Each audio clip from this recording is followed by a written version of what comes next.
I'm coming down. Let's do no more than 15 meters a minute. Okay, roger that. And I'm going to be really careful on watching my main HD here. Okay.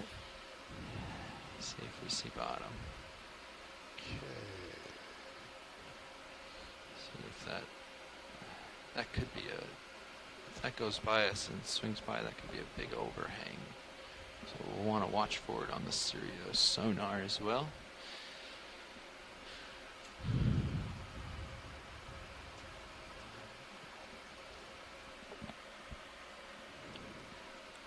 We're at 625 meters, and we have 20 meters out. Yeah, so it's already pretty steep here, it seems, because it's staying right there as I descend. That's maybe you should try changing the scales, bring it in, see if you pick up anything. Maybe that's just the hillside in the distance. well, it's definitely a hillside in the distance, but it's staying pretty consistent. Yeah. Okay. I think this is just a real steep ridge right here.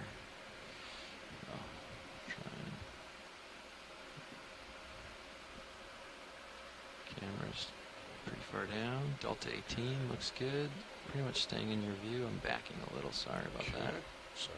A little current's blowing me off. Yeah, that return's almost disappearing. Yep, I see that. It got blown backwards a little. There's a bit of current blowing me from the southwest. I think it is. I'm not quite sure. Maybe not. I don't know. Okay, I see some bottom. Yeah, you've a harder return now coming up. There's off the distance. Real bottom. Okay, that's more appropriate. I didn't see anything in Sirius sonar that would say that there's a big overhang there or anything. Yeah, I don't know what that soft return was. So, okay. Continuing down. We're starting to see the That's seafloor definitely more right now. what we expect the return to look like there. Yes. Could have been a reflection like you guys were saying. We're at the depth of 650 meters. Altitude 30, Delta 20. I'm just going to slow down a little, but you can Looks like we're keep on seeing keeping on. Keeping on. light colored sediments. It looks like. And Oops, sorry about that. hopefully that dark material is going to be Your face. ferromanganese encrusted Push it up and take it out of basalt. your face These a little. shallow levels, I was concerned that all the basalt would be covered up with Why don't you coal turn your head fragments. to the port a little bit, and I'm going to sidle port air. That light colored sediment is indeed likely to slow down a little bit. be coming at least in part And, from the Yeah, you keep coming down. I've stopped my descent. Okay. erosion Alright, you've of stopped, the okay. reef. Yeah, we're going to let that just come down nice and slow. We're going to let that blow off in the current, and that'll get it out of your face. And I'll try to back towards you a little here. I got excited about the bottom and puppied off a smidge. So It's a cool looking bottom. I'll go backwards and I'll come down a little more with you here. Okay. Your camera's still at 4.5, so I'll Yeah, try it to is, stay yeah. middle on that. That'll keep the tether out of your face a little better. There we go. And dropping Delta 14, that looks good. Pushing down and backing. Yeah, this is better. All right. So, Yeah, I'll let you know when I'm on bottom, and Alrighty. you'll want an easy I hope stop so, with maybe. Delta of roughly Still 15. going down slow. As you notice, the weather is picking up again as we Push down consider here. even consider going to This Seamount is D. already pretty steep. This is good. This is fun. That's where all the good stuff is. Yeah. Okay. See a couple of crinites Tidy. in the field of view. Bias at 11 to start. In the See top how that left corner. settles. As we continue to approach the seafloor. Come down maybe 2 or 3 more meters, and then you can stop. Okay. So right now we're at a depth of 675 meters. Yeah. How's the tether looking? You still Approaching the have your- seafloor. I only have You about on 8 your, meters trying to get an below idea the of already. current here. Start seeing more of those crinites on the left. Got a fish. I'm coming out of auto I'm heading. coming to stop. Perfect. Substrate that looks lightly sedimented. Okay. Acquired the wall here. Getting my Z-bias Look adjusted. like dark rocks. There's some really cool Very looking likely, stuff around here already. Encrusted with iron manganese. Man, we could stay here And at 20 light minutes. sediments. 3 or 4 different things to take time to look at. Oops. Just Little drift a little bit of test. dust on the rocks right now. So just want to welcome everybody to the 10th dive of this expedition. Right now we're diving on the eastern flanks of And Rose Atoll. Tether So we looks tackled good. the Great. shallower portions of this flank on dive 3, or the deeper I'd portions say of my this flank on Z-bias is dive pretty 3. well tuned. This All right, offers watch a lead. good We have acquired point bottom. for comparison. And we're pretty much settled here. So if there's anything you want to look at, we're ready to go. Great. Thank you, pilot. Yep.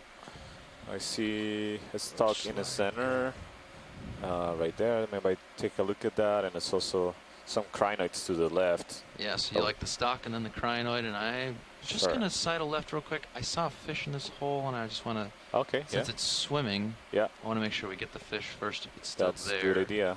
Do you see it moving at all? It was right here in these rocks. Come in partial just to make sure we don't miss it. It might have swam off. What'd you say? Oh, upper left. There he is. Yep. Or upper right. Oh, I see it there. Come in partial. It's a little blue. Is that a fish? Oh yeah, there it It's is. a green eye. It's well camouflaged Nice. against the background. There he is. So this is another green eye, like we saw yesterday, Chlorophthalmus species in the family Chlorophthalmidae. They're ambush predators on little crustaceans and small fish, sitting on the bottom waiting for prey to go by. Feels like you're lighting it up a lot. I've got a list of fishes from New Caledonia. That's the closest that we have for a good list of deep water fishes in the area. They record one species of Chlorophthalmus from that area, a species called Chlorophthalmus albatrossus, actually named after the old U.S. Bureau of Commercial Fisheries vessel, the Albatross. That's known from Japan on down through New Caledonia. So it may be the same species here, but there are a number of species in this Would you like genus. any closer Can't shots be of this sure what watch we're lead? looking at. Yeah, some from the fishes that we saw yesterday. Do this particular one seem that like it may be the same, possibly the same species, Another green or is eye. it what would be a characteristic that will allow you to tell that? Well, the striping is pretty. Well, I'm not an expert on that group. I'll have to look it up, but I'm afraid the characteristics I'm are just, things like the here waiting teeth around so we can get the on the side inside view of the whenever, mouth, yeah. scales, number of And then I'll drop scales, down and and positions of toe scale down and we'll be able rows, to get things of pretty that good shot sort of that them, we're I not think. going to be able to see on this dive. Stand One by. interesting thing about this genus is they actually have a light organ on the belly down. that they could produce light. And now that's kind of a curious thing about why would a fish have a light organ on its belly when it sits on the bottom? But there must be some signaling, or maybe used for illumination Okay, when take it away. senses movement of a prey item, and all of a sudden Zoom. can give a flash of light to see if it could spot I'm the pretty prey. stable here, so you can. Thought I was stable here. Yeah, there we Thank go. you, Bruce. Wow. Yeah, it's His just eyes are a almost lot trying. of species that we see in these dives is hard to tell the species identities because we often need to collect a specimen and look at it in more detail to determine what Pilot, species just it to remind you, belongs. your lasers Although we do are have off at the moment. Okay, we cases turn where them on. there's We're- clearly yeah, we're zoomed characteristics that past make them at them this so point. different Alright. that makes a We particular haven't turned on. animal Sorry, video. seem That's to a be a completely new species, and so those kind of animals are some of our targets for sampling Great. in these expeditions, That's excellent. Get the full creature for a second here, and then we'll get the allowing lasers us on. to describe and characterize new species that we might be seeing. How's the picture look on your monitor video? Looks good there. So far in most of the dives in this expedition, Looks a we've little seen gray, doesn't it? Yeah, it looks a little off on my view. animals that we think are new species, Yeah, there we potentially go. new species. That's We're able even to better. collect a few of them. Is that starboard swing arm still swung all the way over, do you think? Or did we fix it? I didn't do anything to it, so Okay. let me go ahead and do that. I'm in a good position if you want to deploy all the swing arms. Sure. Okay. Just make sure the uppers are deployed fully, so they're sort of backwards almost. Okay. All right. And Will that do. way they'll be, safe Okay. when we're on the cliff face. All right. Go ahead with the. Okay, you can come out so we can see the lasers video. I'll scan them up so we can get a sense of scale here, about 10 centimeters. Yeah, so it's probably. about 10 centimeters. Yeah. Side. So it's about 3 inches, a little Not bit, shoot 'em in the maybe eye. 3 to 4 inches long. This fish. Okay, that's good for me. I'm ready full Just wide wanna- when you are. Ooh, there's a cup coral right there, by the way. You see a cup coral? Yeah, I think so, or at least the skeleton. Zoom out again, sorry. Or zoom in, sorry, zoom in. Oh, I see it to Set the it right, incorrectly, yeah. right above the right laser. You can't tell what it is. Yeah, that looks certainly like a Oh. cup coral. Good eye, pilot. So how about your? You want them at about Yeah, 45? that's So this good. is Like a that, Florida yeah. tinian. all the way. Yeah. Stony All coral. We haven't Okay. That just seen keeps them many safe of when this we're Gotcha. All in right. expedition, The likely because uppers, we I have been mean, yeah. diving I at depths that are I've got usually the, below port, the upper out, right? out and also the lower. Oh, basically the depths oh, that- we- Yeah, it's oh down no, you don't below. want the lower Yeah, down there's like enough that. Yeah, calcium bring carbonate. that up. Yeah, Sorry, I didn't know which yeah. one you were talking more, about. more about the carbonate All right, video, that I'm is ready necessary full to wide create on the this, calcium please. carbonate Degrees maybe, something skeletons like of that. these corals. I'm gonna Okay. go for There we go. the stock real I quick. see something red under Upper swing the arm. ledge of the rock. We're coming in the center. Oh, okay, do you want the crino in stock still or continue on? Yeah, to the red? Cardinals to Okay. Cardinals will be on the left, but I yeah. see something right in the center right now. I don't know if you see it. It's red. Yeah, the shrimp. Yeah, it looks possibly, like or a shrimp. something back Yeah. there. Yeah, I'm just dropping down. The lights And are going to this- be better down if here. you see for in the that. bottom right corner, also on the side of the Yeah. Yeah, we'll do rock. the things. We'll do the things in the immediate close view first, and then we'll go for red. How's that sound? Water. Roger. Okay. So your light bars are out. Awesome. Thanks so much. You're welcome. And just help me keep an eye on my rail cams. Make sure they're not getting close to anything. If they Yep. are tending to get close to stuff, then we can bring it back in. Okay. Roger that. Position. There you go. Do you want the longer stock or that smaller Okay, coral get there, that. or both? Actually, well, this is nicely centered. Come on. So in. today we're diving on Atoll, and You can come in this on the is part smaller of the coral. Atoll Marine National Monument. On the just So- above the lasers there. One of the main goals of this dive is to characterize deep water coral communities that will help management of the Right, I said coral monument. too. And we're also interested in observing Keep the zoom. I'll fishes, just tilt down slowly to the fishes that normally live longer near the stock seafloor. here. Some of them with commercial value. I believe it to be down here somewhere. And you come out partial. Oh, there it is.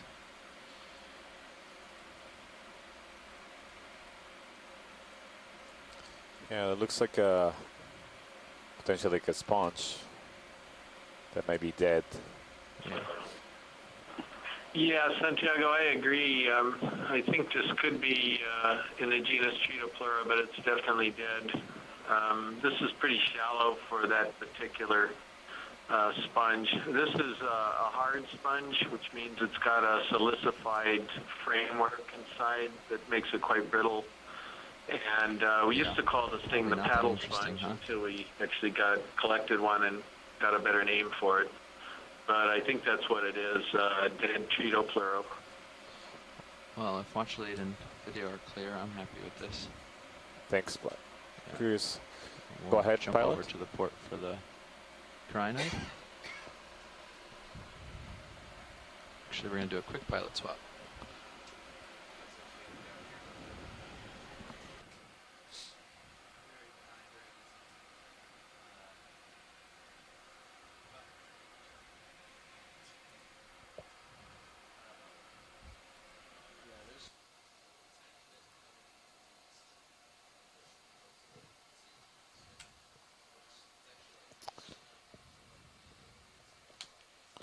So the Atoll Marine National Monument is a protected area that primarily targets shallow water reefs, but one of the goals of providing this information from today's dive and the dive we had earlier in the cruise is to Video, are we provide wide on the information about camera? the communities, the coral communities, and the Thanks a lot. associated Just for the fauna handout. that occur at deeper depths in the monument, with the goal of helping the management of this marine protected area. So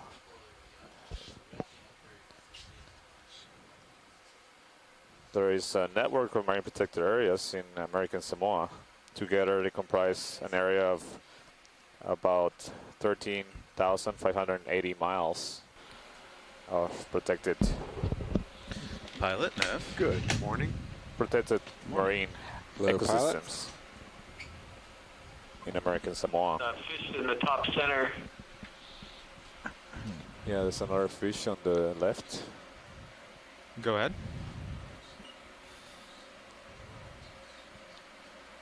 Okay. So is this a new fish? Yes. All right. And there's a jellyfish just flying in front of it. That looks nice. If he would come out. I'm hoping Bruce Monday will This would be in tell the us if genus it's- Gadella or the genus Pisciculus, with a rounded snout, short dorsal fin, no extended rays on the dorsal fin. Unfortunately, again, to tell the difference between those two genera, Gadella and Pisciculus, we'd have to turn the fish upside down and Okay, look for the video, presence can or go more absence of a closer. light Pretty organ on the steady. belly. Some of the course, he's not species, steady. at least one of the genera, just like the Come on a bit more. Corophthalmus, they have a light organ on the belly. So these are called codlings. They're not in the same family, but they're in the same order as the shallow water codfish and pollock and haddock. And they tend to be over these rough substrates in areas where there are holes He's in a tide, squirrely little guy. but they look for small crustaceans for food. Okay, one more zoom video. Thank you, Bruce. He's cooperating.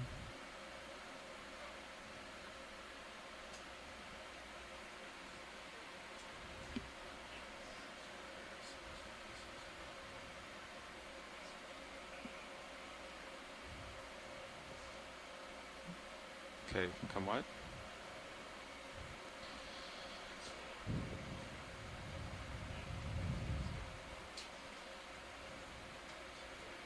Okay, watch lead.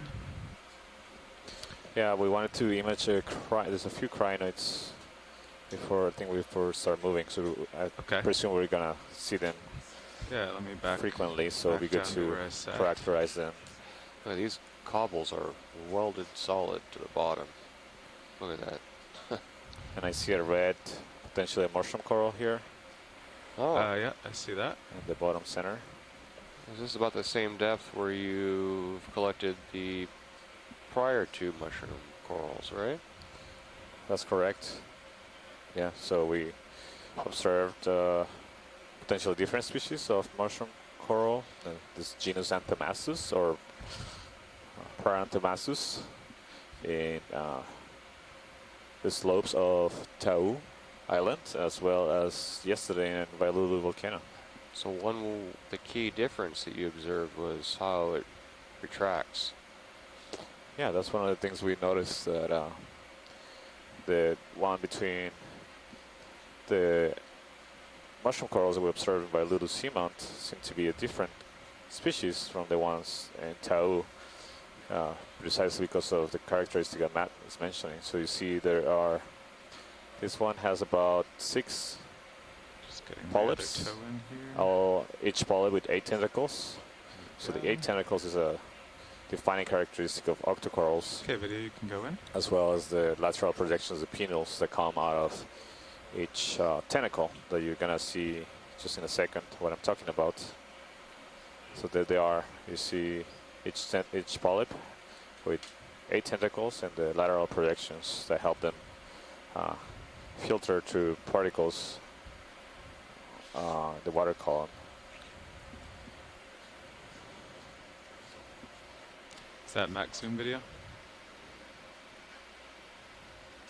Yeah, we can go in on that back Focus on that back one there in the center. Perfect. What's the size of it? This is likely pretty small, just maybe an inch or two.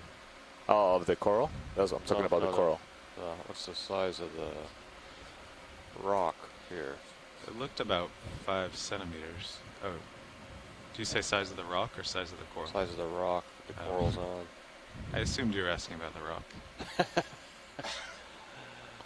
So, Yeah, it's kind of a small rock. it will be interesting to know if this coral is the same coral that we see at Wailulu. It looks similar just from the external morphology, but the ones we're seeing in Wailulu, we're living in an active volcano that's seeing active hydrothermal venting and the influence of bloom. So You happy with this watch lead? it might be that there are corals that are adapted Okay. to live in Gonna that go live environment video? versus the ones we see here. There's a squat lobster to the left. Oh yeah. I'll try spinning a hair here.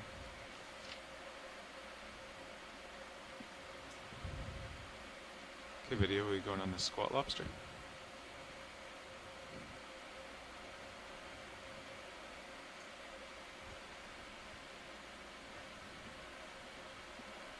Yeah, this outcrop looks like a ferromanganese encrusted basaltic outcrop. Yeah. Wow. This is a Galatea squat lobster just sitting on top of this outcrop. Yeah, he seems to be studying us as we study him. Huh. Yeah, that's cool.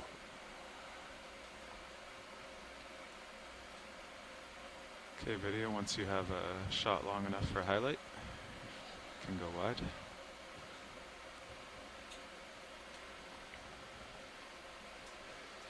Pilot, your sonar is at 50. Do you want Pilot. to down to 30? Oh, yes, please.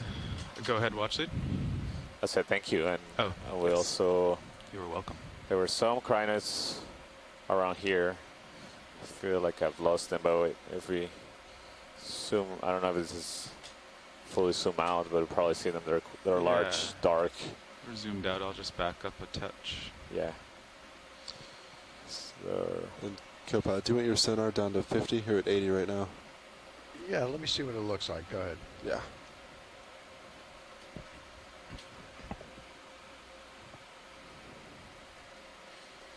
Okay, just getting an overview to find those crinoids before Yeah, I that's move good. on. Thank you. Copy.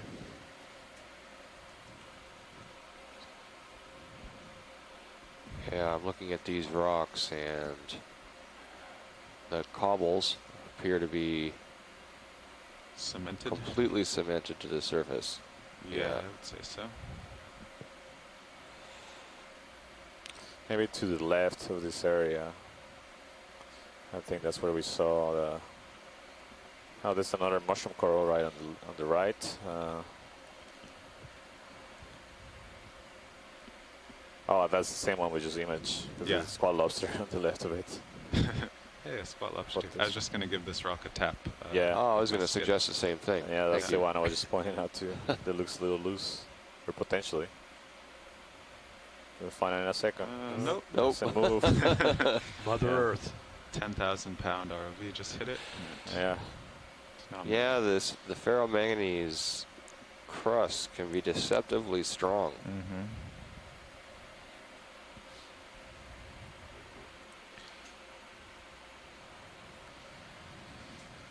Okay, I'll just continue the survey and let me know what you see. Yeah. I see another squat lobster in the center, but I think it's a. Do you want to do a snap zoom here in the center? Oh, there's a jellyfish Okay, swimming there's a jelly. right in front of the Okay, hold camera. there. Coming up with it. Okay, you can go in on the jelly. Copilot, will you take lasers Small one. off? It's just about Roger that. just over Okay, 1 inch hold, of diameter. I'll That go jellyfish. Touch video. Where did it go? There it is. Lasers off.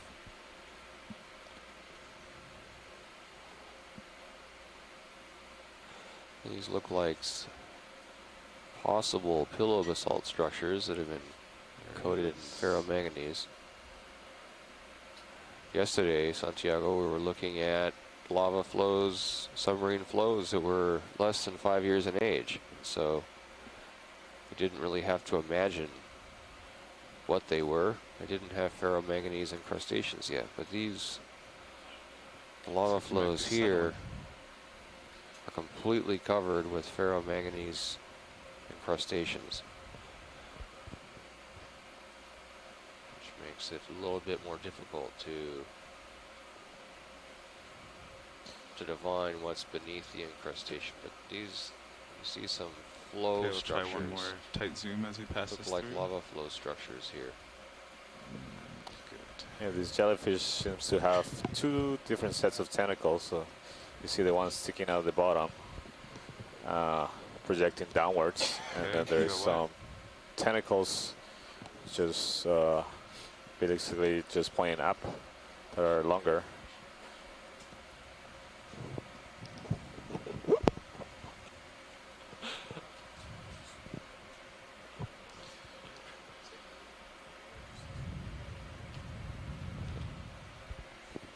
So judging by Sirius sonar, it rises a bit to your port there. Yes. Yeah.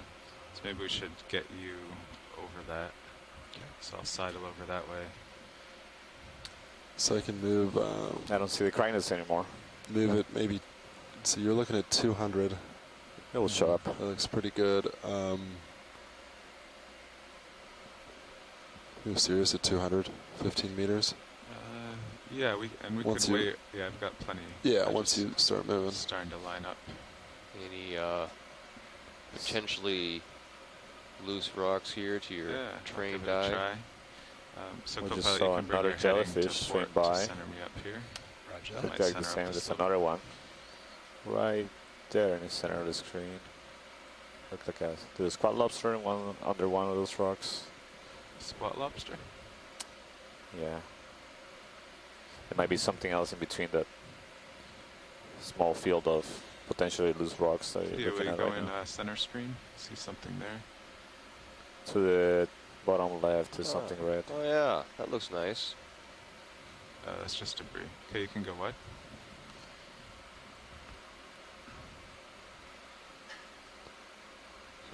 A couple of these could potentially be loose. Yeah, I can't get my skid in there. It's a Oh, depression. okay. I could just try to pick it up with the manipulator. Yeah, if you don't mind. I think they're kind of smallish, but Okay. It's hard to Let's see. judge size here. So there's those two red dots you see in the middle of the screen. Those are two laser beams that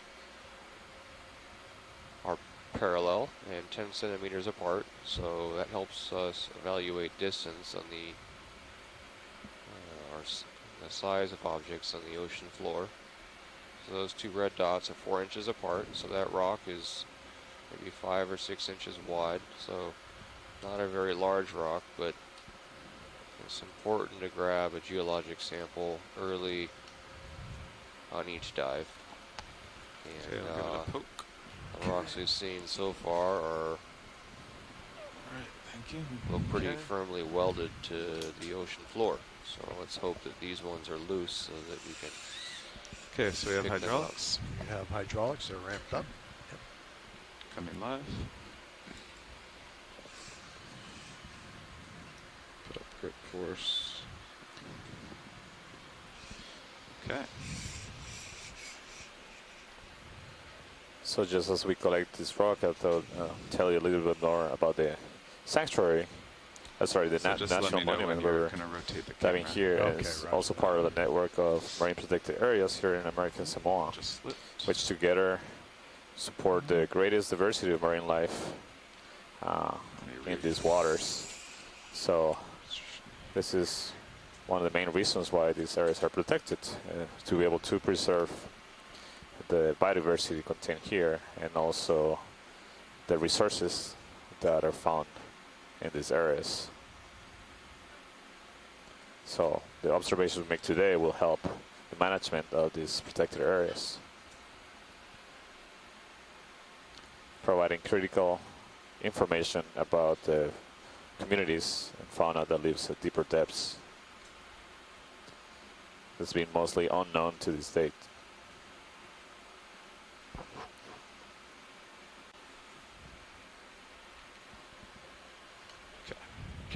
looks stable there. Yep. Is that camera all right for you? Or you want me to bring it around? No, Center? that looks good. I Okay. can see it. Yeah. Center can be easier, but for this poke, it's not a big deal.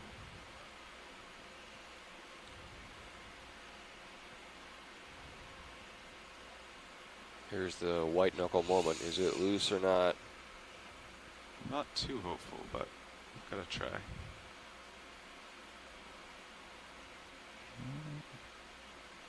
Nope, that moved the ROV. Let's see.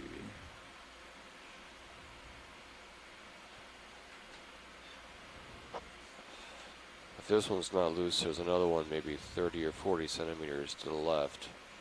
Just these two over here. Yeah, I don't like that one as much, but the next one over is nicer. Okay.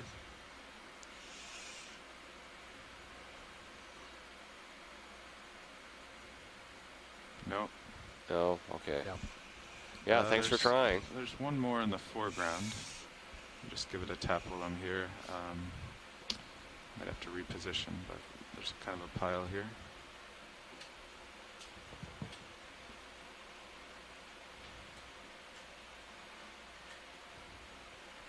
No. Yeah, so these are all cemented on. Okay. Sorry, Matt. So, no problem. Thanks for trying.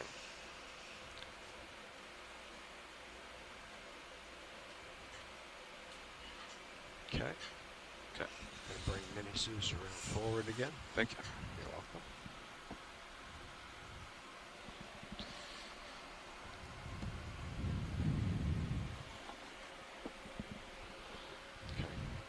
So if we get a chance, would we be able to image that small fish that's center near the bottom of the screen right now? You see a fish in the center of the screen, Chris? Pilot, do you see the Is potential it fish? right by the lasers? Is that a fish? It's at the bottom of the screen. I don't. It's off screen right now. It's below the screen. Okay, so I'll back up.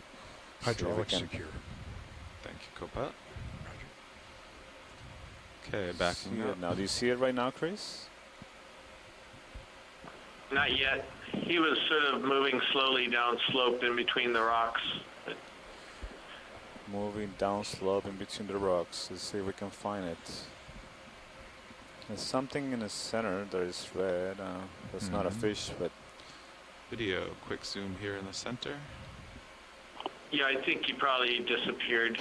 So if we it's could tail probably down, move that on. looks like another dandelion siphonophore. Oh, that's spectacular. So this is the second one we observed in this expedition. Okay, video, we if you go wide for a observed moment, I'll set up. Another dandelion in this same ridge, but about 2,000 meters deeper. Different coloring as well. It seems like this one is smaller. At first, just if I remember correctly, the size scale, this one may be a little smaller. We'll have to confirm that with looking at the scale and the images we collected last week. You see the two red dots are separated by 10 Okay, go centimeters or into the 3 lasers inches. This one is small. It's less. The central part is, so the red part is about less than an inch, but There you we can go. see all the tentacles projecting from the center out. And you see in the top left corner, there Okay, seems to now be you a can go around the pycnogonic body, sea spider that we can also take a look at afterwards. Those tilting are down. fantastic animals. So siphonophores are cnidarians, just like jellyfish and corals. And these are particularly interesting animals because you see all the central structures of the body. They're actually a colony of several organisms. There we go. We usually see them swimming in the water column or drifting in the water column. But there's a few species like this one that attach themselves with the tentacles to the seafloor. And you see how all the tentacles extended also upwards Oh, he's pulling to some in. capture potential prey and food that they bring. You see some of the tentacles retracting to the main part of the body. That's how they bring, Do you have any if more they zoom have video? any capture any potential particles or living organisms, they can bring them into the center and use them as food and consume them. You also see a central Tilting up. sphere on the top of the colony looks like a bubble.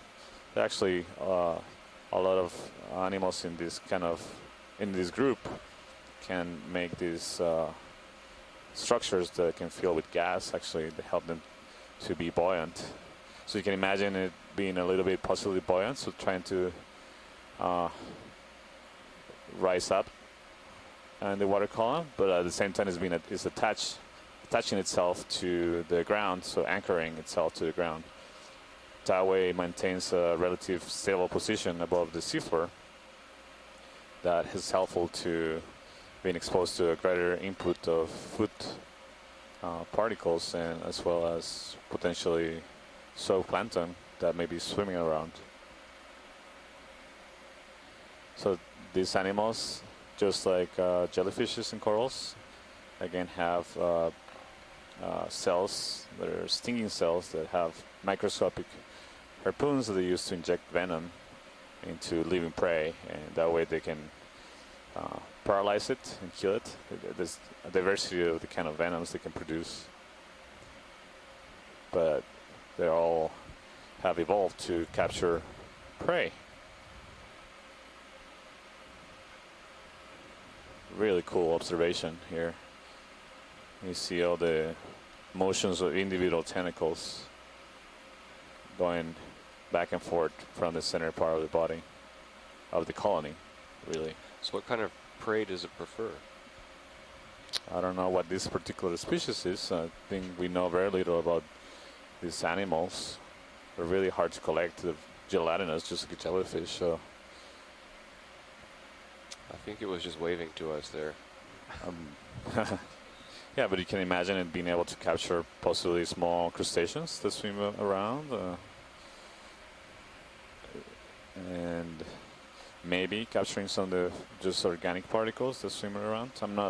That's a speculation. I'm not entirely sure about that. This is great. Okay, happy with that, Watchley? Yeah, thank you, Pilot. And also, we just saw on the top left corner, as you zoom out, there was a pycnogonic sea star. And there's a fish right there. Oh, is that the fish that Chris was pointing out earlier? Maybe. Want to try to go in there? Video? Oh, I see the guy. Huh. Might It come went I in. think it's a rat tail or a macrurid, but I just wanted to get a better look at it.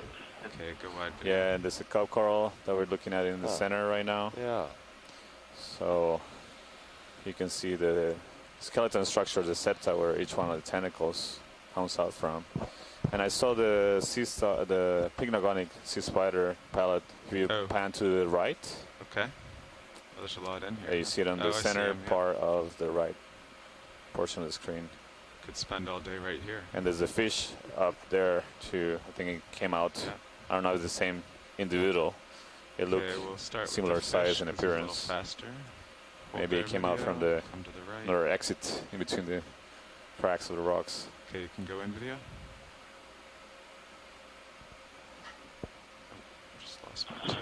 So this is a rat tail fish, family Macruridae. They're also in the order Gadiformes, the same order that had the codling, has the codling that we saw earlier and the codfish.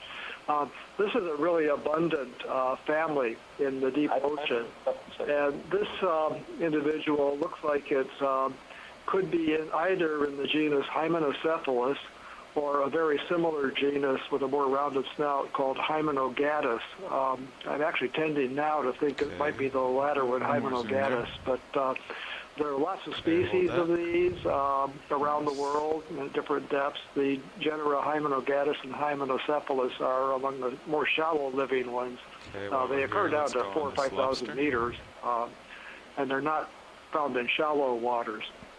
They're either predators on small crustaceans and maybe small fish to the larger species, or the larger ones in the deep sea can be scavengers as well. So Try to a find rat that sea tail spider fish, again. family Macruridae. Yeah, thank you, Bruce. Yeah, the rat tails are some of the most common fishes we see in the deep sea. Let's see. I think the sea spider that I was telling you is above the dandelion siphonophore. Yeah. Now on this. You come in partial video. Okay, hold there. Looking for a small I don't see it spindly. right now, but it was in that general area. Oh, I see it. It's Where is on it? the center It's to right, the left, left of of the it, isn't screen. it? It's in the, on a under a ledge, a little bit of like a cave, small To one, the right in right? the center of the screen to the left. To the left. Okay. So if you pan a little bit to the left, Hold there. Panning left. it'll come out. Yeah, right. It's on the Oh, I edge see of it, left edge. Yeah.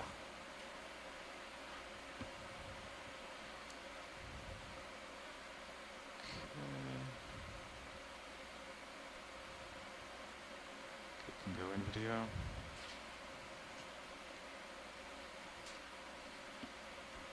Copilot, if you want to play with the lights at all. Okay. Yeah, it's moved quite a bit since we first saw it. See if you can get any light under there. Okay. Let's see. So you see, It's it's right bringing port it's behind a rock lower right now. Inboard It's hard might to Port do see. it. lower inboard. Roger that. Okay. Swing arm. Okay, video. Can you go into the center?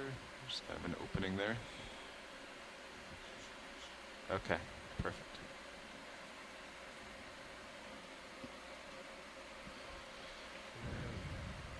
How about if I rotate the upper down a little bit then? Yeah, that might work. Yeah, so these are really mature biological communities at depths similar Alright, to I'll the have depths to, we were at yesterday. it's coming up. Yeah, we certainly see a lot more diversity. Yesterday, all the lavas we saw as we went up on the cone were less than 18 years old, and we spent a lot of time looking at flows that were less than 5 years old, where the diversity was, well, not diverse really compared to Okay, this. I'll start rising up here. Just try to look down it.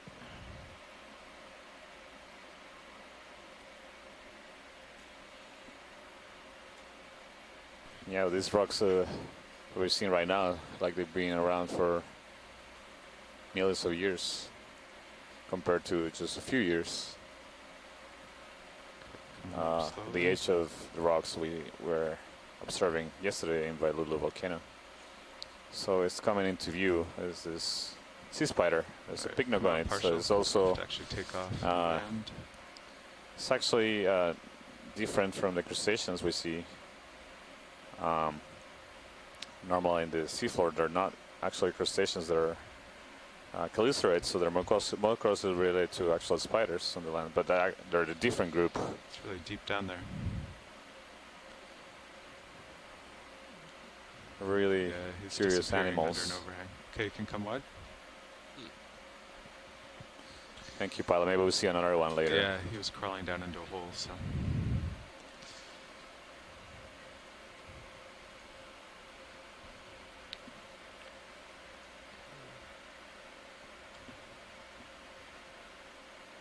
So these are the rocks we are. Yeah, I was just poked. looking at those. Yeah.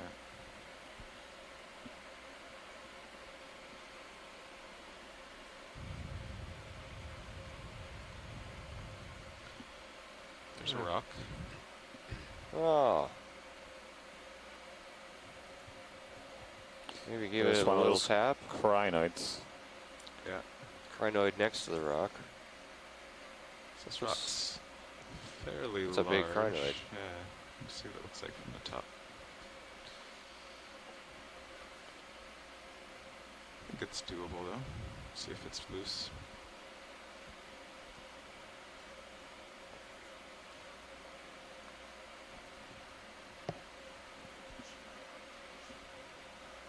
I see that. Is that the crinoid? Yeah. Yeah.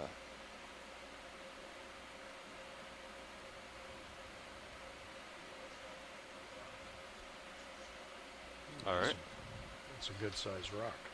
Yeah, It's I'm a not big too rock. hopeful about this rock, I'll be honest. That looks like a manganese crust or manganese encrusted Oh, sediment. really?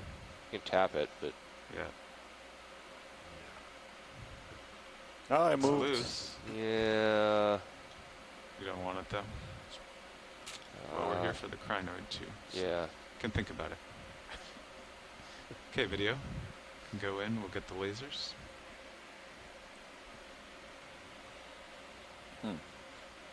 So this looks like a different kind of crinoid from the ones we've searched so far. Oh, look at the appendages in the center of the animal. They're moving quite a lot. And co-pilot, did you put the swing arms back to So normal? this is- They Yes, are back I'll to take a stab at this one. Okay, If you can go in on notice, the the center. ends of the arms are barren of pinnules. I think that's what they're called. So they're sort of naked, and they sort of terminate in these little white It's kind of washed threads. out. Is So our lighting too intense? that is a characteristic of one family, the That's better. telecrinidae, excuse me, telecrinidae, and so that would be my best guess on this. And also looking at the sort of long cirri that it's propped on, you can kind of see them through the arms. So anyway, very interesting. It's one of the unstalked crinoids or feather stars, and this is a really beautiful one. It is. I believe we haven't seen this one before.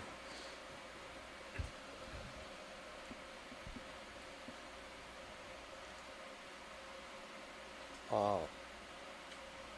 Yeah.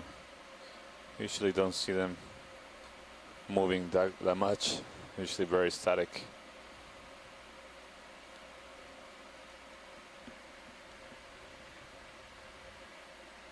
So these are crinoids. So they're in the phylum Okay, video, you wanna Echinodermata. come out So and get there the whole are creature? same group as sea stars and Co-pilot, we turn urchins, the lasers off. sea cucumbers. So despite their weird appearance that may resemble more a plant, they're animals. So pretty much the majority of organisms we observe at these depths are animals. There's no plant life here at all because there's not enough light to do photosynthesis. They use the pinnals in each one of the arms. You see they're raised above the ground to capture particles from Okay, the whenever you're done with your water column. clip They video. use as food. They're suspension feeders. Excellent. Thank you, pilot. Lasers back on. It's funny, the first rock that we find is loose doesn't look like what we're after. Just does not look like a pillow fragment to me. Yeah. Yesterday we grabbed a wide flat rock. And Santiago said, I think it's going to be a ferromanganese crust. And you know what? He was right. So this is a Didn't no-go? know. That looks like a ferromanganese crust. All Yeah, right. yeah. It's wide and flat. Maybe some sediment in there as well, but that doesn't look like a pillow fragment. Well, we've got So 6 you'll be more looking for hours, more something more more rocks to angular. cover. Rock, is that correct?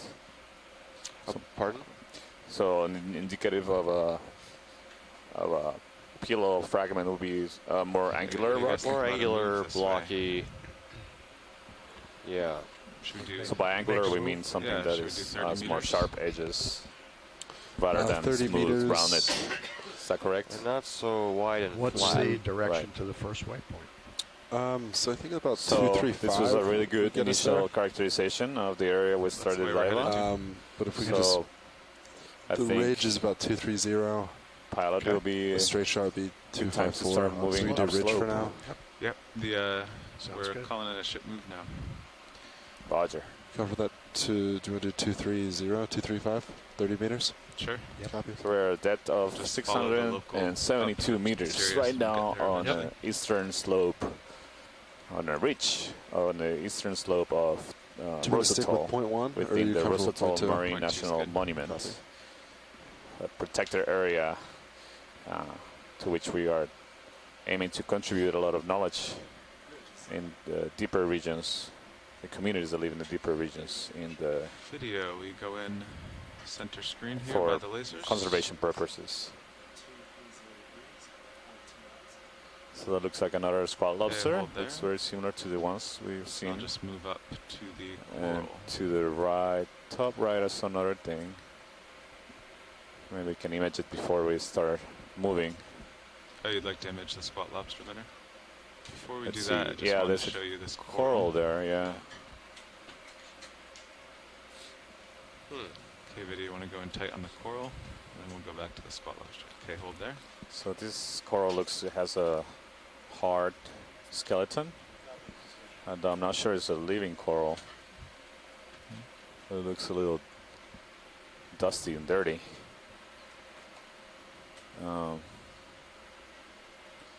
Could be a scleractinian corals, a stony coral. That'll be my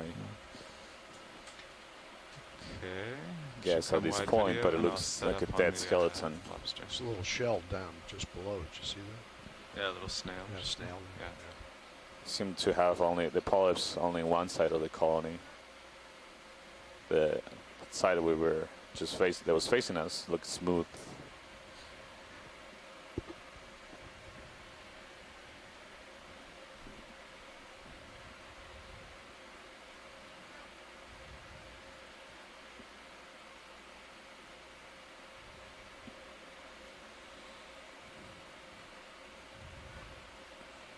So we're gonna take the opportunity to image the squat lobsters, and we're waiting for a ship move, and we'll begin our ascent on this slope over Okay, there are the lasers. easternmost reach of Rose Atoll. Okay, center it up. Okay, video, you can go in.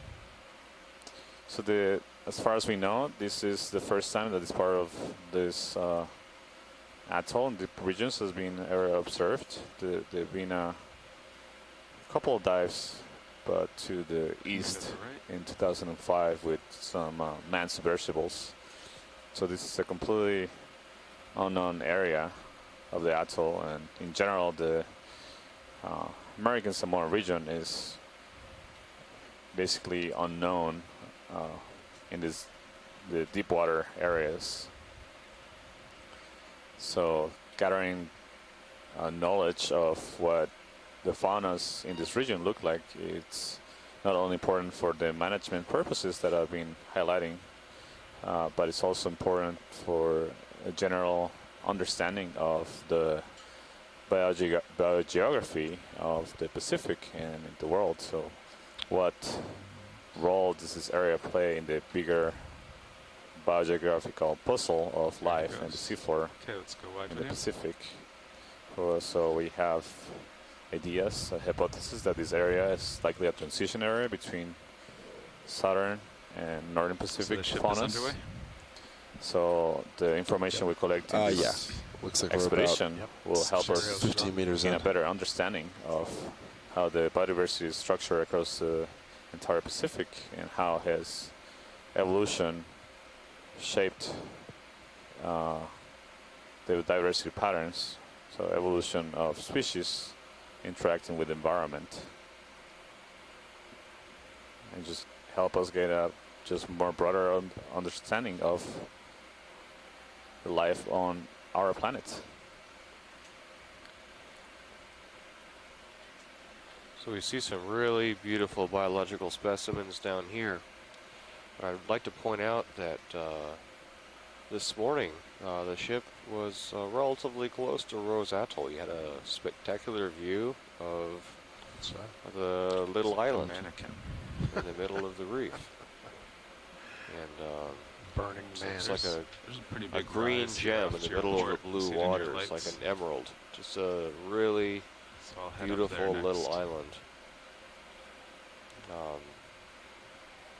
And it's now protected as part of the Rose Atoll Marine National Monument.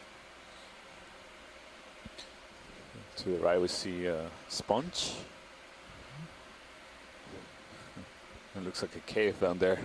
Yeah. Some Oh, of that's the a fish there. It's like a needle. Video, Is wanna it a go in Neo? on the fish head?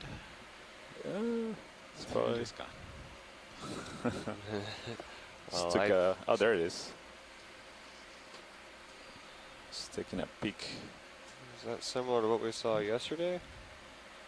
Bouncing around. We come out wide. Two dots on the Can you repeat that, Kind of Bruce? hiding from the lights here. Yeah, I'll have to jump Okay, up to this the looks top like it soon. could be another So you wanna stop the ship for now? congrid eel, Yes, sir. kind of like the ones we did see yesterday. Ken Sulak, who's an expert on the cutthroat eels and some on the deep water congrids too, has pointed out that in the congrids, the Ship has dorsal stopped. fin, the fin along the back, is higher Okay, you can go in the video. than the fin along the bottom of the tail. And we clearly see that the fin on the back is very high, while the one along the bottom of the tail is much lower. Interesting black spot back on the end of the tail. I'll have to take a look. I know there's a species called Bathycongrus unimaculatus. Unimaculatus means one spot. I'll have to look at the description and see where that spot actually is. But it's a congruent eel, maybe in the genus Bathycongrus, and I'll do some checking and try to get back on that. Yeah, we're getting a little close to that wall, aren't we? Thank you, Bruce. It'll be very interesting to learn whether or not this may be the same species that we see in Vailulu. Got the lasers on him. Okay, let's hop up to the top. Full wide video. So even though we are on the ridge here, it still rises about 10 over 10 average. So large anemone in the it's not bottom as steep as the cliff below us. left, and there's another anemone coming up into field of view, as well as a whip coral and a larger sponge on the top right on the right part of the screen. There's a couple anemones in those crevices in the rock. Whip coral. Yeah, I definitely got a little behind you and below you there. Pushing forward. So I think we're at the Alright, that's looking better. just catching up here with the Sirius platform, I believe. Yeah, we just had to hop up this rise Right. before Sirius got ahead of us. I think we're in a good spot now. Yeah, so maybe next time we see one of those whip corals, maybe take a look at it. I see an anemone like the ones we were observing just now on the left part of the screen. Maybe we can take a closer look and see if we can identify it. Yeah, and perhaps also that sponge, that colony of sponges right there too might be kind of interesting. Right, so you can take a look at those There's a big sea sponges on the spider right in there. the sponges too. Yeah, I'm not sure. That could be a sea spider, barnacles. right? I mean, barnacle spines, they're pretty close, right? Yeah, that's right. They're both alive. I'm not sure Who said sponge? Boy, that guy doesn't know his animals, does he? Those are barnacles, sorry. Yeah, there might be a shrimp under the ledge. Went into the dark side. Oh, you think that was a shrimp, not a sea spider? See the antenna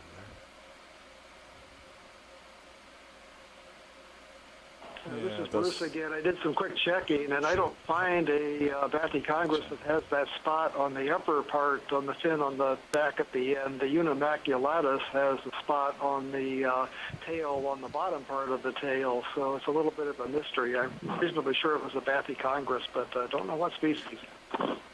Thank you, Bruce.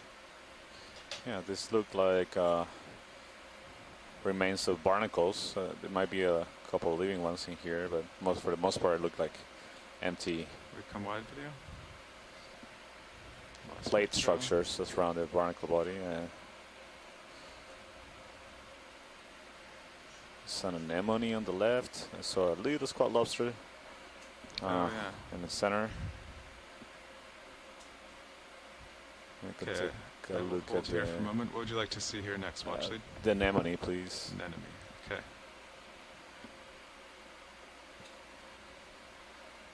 While they're zooming in on this, I had a question for you, Santiago. When that Corymorpha or Corymorphid anemone, or excuse me, hydrozoan came up with that weird figure 8 thing, did you guys figure out what that figure 8 thing was that was in the tentacles? You know, it looked to me more like a ophiuroid, but I couldn't get it detached from tentacle, so like really clinging to it. But I haven't had a chance to take a look at it in the microscope because it's very small.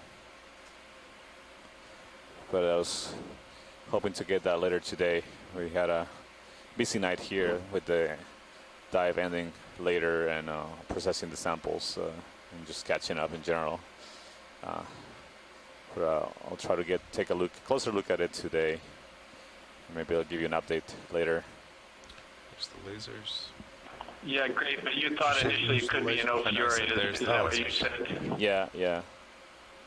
But again, it's very small, so I need to take a look at it with Will you bring under the microscope. maybe the port upper stow it and then aim it down, straight down on this guy.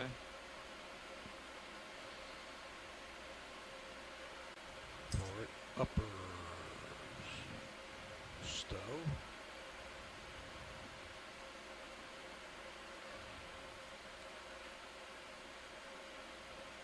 And down. Down? Yeah, I think that'll bring it here. Didn't seem to do anything. Well, let's see. There you go. Oh, okay. Do you see the light moving? Yeah, I Okay, did. video, you can go in. Yeah, you can play with it if you want. Try to get the I'll light go the perfect. other way. So. Nope. It's touchy. You have to- It is. Yeah.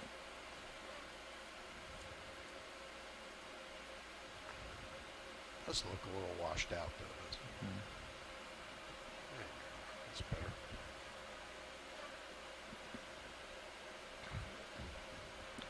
Pilot, I'm just going to look up ahead with Sirio's camera, see what that hillside looks like there. Sounds good.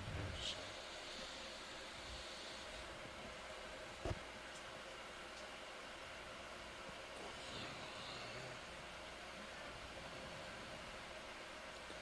Thanks, pilots. This is great Good. image.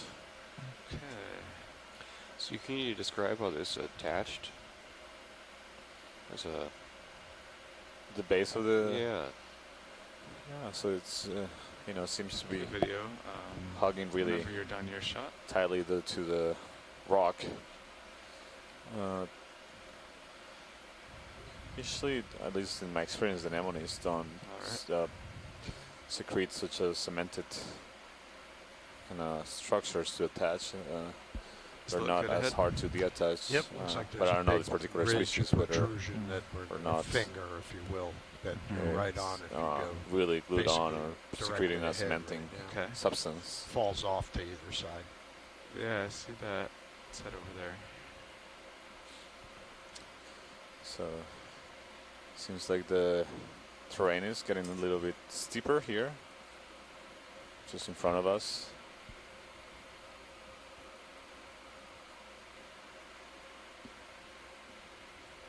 There's a crinoid in the center. It looks like the same purple crinoid that we imaged earlier. Is that a fish in the center, pilot? At the top of the rock?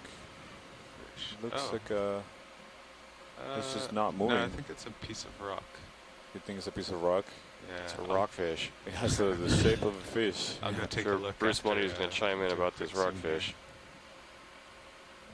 Yeah, zoom in on that, please. Okay, video. Let's see what these two objects are, and then we'll move up to the rockfish. Okay, hold there. Yeah, we'll take a look at it momentarily, Bruce. This looks like a dead sponge. And a cop coral to the left. Okay, I'll just rise up slowly here. You want to leave those lights where they are, or should I just Oh, So shrimp no, on the actually, right and a we're spot gonna go back lobster. up, Boy? yeah. Okay. Small I was anemone trying to look down under and the light up ledge. top of it, yeah. Ophiurite. Some wiggly white line. Yeah, you Oh, there's a wanna go fish in right close there. on the sea star. Is that a fish? Looks Yeah. like a fish to me. I'll just float up there. That was next. Could you go in on the Not sea the one star? we were going for, but... Oh yeah, there's the Ophiurite. That could be a scorpion fish, but let's take a look at the thing that was up on top because it may move away. Yeah.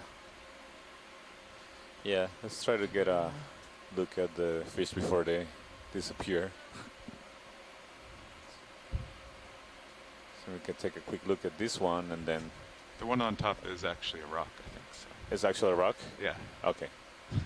Yeah, so just got confirmation from the pilots that the one on top, Bruce, is a rock with the silhouette of a fish. Is this another one of the Scleractinia Yeah, to the left? that's right, but that one looks dead. It's just the skeleton. And there's another cup coral, yeah, Scleractinian cup coral on the bottom. So solitary polyp kind of coral, that's what we call that cup coral.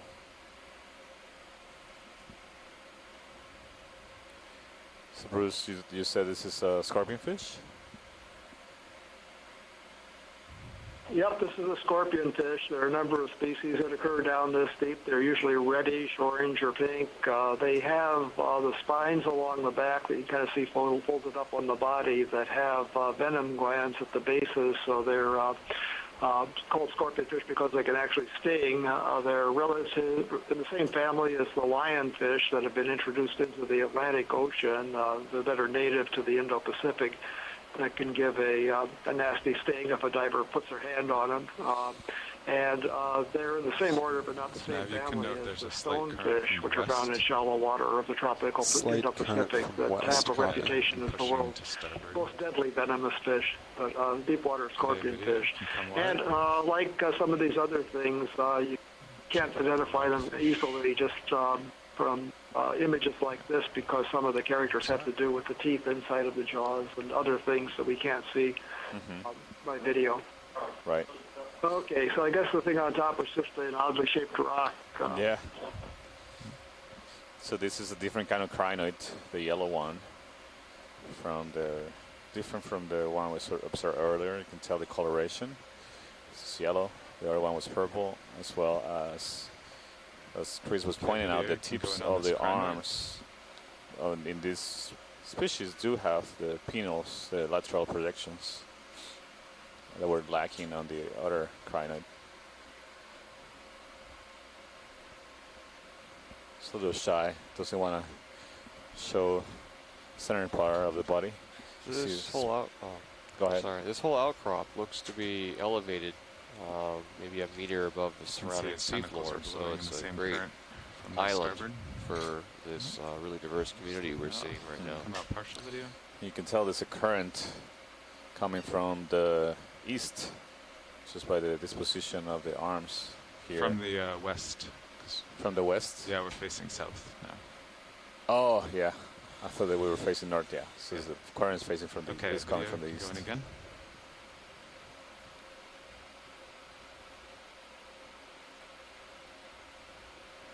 You can see from the Sirius view that this is a pretty elevated outcrop. Looks to be composed of volcanic breccia of some kind, not a flow feature, welded together with the ferromanganese.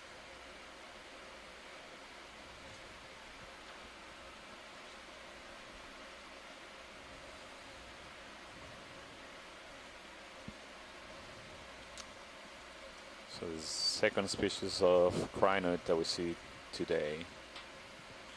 So did you see two Sclerotinia in that one little location? Right here on this outcrop? Yeah, there was a dead one and a living one. Okay, video. Small cup corals. And there's a small snail to the left of it, of this crinoid.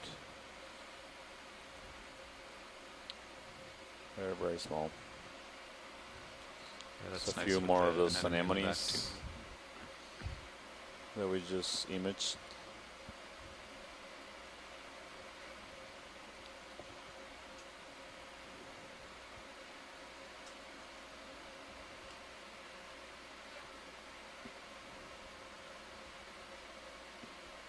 And there's a few very, very small ophiroids on the rocks.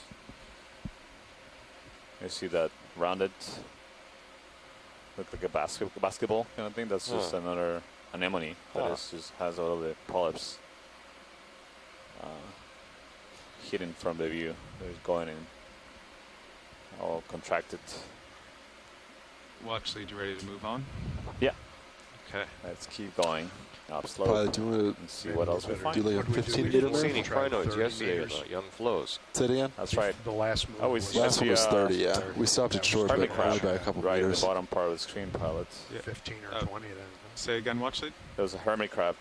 Oh. Was that? I saw some movement as I took off. Yeah. Right in the center. Yeah, you see it move there. Yeah, it's moving.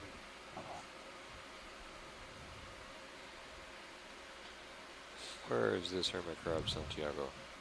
Yeah, You have maybe we better can eyes just than Right below the lasers. do Right now, it's in okay. between the lots of lasers. 20-meter God, hops. you so see there's that. No delay. That way, Yeah, copy that. less danger of backing up. Do you want to stick with 0.1 or Is that a 0.25? little fish above and to the left, or is that a We'll get over with. This is called lobster? lobster. Copy. Yeah. Okay, coming down to him. So Oh, it's actually He interesting. has an anemone on his back. Yep. Right? So this, On come wide video. so this crab has banding pattern on the appendages, but Co-pilot, can you center up sonar a you little? see And let's see what direction that it's gives us. anemone. I'm sorry, say it again. Can I Oh, do can you what? center on up it, sonar I'm a not little? sure if it's So we can see one of just those slightly. anemones like- just Yeah, attached video you can go in. to Looks like I'm shell standing that it's there. using, Yeah, or it does look pretty good. Maybe like 200. or is it Yeah, roger that. 200. so it's a pyrrhuric. If it was had a I shell looked up that was with growing, with the that was lights using as before, that's- a there's house ridge essentially, running it would right be a here, and pyrrhuric it crab. slopes But off to either side, if which it is was what the just a sonar direct shows. association with Perfect. zoanthid, most likely it would be a parapyrrhuric crab. Mm. So I do see a shell. You see this is a snail shell that it's using, and it's just an anemone growing on the shell. We also see this. So this is a pyrrhurid hermit crab. Oh, I thought that was part of the shell. You're right, that is an enemy. So you see basically association between 3 different species, although the snail is dead, but it's just the skeleton that it produces the shell that is used by both the hermit crab Just jump and here. the anemone. So do you suppose the anemone is parasitic in a way, or is it, or does the crab also benefit from the anemone? Is it a symbiotic relationship? Well, it might have some benefits to have an anemone with poisonous tentacles on your back. Yeah. Okay, good You know, point. although, yeah, Good it's significant. You can imagine that Protective. there's a cost for the crab to have to be having to carry around an anemone. Huh. Especially that seems to be about the same size as you, or maybe even larger. That's right. So at some point, you can imagine that maybe the crab might choose to change the shell is using, or grow out way of the down. shell, Okay, or the come on. anemone maybe Huh. get too big to be dragging around. So Yeah, some of these associations are just are so All right, bizarre pilot, to are you me ready as a for me to put that in? non-biologist. yeah, We're thinking about 200 even to me degrees and for most direction. biologists are fascinating. Sounds Yeah, good. Copy. Bizarre and fascinating. yeah. So this is a giant coral or a sponge stem? Yeah, the that looks like a distance? sponge. Is this a living version of the giant fossilized ones we saw at great depth on this ridge at 2,500 meters depth? Remember there were ones Yeah. that were maybe a meter or 2 tall. You're right. They were fossilized. Studio, can you lighten We'll up? take a look at it. This looks DT different. screen a little? I'm curious to hear Oh, what that's better. Chris Kelly thinks about this one. Well, Chris unfortunately stepped out to get some lunch, so he's not here right now, and I don't know if we have anybody else in those sponges at Santiago, and maybe up to you. Yeah.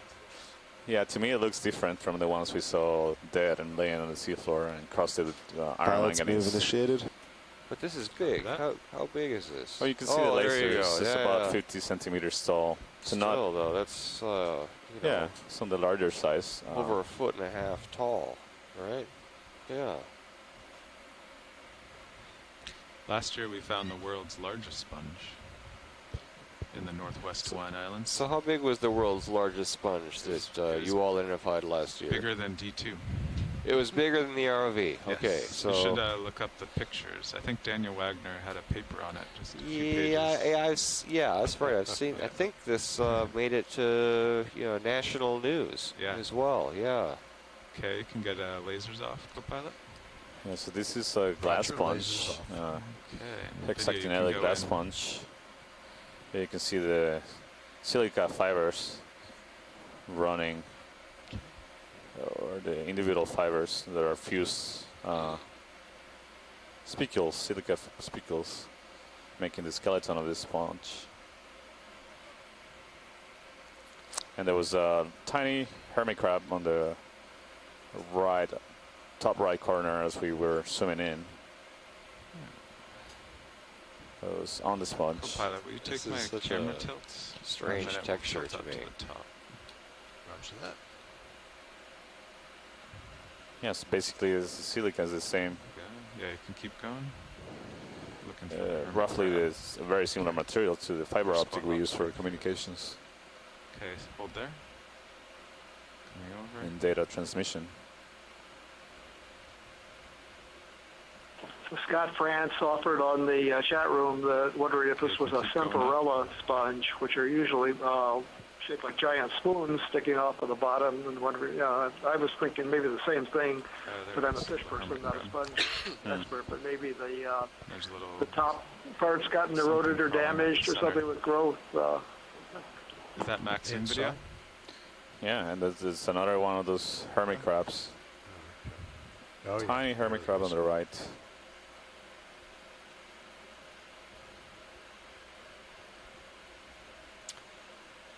Go in on that little one. Hmm. Down a little bit. Yeah. Go down. It's looks to be like a small amphipod or. Sorry. Better than I would do. Yeah, it looks like a small amphipod crawling on the surface of the sponge as well. Something pretty reflective ahead of D2. See them series? Yeah. Yeah, this is good. Thank you, pilot. I think we can Yeah. Okay, whenever you're clear continue. video.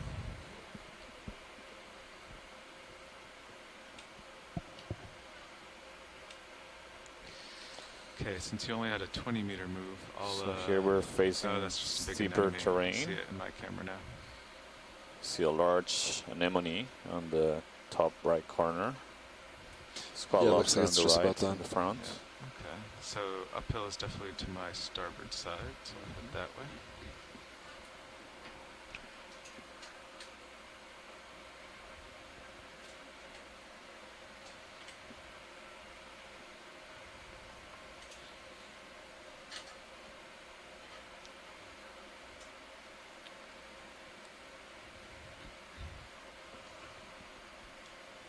Is this That's another crinoid, but this Oh. one looks different to me. a lighter color? There's something that looks like a sea urchin in the center of the screen. I'm not sure.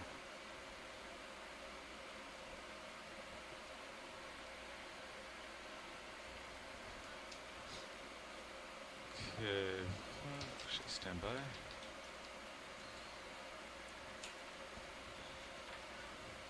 Okay, video, let's go in on this urchin. Yeah, this is an urchin. Okay, hold there. Co-pilot, our laser So he has rigid spines that are very thick. Lasers are off right now. Let me turn them on. Yes. Get those in. It looks like a really effective defense Slow this down. has evolved. Yeah, definitely wouldn't want to take a bite of it without getting hurt.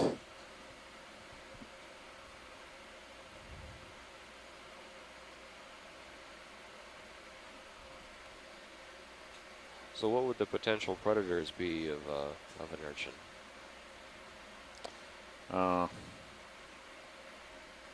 Imagine maybe some fish or some mollusks or even other About on urchins top and of me other now. echinoderms. Okay. It's be a very brave fish to take a bite Anything into this scary one. up ahead? Lots of things scary. Yeah. There's only Yeah, 20 in meters. shallow water, some of the trigger fishes and Yeah, puffers I wouldn't think that there's any have more very serious strong left teeth, the puffers at actually this have point. a beak like a Quietly parrot, tilt up slightly on the will camera. attack urchins.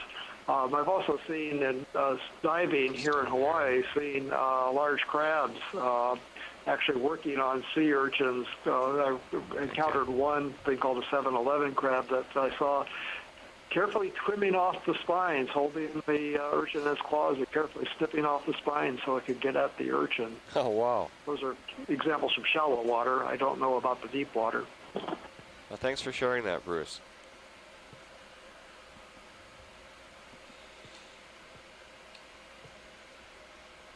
You know, in shallow water, the trigger fish will actually pick them up by a spine and Okay, flip once them you're happy over with your shot so they're video, upside go down ahead. and there are fewer spines around the mouth area, which is on the bottom of the urchin here, and then attack the urchin once it's flipped over. Yeah, good observation, Bruce. And pilot, can we take a look at that orange crinate? Sure. This has a different coloration from the two crinos we've seen so far, or the two kinds of crinos we've observed.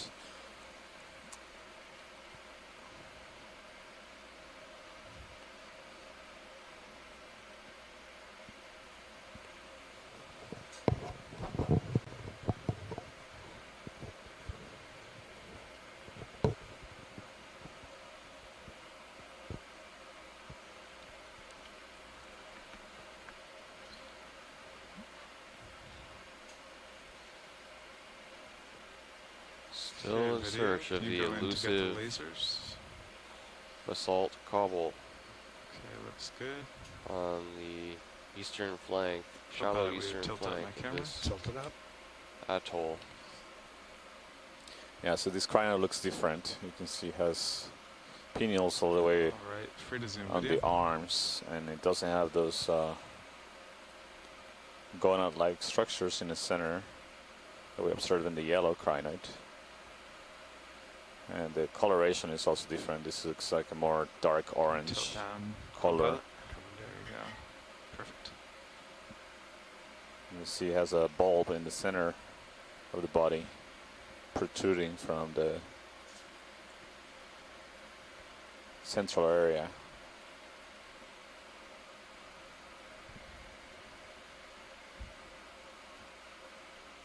Oh, this is amazing detail we can get.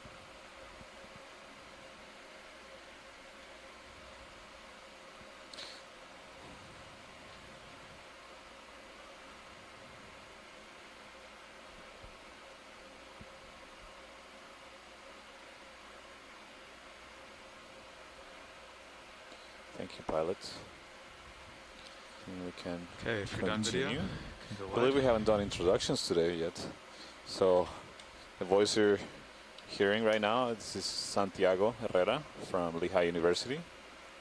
And I'm the science lead representing the biological community. Hey, Chris. How are you? It's Chris Ma. Yeah. Hey, good. I just wanted to point out something that's conceivably interesting because you at one point had that sea urchin and the feather star in the same frame. That sea urchin is a member of the Sideridae, or the general sideroid urchin group, and these are urchins that have been around for quite a long time, since the Paleozoic. And it's thought that a lot of these have fed on feather stars throughout fossil history, and they've observed shallow water sideroid urchins like Eusiderus feeding on feather stars. They attack them and gnaw away at their pinnules and their cirri, the little legs that are on the cup.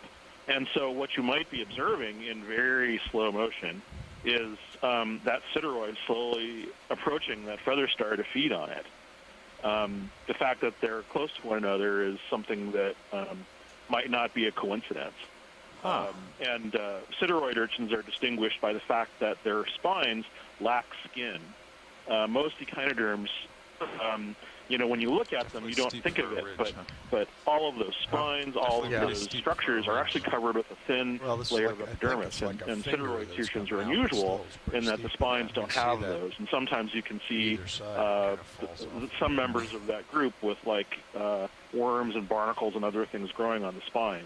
In this case, the urchin that we just passed seems relatively clear of those things.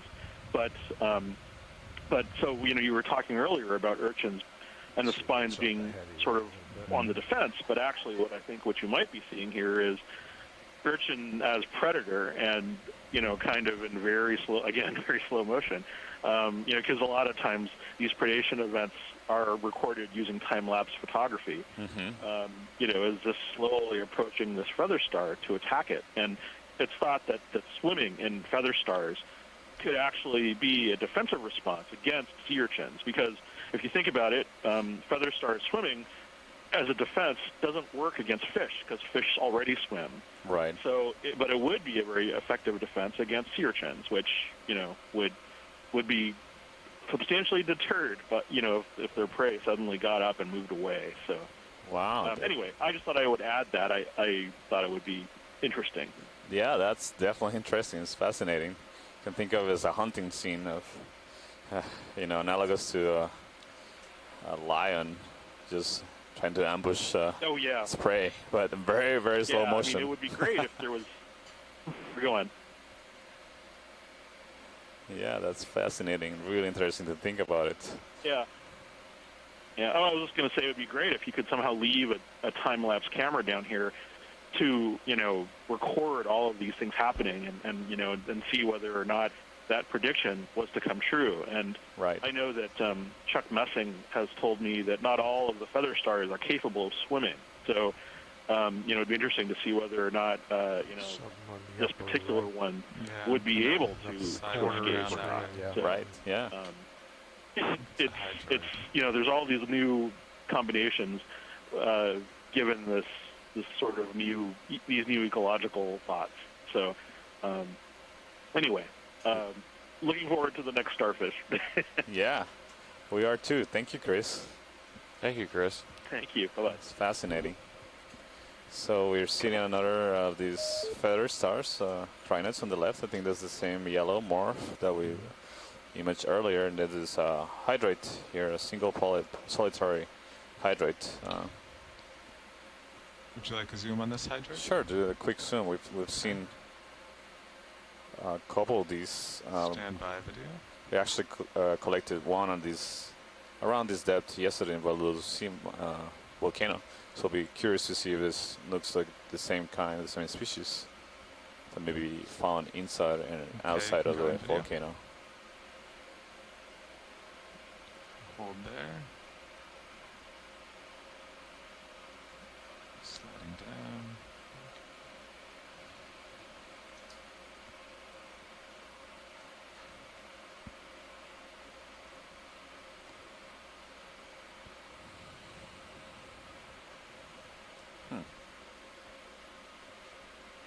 So this looks very, very similar to me, to the one we observed and collected yesterday. Has a central part that is, its center part with small tentacles is dark purple, and in general, the whole body has a more darker tone to it, and just by the morphology of the tentacles as well, it looks very, very similar to the one we observed yesterday at similar depths. It's really good to be able to characterize and make comparisons in different locations in this region to get a better understanding of the distribution of the species we're observing here. Now, was this observed, remind me, Santiago, was this observed at the 2,500 meter depth on the prior dive on this flank of Rose Atoll? Okay, I'll set Let me video. check my notes, but I don't recall let's go wide. seeing it deeper.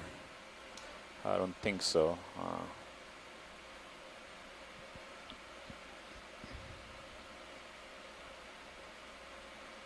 there's fish.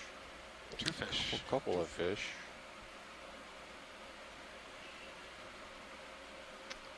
Oh yeah, Okay, a couple of let's go in fish on and this this first fish worm center. swimming. I think this is a worm or so. Hold there. Or another fish on the left. Okay, you can go in. Yes. Come on. Spectacular coloring. So these are deep water cardinal fish.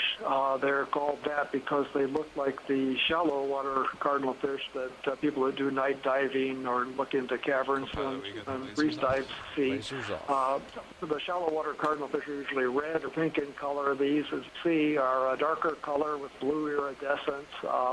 There are about 3 different genera. The most common one is Epigonus. It's the family Epigonidae, with it starting with an E. The shallow water cardinal fish are Apigonidae, starting with an A, so very similar names. Very They're spiny rayed fish, sort of perch-like fish with separate little dorsal fin, the fin on the back in the front that has spines, and then the second dorsal fin behind that has soft rays, like a lot of the spiny rayed fish have. We saw one of these go past earlier, but we didn't zoom in on it, and now I'm sure that's what we saw. My suspicion is we're going to see quite a few of these from here on up to about the 250 or 300 meter mark, because when we get into the right habitat, they don't school, but they can form large aggregations. There are a number of species, and every few years somebody discovers another species and describes it.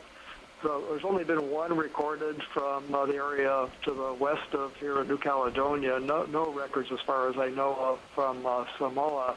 although I believe we saw them on a submersible dive I did at Rose Atoll back in 2005. Deepwater cardinal fish, Epigonus. It's a very nice video. Thank you. Yeah, thank you, Bruce. A beautiful specimen. It's really doing a good display here for us. Doing a little choreographed performance, it seems. Definitely giving us a view of all the angles of the body. Yeah. If only the other fish could be so cooperative. All right. Exit stage right. That's right. Let's see several more of those large anemones. I think that's another one of those Cardinal, quick zoom in the perhaps? center. Yes. Make sure it's the same I thing. think Yes, it is, and as I said, we'll very likely see a lot more of these from now on as we go upslope if we stay in this sort of high relief, rocky habitat with places for them to hide. A lot of times they will go for cover, though, so these are a little unusual. Maybe they're somewhat stunned by the lights. And they'd be food for larger fish in the area. great, so we'll keep an eye out for those. I'm having a hard time interpreting the surface geology here because everything is coated with ferromanganese. This surface right in front of us in the foreground, I wish we could chip off some of the ferromanganese and figure out what's underneath.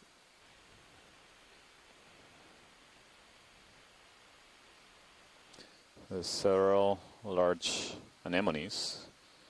Pilots, can we turn on the lasers, please? There they are. So yeah, these anemones have a diameter that is about 10 centimeters or wider.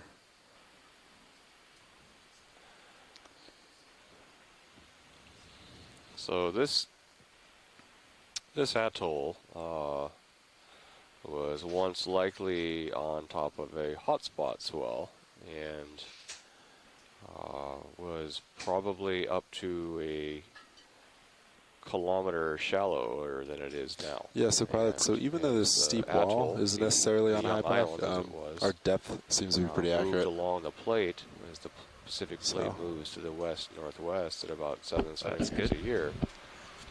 The atoll would have been carried off the hotspot swell and would have submerged by up to a kilometer. And so over the course of this dive, I suspect we're going to be seeing if you want to keep going up and outcropping coral as the submarine, I think Cirrus is pretty well centered on coral the uphill. reefs forming in the shallower waters were submerged. And a part of me wonders if so I did a lot of setting down a toe, but could be the water, it's actually such a nice coral nice conditions down here that the couple that I just tried floating were actually seem better. Crusted with ferromanganese so you can play deposits. with either. You notice when I set down a toe, the rock's kind of smooth and I kind of sliding back. There's not little notches, not many notches to grab into. So break off a portion of this. Then if you do set down and are sliding, I can take your see camera. what's underneath. Is it basalt or is it coral? If we've reached the basalt coral transition, then there's not going to be much hope of finding any basaltic rocks at shallower levels. Just going to tilt up to look ahead. Okay, go ahead. I just see all the same.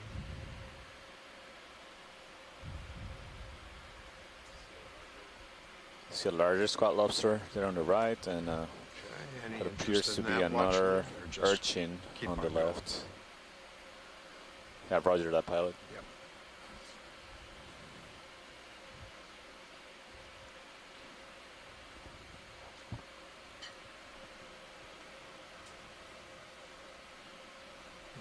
I'm going to slide over a little bit to my port. Okay. Center up there.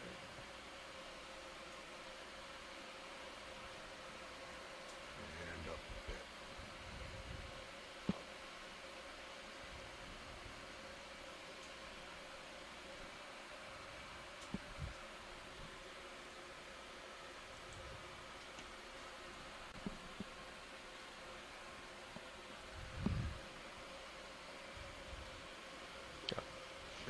Any interest in this urchin in the lower right? Yes, please. Yes. Maybe we could take the snap zoom. I don't know if it's the same kind. That looks like the spines are maybe a little longer. Yeah. Pilot, I'm going to turn on hydraulics just to check the drawer pins and all. Yeah, okay. I just sat down. We weren't quite sure about the jaws on shilling either, being clear of the rock box there. Yeah, I might bump that out. Okay, video, you want to zoom in a little bit?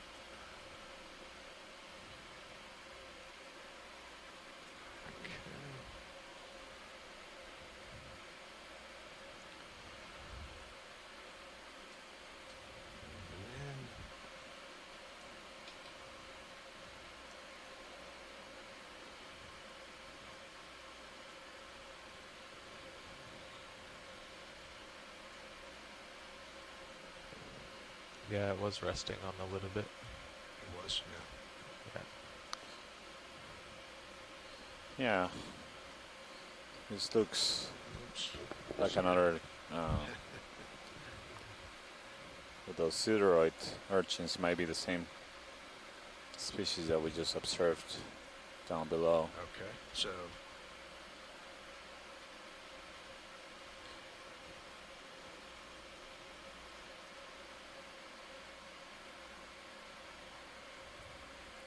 yeah, it looks very similar to me.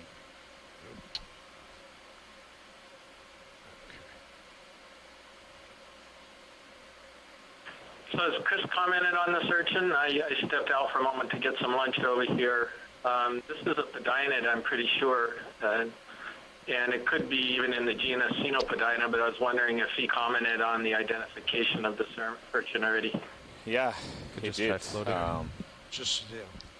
I don't believe he provided a suggestion for a genus. I didn't catch it, but he was actually describing instead of setting possible down, predation scenario by this urchin that was approaching crinoid.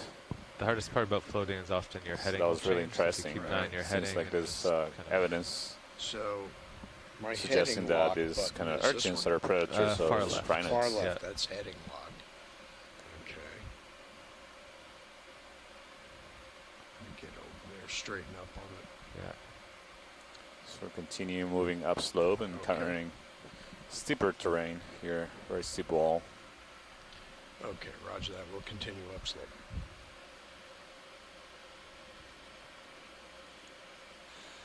This looks very encrusted. Well, I've seen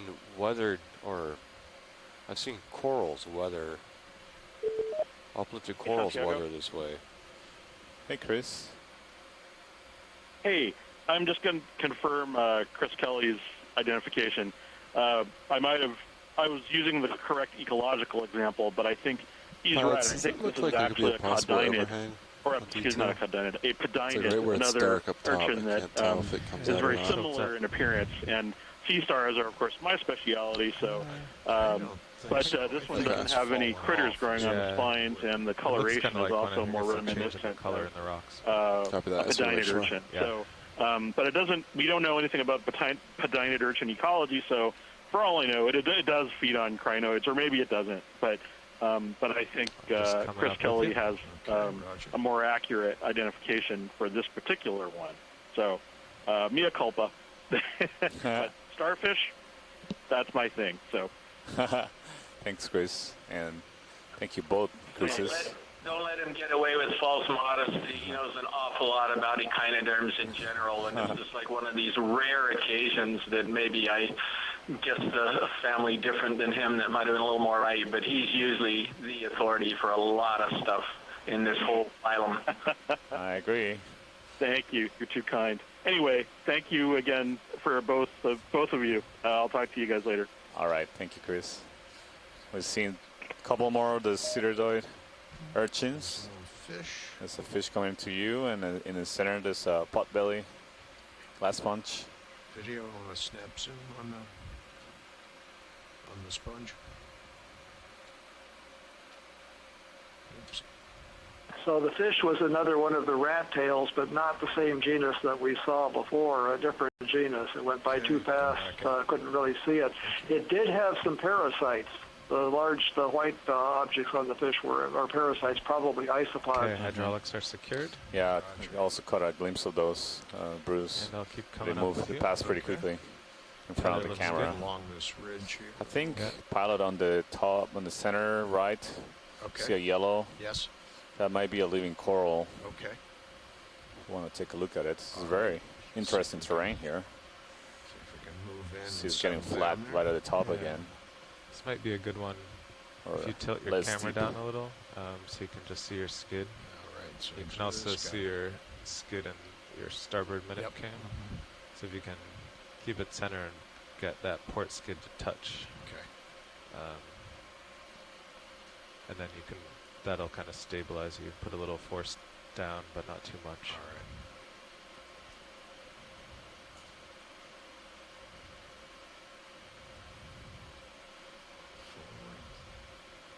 You'll see you're pretty far off still, but once you get close, you should see your shadow of the skid approaching the rock. Gotcha.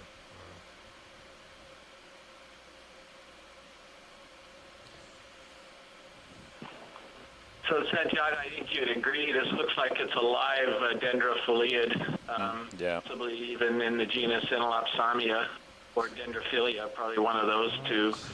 Would you concur on that? Is that what you think this is? Keep going down, but yeah, just have to move from the port distance, a little yes. to Be make curious sure to see that what it skid looks is on top of the top. up closer. We saw observed dead skeleton earlier, and we collected a dendrophilidae. So we were thinking it was maybe the genus Antomasus or dendrophilia in a previous dive.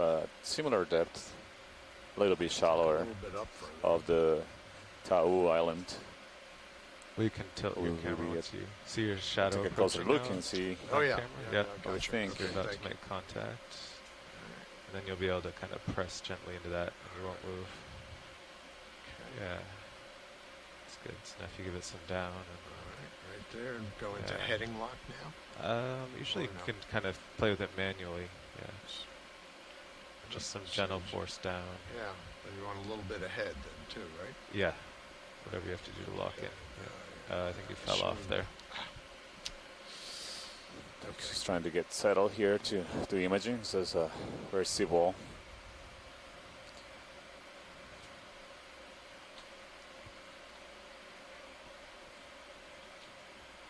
While he's doing that, any chance we could get the quad screen to show the nav displays? Again, it's just showing the 4 different cameras right now.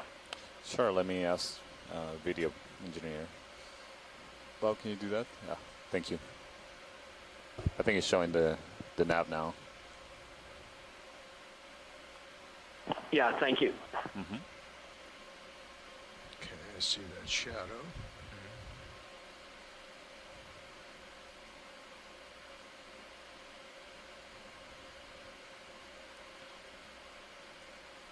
Yeah.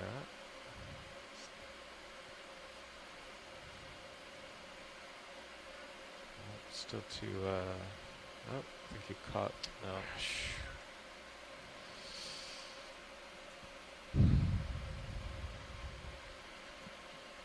Maybe it'd be better to try and get the starboard skid, twist into it. Yeah? What do you think? Go for it. All right.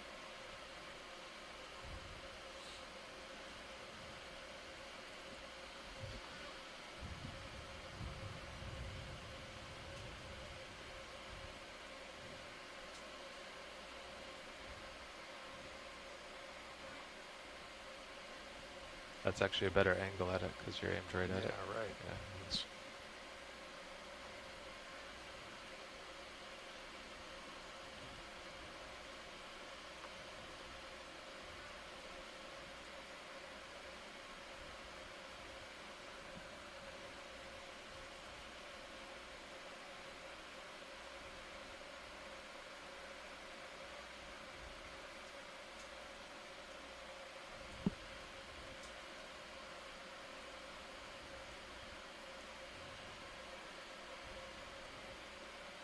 Probably only need a snap zoom on this, Santiago. I mean, this looks like it's a pretty common coral that we're all pretty familiar with. All right. Yeah, it's just the pilot is getting you wanna positioned to zoom do a quick zoom, so I think they just we're getting stable in a now. stable position now. Yeah, so you can see that this coral only has polyps on one side of the colony. Co-pilot, So I would agree with likely Yes. an Alopsamia identification. Tilting up. You see it's a little squat lobster associated with this coral, as well as possibly a barnacle or a snail in the center. that's I'm not nice. sure. There's a snail at the base of the colony where there's exposed skeleton. You see the living tissue is yellow, and the underlying skeleton is white, and that's what you see at the base of the coral.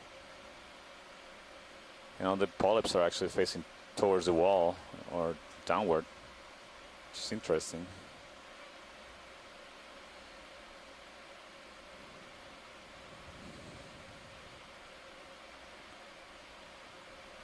This is great. Thank you, pilot. Okay.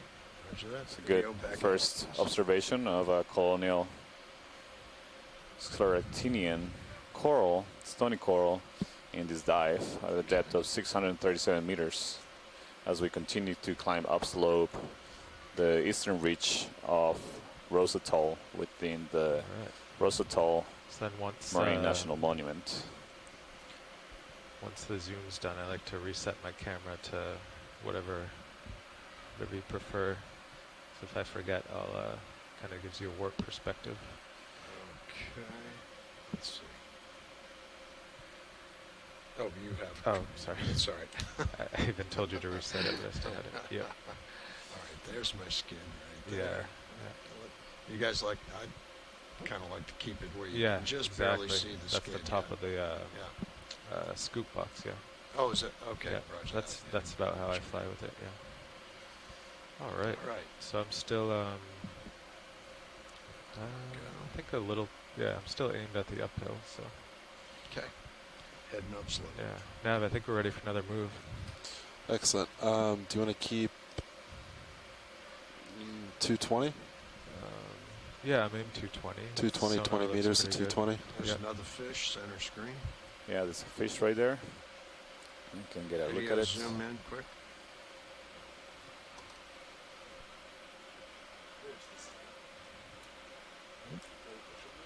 Ha!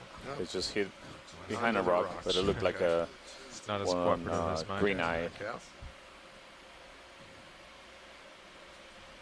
fish. Oops.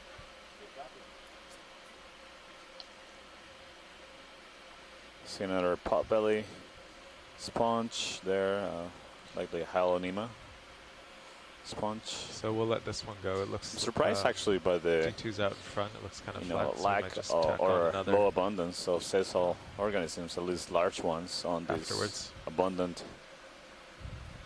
habitat of exposed rock habitat on this slope. All right, pilot's move is initiated.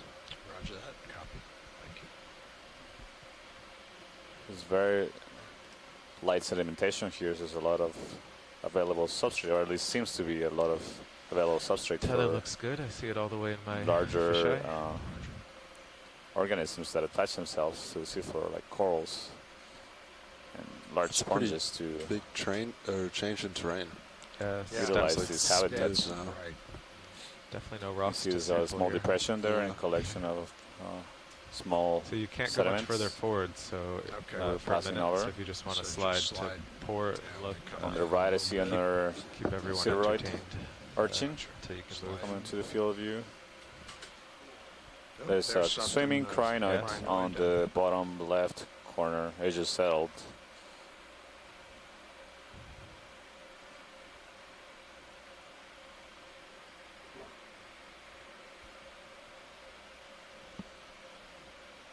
So that's just so a small example of the behavior, of swimming behavior that Chris Ma was describing earlier when we were observing the scene with the Sideroid urchin, presumably approaching a different kind of crinoid of feather star, like this one. It's a different species, I believe, different coloration, so There's another one upper left. and morphology, so presumably a different species. Okay.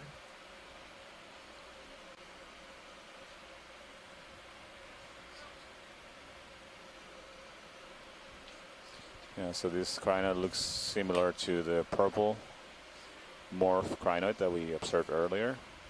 There might be a fish in that crack. I'm not sure if that's or just an impression from. It might be just a rock, actually. I don't see it.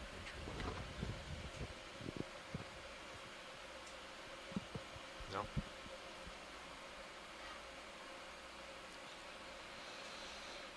There's a different kind of urchin coming into view in the left. Maybe we can take a closer look at that, pilot. Yeah, I see it.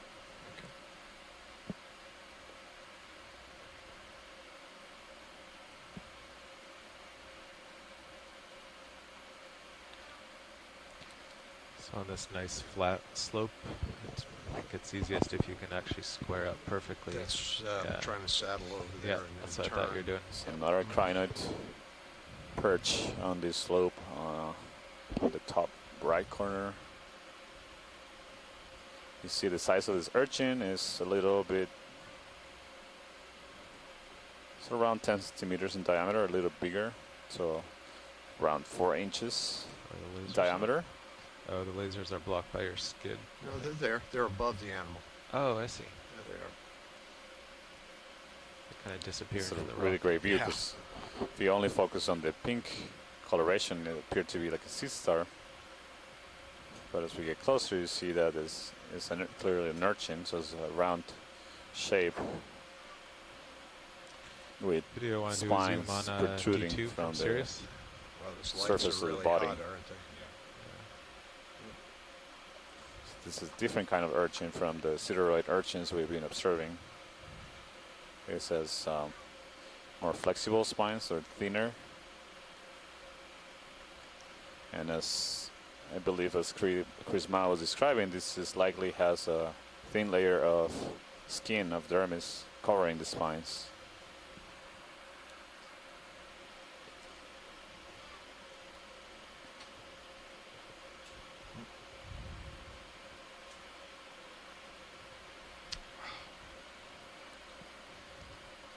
Slippery. Yeah. I don't have enough forward thrust on that. Spectacular covering. Too much, star too much shape down on and top. not enough Santiago. Sorry. Yeah, it gives you an idea why they're related to sea stars. Yeah. He's definitely getting hard thruster blast there too, right? That's not the current. Yeah, this is good. Thank you, Paul. I think we Okay. can Thank you. continue All right, roger that. moving upslope. Okay.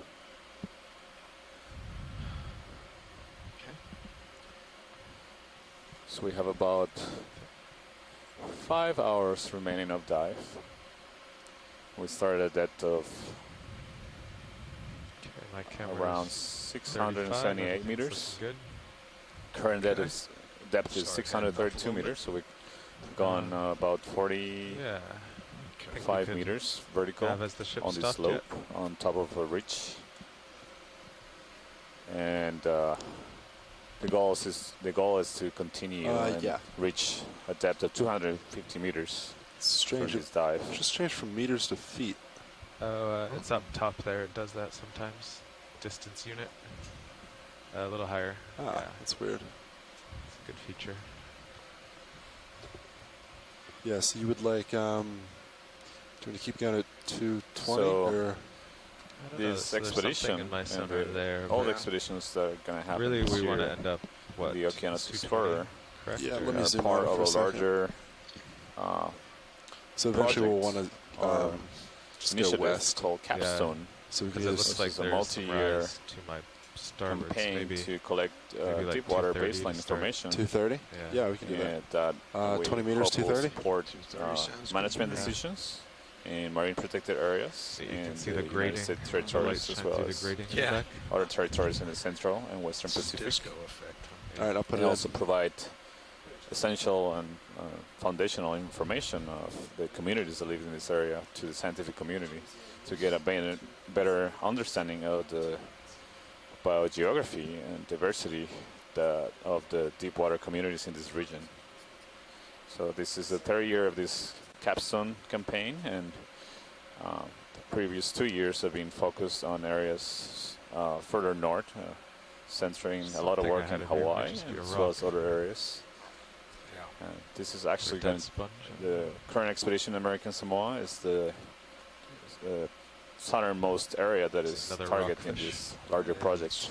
Flat face there. Pilots In move fact, initiated.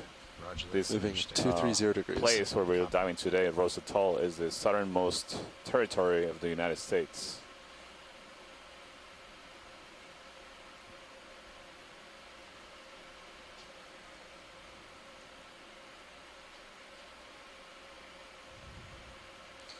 You see a lot of Cesar. I see possibly a cup coral coming in the center view to the left of the lasers, pilot. To the left of the lasers.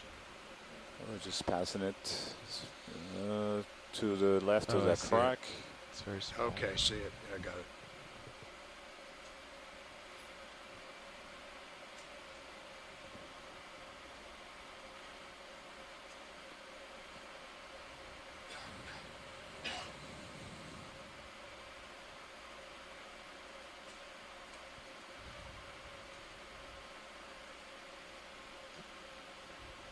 There in between the lasers, or video? You want to zoom in a little?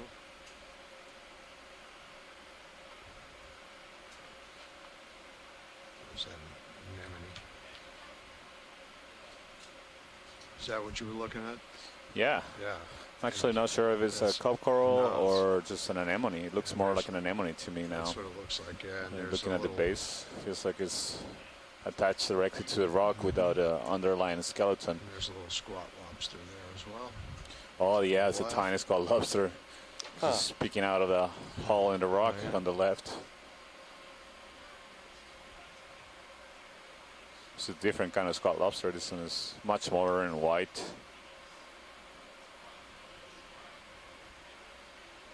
So there might be a lot of the small critters living in all the crevices. We see that often when we zoom in. We start discovering the apparent all the small fauna that lives here that is sometimes not perceptible from when you look at a higher altitude from the ROV. So a general theme I'm observing with the biology here is, well, we just haven't seen this kind of diversity since the Tau dive. It's amazing. Is that right? The shallow dive on the southwest Tau. That's right, yeah. This is the second dive we do shallower depths. So two things are coming to mind. First, when we go deep, we see less life. And when we go shallow on young surfaces, It's amazing like how yesterday, big that step looks in we your see less nip cam, life. but then Here we're going seriously, shallow it doesn't on even old exist. surfaces, and this is it's where only we see a meter high. the greatest diversity. Watch leader, we done here? I agree with that Very, observation, yeah. very simple relationship.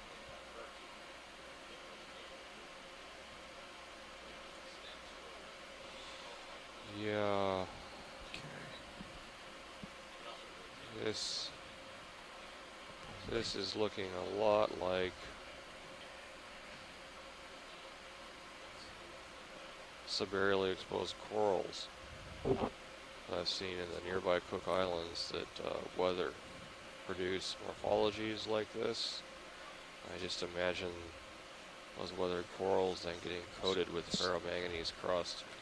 Of course, there's no way to be sure without somehow peeking underneath this ferromanganese crust. But what lies under there? I suspect it's coral, not basalt. But one can't be sure without breaking off some of that crust to see what lies beneath. Yeah, it looks like another dead coral in the center. It's just a skeleton. Very likely to be. There's a squat lobster coming to view in the center.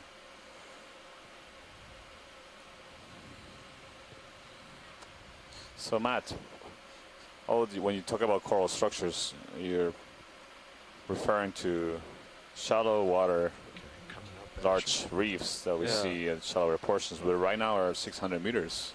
Can you tell us a bit of why you think this is one of those large coral structures? I was talking about this earlier, and this seamount, or this atoll rather, was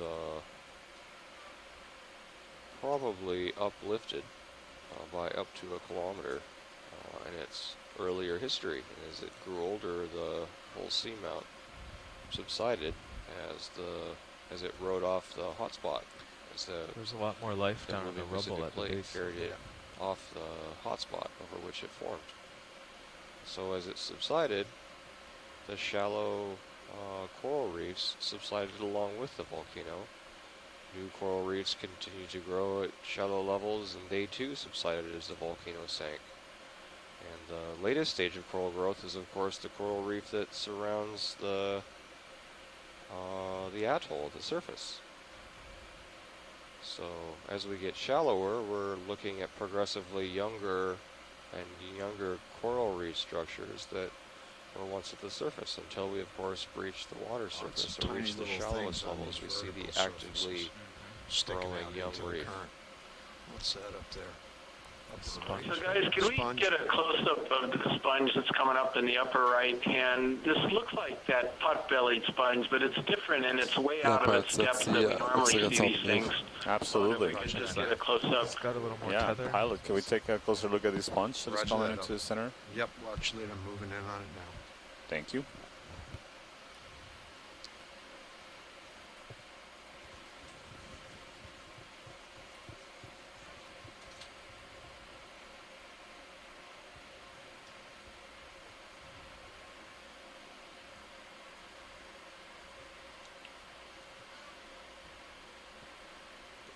Just turning to center you up a little more. Okay, roger that.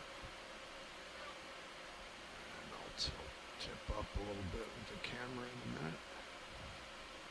Go forward. And a little Video, this is Copilot. Can we do a zoom on Sirius? It's a pretty view of D2.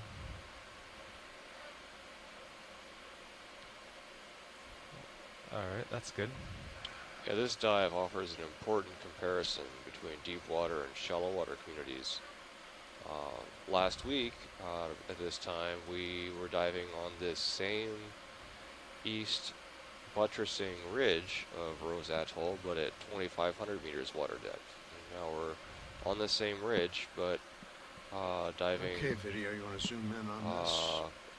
At 600 Copilot, plus can you take meters my water camera? depth. Yeah, got it.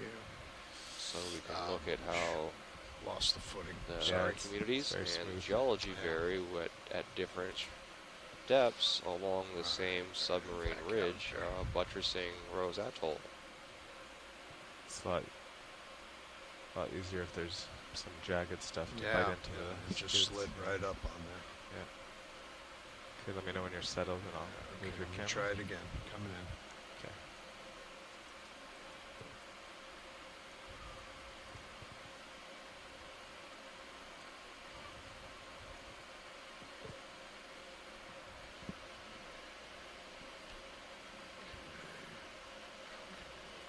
So I can see already that this is different than what we were calling the pot-bellied or flask sponge down deeper.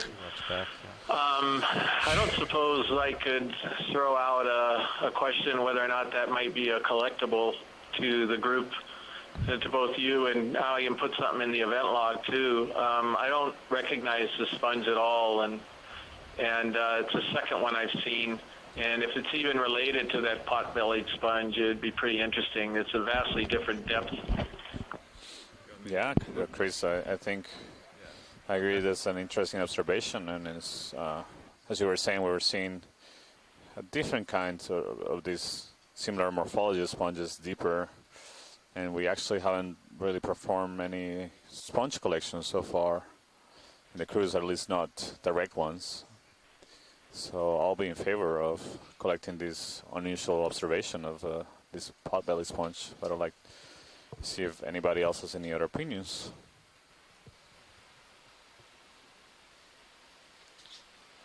Well, do you think we can get the rock that's attached to it? I know, that joke's getting old. Ship stopped. There shouldn't be any swing left, so you're in a good spot. So there's some interest in this rock that the sponge is attached to? Is that what I hear? That's right. I appreciate that the ROV team has a sense of humor about this. So is this a definite desire to collect this? Yeah, I think so. I think that there's interesting. Is this collecting this? For lack of a better word, is this spongy? It is spongy. Yeah. Okay. It's a glass sponge. It would be. So I won't try to scoop it. I'll just try to gently. Yeah. Put it in the fingers. It's about 12 centimeters. It looks like so. Roger. So we'll get settled to attempt a collection of this sponge. It shouldn't be a problem to put it in the bio box, right? No, not at all. It's a good size.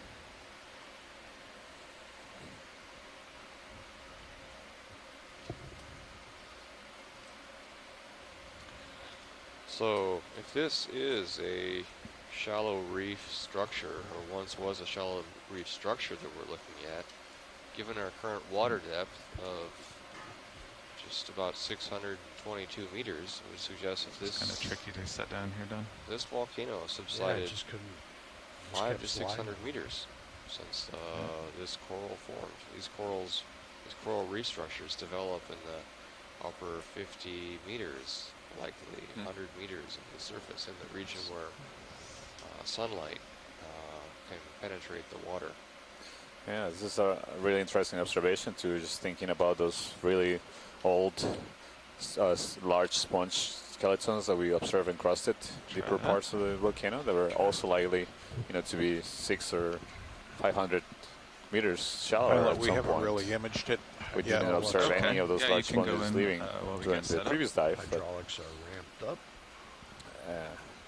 It could be that they may be living in a depth range that we unfortunately not be able to target during this expedition. So there's a gap between the deeper dive we did here and the one we're doing here. So the 1,000, 1,500 meter depth range we're not going to be able to characterize in this expedition.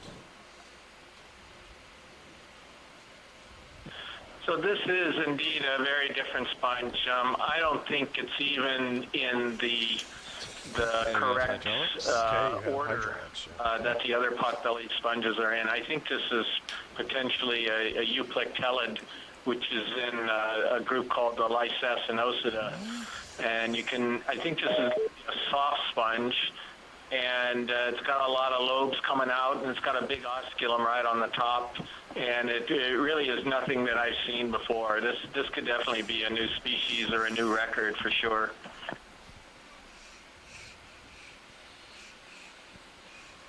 Excellent. You see also a very small hermit crab on top of the sponge. Maybe we can take a video. Can you go wide look on at it? main HD?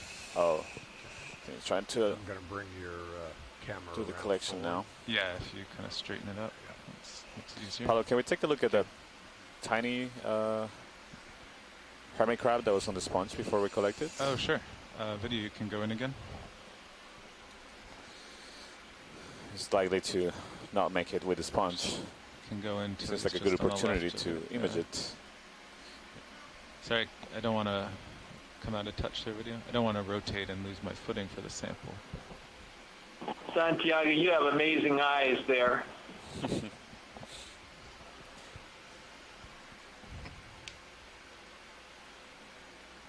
Okay. Come wide again, video. It's about 15 centimeters wide.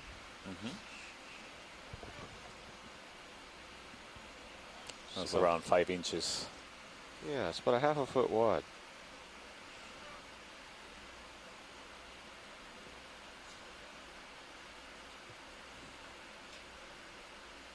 I'm curious how you collect a sponge.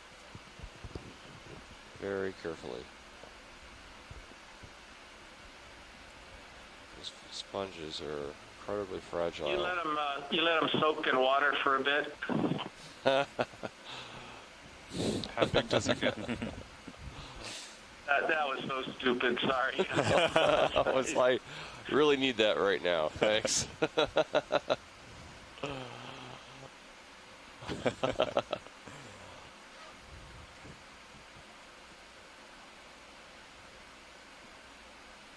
So this claw can exert up to 800 pounds.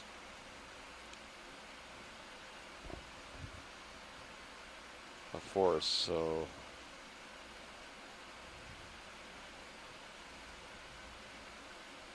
our ROV pilot has to be very careful when collecting this delicate sponge.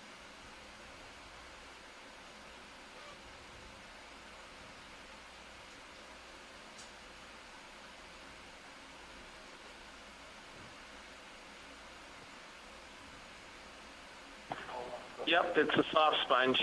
So I think this is going to be in that family, well, at least the Corbitellinae, subfamily of Euplectellids, that would be my guess.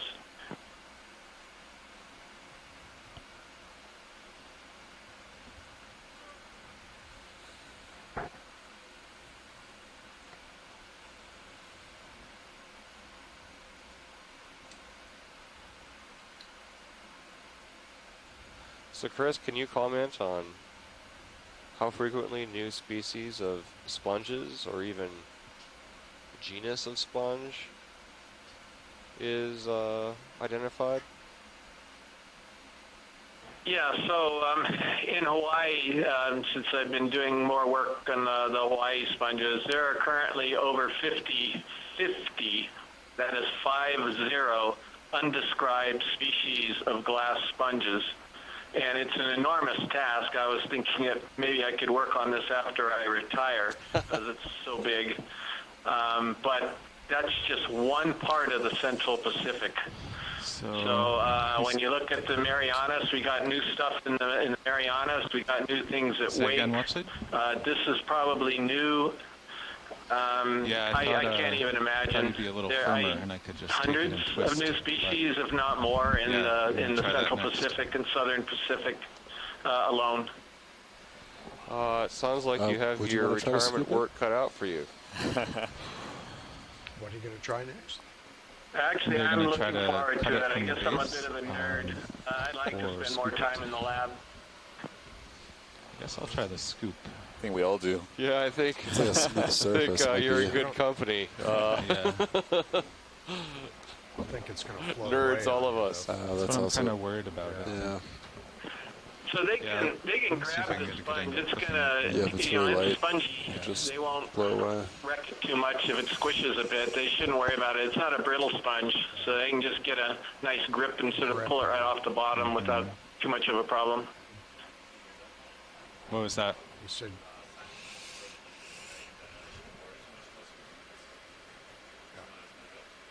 Oh, okay. so I think you had the right idea to grab it and then twist.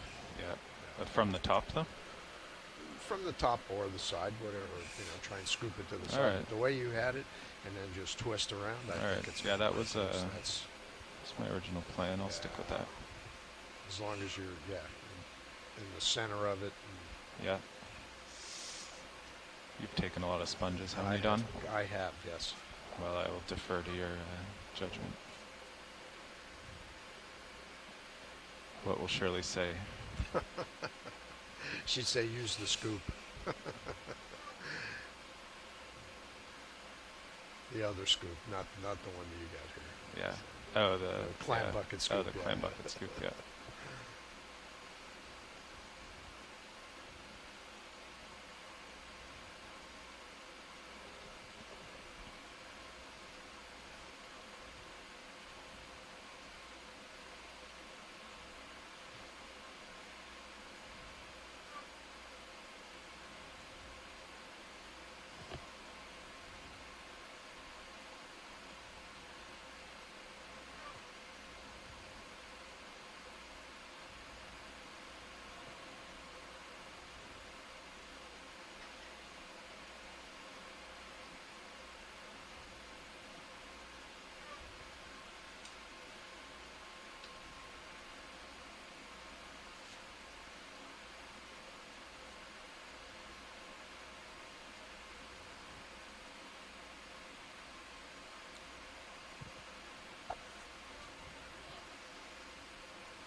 Think that's good enough? I would go a little more. Or even a little more? The sponge, I guess. Yep.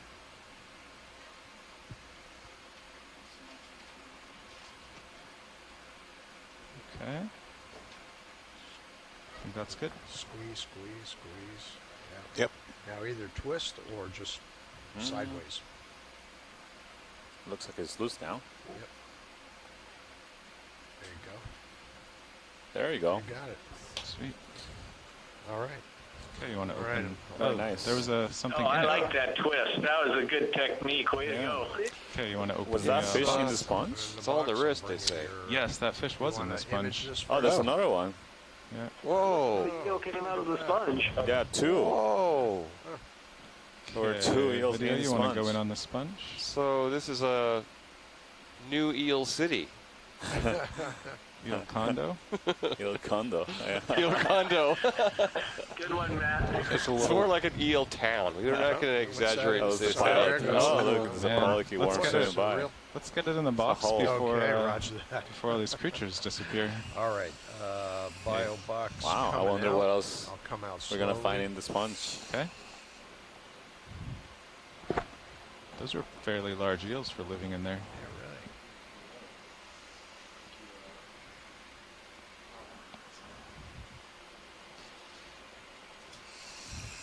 So those fish look like eels.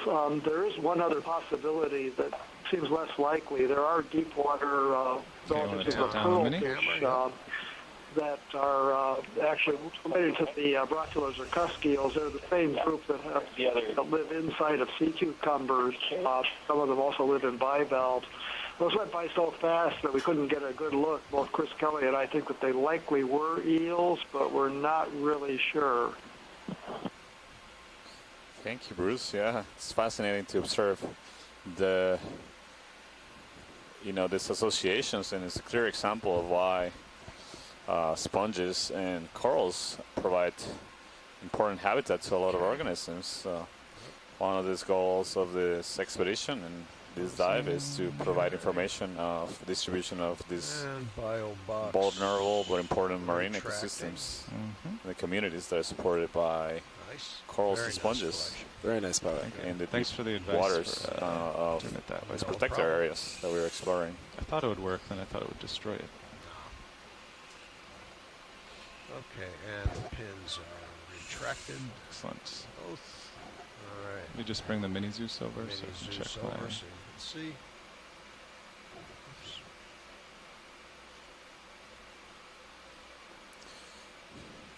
Pilot what bio box did I go into? Port inner. Port inner. Roger. Okay, and I'll put Okay.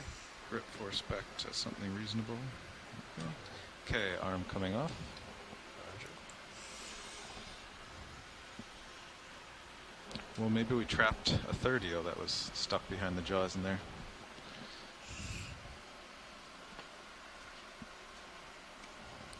Great, that was the first biological collection, the first specimen of the dive at a depth of 622 meters. Thanks very much for that, guys. I think that's a great specimen, and I really believe it's going to be something Now new. we're gonna Excellent. let Sean go. You want it? If he wants to.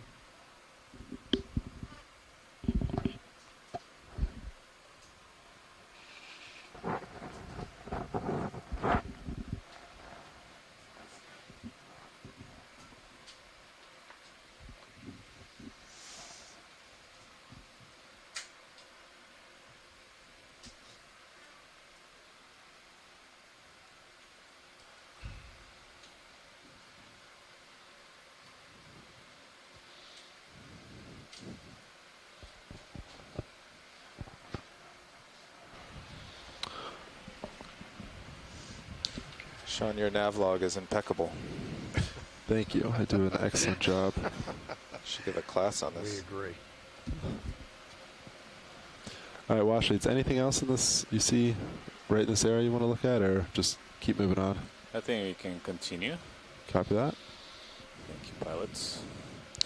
Oh, so I had I'd brought the Sears heading to starboard to center up for a beauty shot. So I think we were going. What was our heading going up? I think it was 230. So this is Bruce 230, again. yes. Chris reminded me that this dive was in part requested by us so that we could survey bottom fish. So I'd just like to put in a little nudge that we do want to get to shallow water on this dive and hopefully have a little bit of time to look around up at the top. So making some progress could be So great. Thank you. You're almost Yeah, at Bruce, 230. definitely. That's the goal of the dive as well. Yeah. Can we zoom in this? This is Yeah, video. Come on in. So this looks like a coral.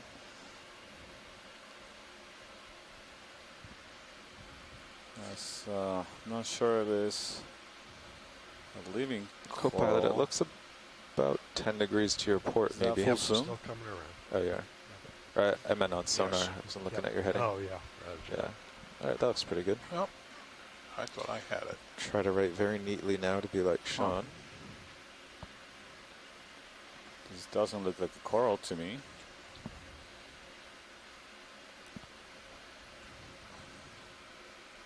It looks like black coral skeleton that have been recolonized. There's a snail on it.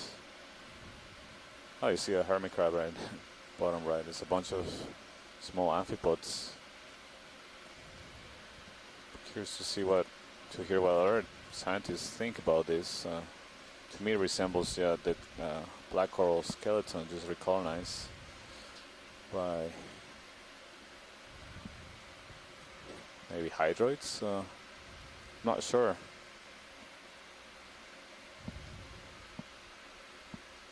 Yeah, I'm sorry, Santiago. I don't know what it is either. I don't know if Tina's on the event log or not, or I think Osako is. Maybe she has an opinion as to what this is, and Les also is on right now, so maybe he'll throw out an opinion. Yeah, I don't see anything that is recognizable as a tentacle, but there are some white structures near the center of each branch that may be tentacles. It's hard to tell. Yeah, Sonia in the event log thinks it could be an Antipatherian, and that's kind of everybody's best guess so far here at UH. Right, yeah. It does resemble, yeah. Black coral would be my best guess, but it's really unusual to me.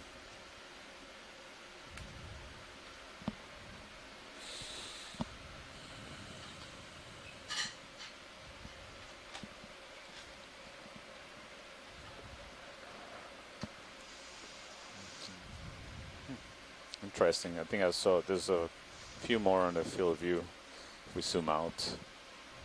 You have video. Do you want a fill frame?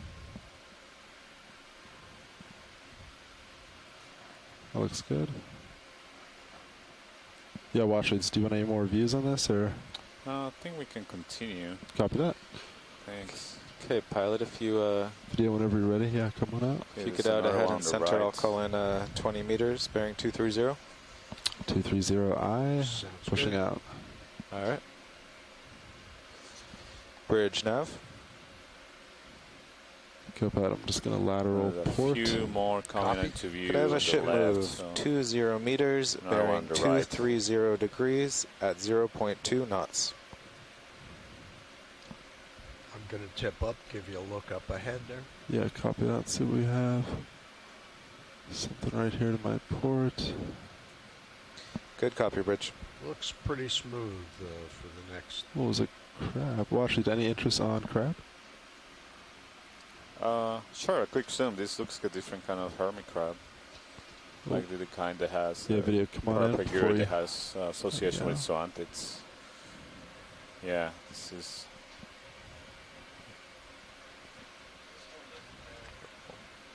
Yeah. This one doesn't have an anemone attached. I think that might be an anemone, yeah, or a zoanthid, which is similar to an anemone, yeah. Oh, it is. Okay. And actually, I think this one doesn't have a shell. It's maybe directly associated with. Copy that, Bridge. Zoanthid, or. That's remarkable. Yeah. All right, video, come on out. I don't want to get too far behind. Is it Thanks, common pilots. for something like this association to occur? Yeah, we see them in the deep sea more we keep common. pushing I'm not sure forward. they occur Roger that. as commonly in shallow waters. So they both benefit from this relationship. Is one that it'll provide some degree of protection, perhaps, and then to the Yeah. So I think we're chatting about it a little earlier. So the anemone or zoanthid on top of, basically associated with the hermit crab, may provide some protection to the hermit crab. You know, it's having a personal bodyguard that you carry with you all the time on your back.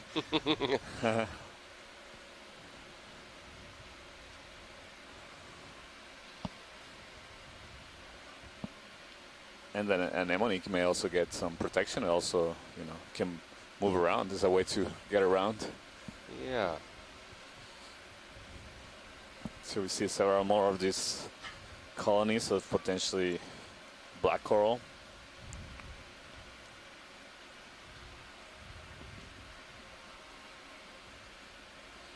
Small colonies as well as a large anemone that looks the same species as the ones we've seen.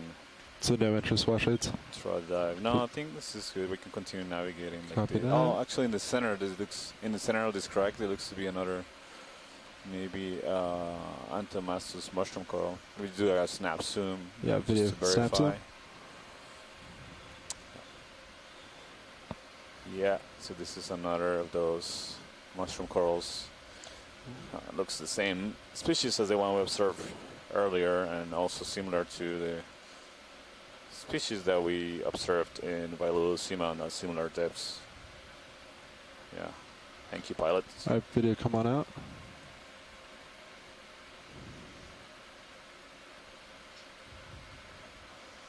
So this seems to be observing again an increase in the abundance of sessile organisms here.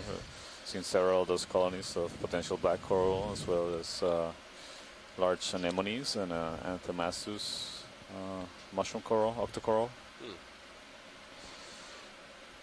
Watch lead nav. Light dusting of sediment on Go ahead, Nav. Yeah, we have about 270 minutes left on bottom. It's 600 meters to waypoint 3. So we'd have to average 0.1 knots, which is reasonable. But that's about twice as fast as we've been going so far. All right, yeah. So if we call in, if we zoom half as much, we should make it on schedule today. Yeah, so I think we're... Okay.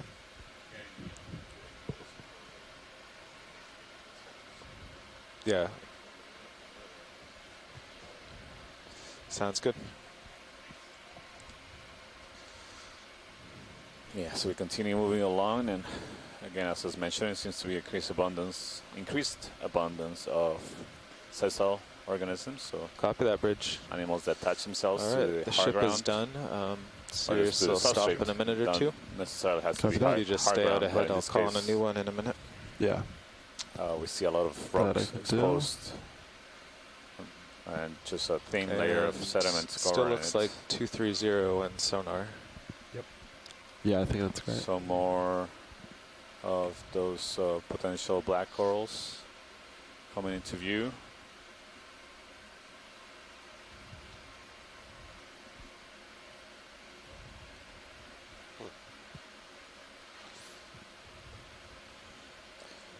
There might be some interest in collecting one of these black coral ones that we're seeing in the center. This is unusual to many of us. Video, do you want to come in?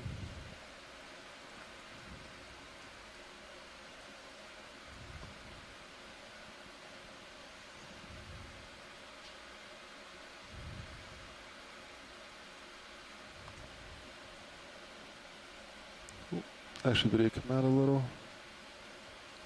Let's do that. Yeah.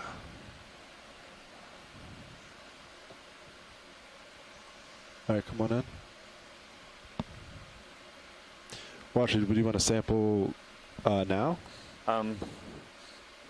waiting to hear a little bit of input from the shore, whether we consider this potential collection, biological collection. Some associates there on the. What are Yeah, those? you see zoanthids on the right, so just on the dead parts of the colony. So I think there is enough interest from shore to collect these pilots. So this colony here looks nice because it has some associates with it as well. So it'll be a good candidate or a good colony to sample, since it will give us some information of the other animals that associate with this coral. Copy that. I will set up for sampling. Yeah, these smooth surfaces, I think they're going to be common as we go up. Watch lead nav. Go ahead, Nav.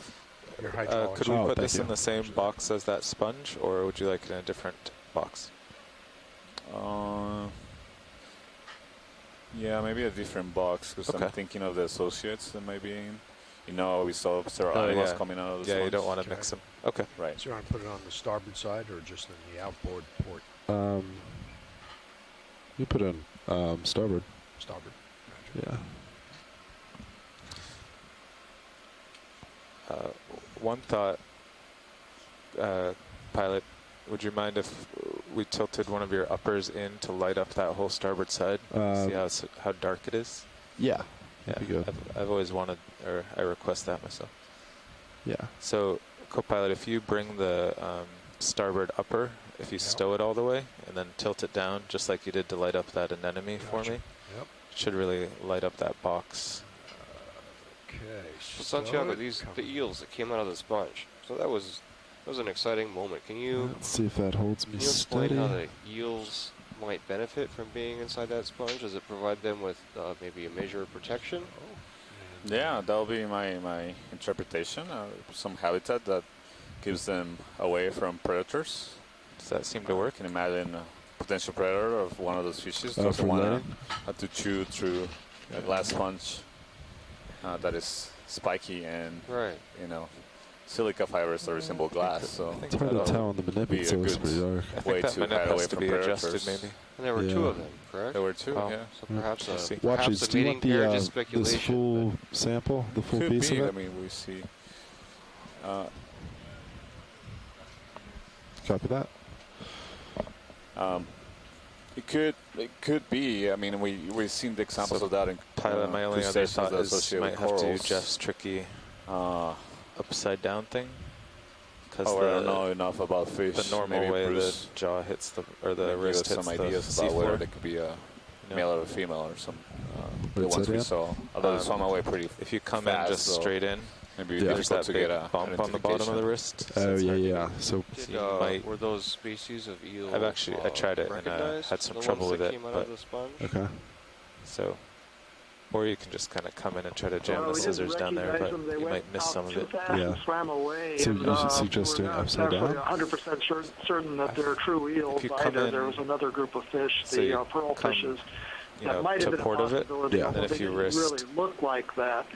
so the wrist is backwards, speculation about then the male and female top of the seems jaw is near quite the ground, reasonable. and it's flush But we with don't the know, top of and the I don't wrist. know if there are any Okay, I'll try observations that. like this Yeah, before. I would just give it a try to see if For you're these comfortable. pearl fish that I Yeah. mentioned, there is one Don't, like, species that's known to live in sponges, tired.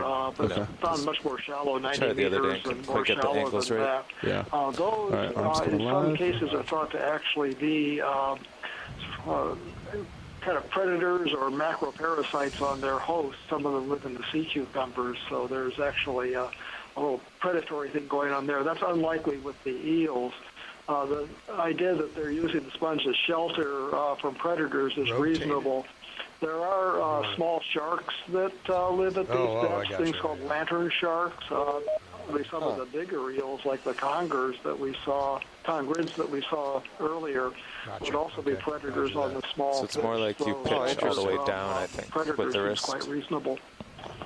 The you're saying- eels, by the way, spawn pelagic eggs, planktonic eggs, so Try there this. wouldn't be Yeah. nesting in the Okay. sponges. It'd just be an association. Okay, okay. So keep going. Thank you, Bruce. How's that? Oops, a little bit too far. Yeah. And then if you keep pitching down, you can see you'll come at it from over and top, and then the scissors will be real close to the Yeah, ground. that's good. So if we do see another sponge like that, Santiago, I think it'd be worth tapping it, just to see if eels are lurking within. That's a little different. I like that idea, yeah.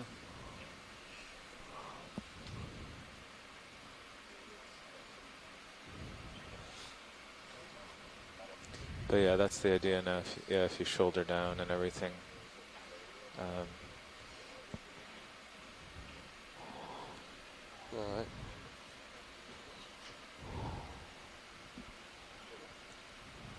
Ooh, it's looking pretty pro, Sean. Feels like a pretzel. Super awkward, yeah. We've got a good view in your manip cams there.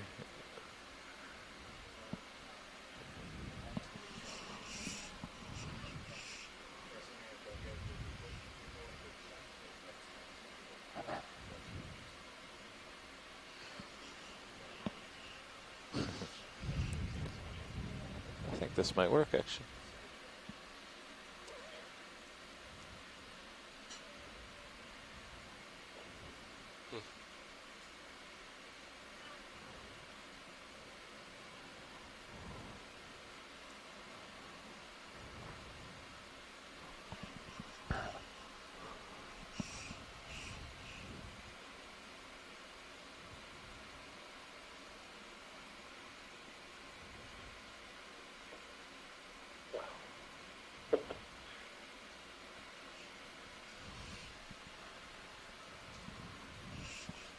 Hitting a limit in there. Which one? Shoulder down Shoulder or down. Maybe, yeah. One or the other. Might still be able to get it. Give you a zoom on 1 or 2 if it helps. Does our pilot cam work? Yeah, it does.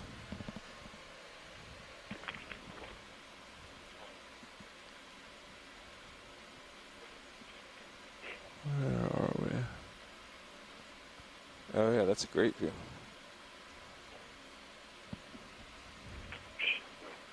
There we go. So let's do. I'm just gonna switch the pilot cam with the mini Zeus. Yep, yep. There we go. Oh. Yes, now you have up, down, and left, right.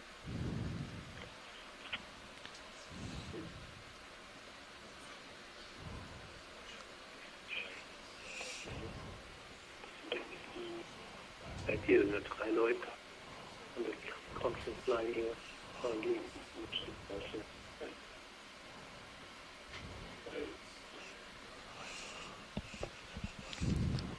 Bumping some limit. I'm not sure what. Yeah, you might have to use the wrist left, right to get further out now. HD1's perspective, it looks like your wrist edge. Wrist edge, copy.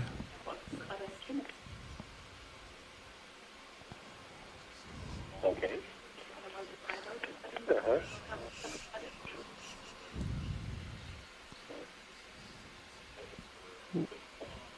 Yeah, I think you're resting on the ground. Yeah, I just bumped it. Oh man, what if you?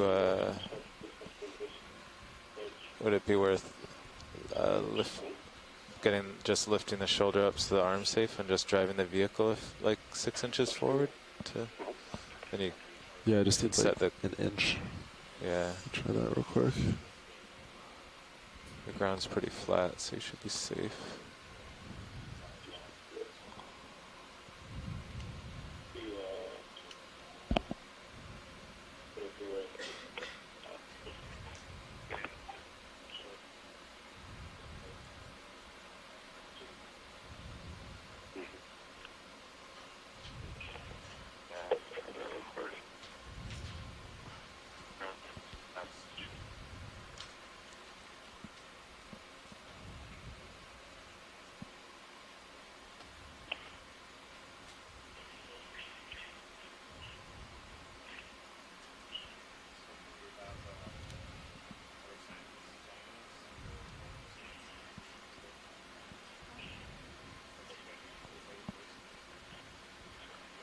Hey, Santiago, Matias here, calling in from Pennsylvania.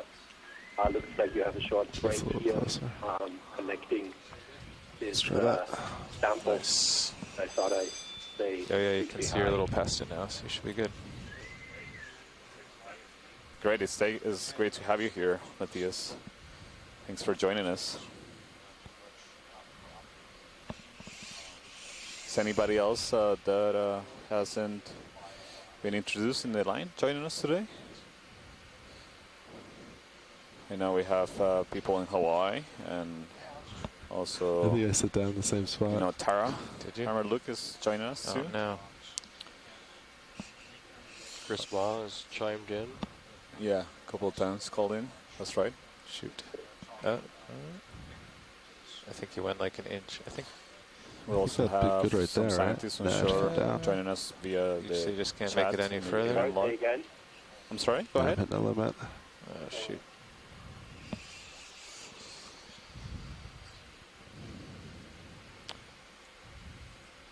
I think we heard somebody chime in, but they got cut off. So close. Hold on, let me try that again. So see where the lasers are. Get them. Yeah, if I can just get it past centered, we'll be fine.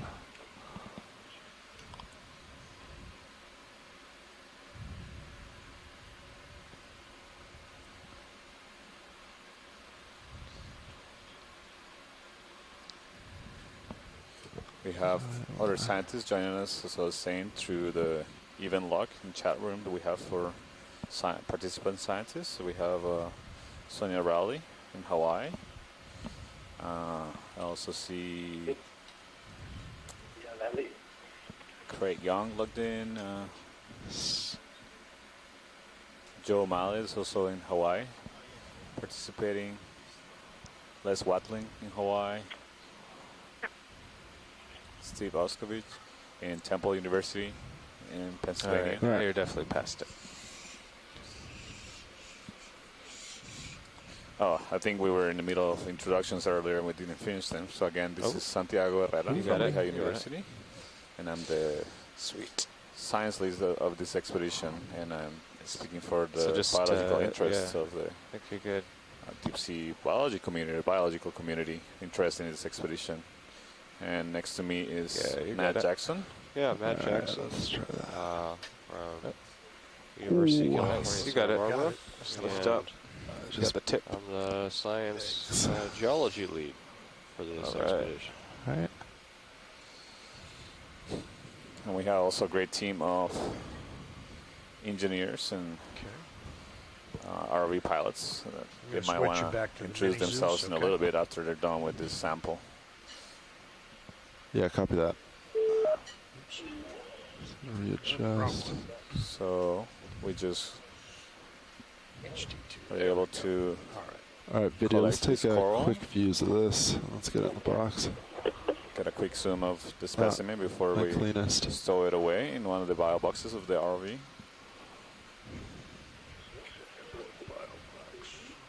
Hello, it's Bonnie here. Yeah, I'll do go port enter.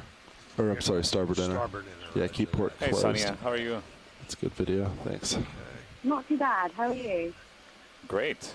Really enjoying this dive today, and the whole expedition has been fantastic so far. All right, we're going to go ahead and start. Yeah, there's some really interesting stuff actually. Yeah, so go ahead and looking open forward drawer. to seeing what else comes up in the shallows. So yeah, it's nice to have a little bit more time today to sort of focus on the dive.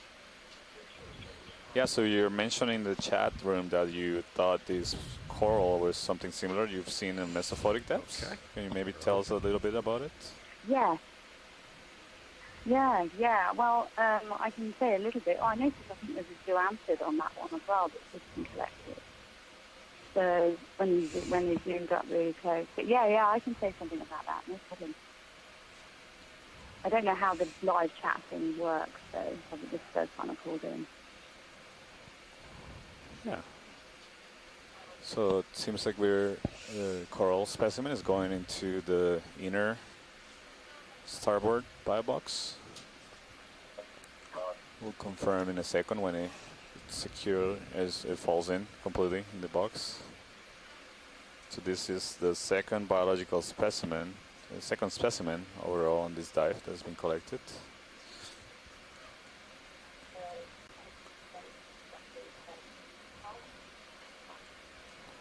And it's very likely black coral.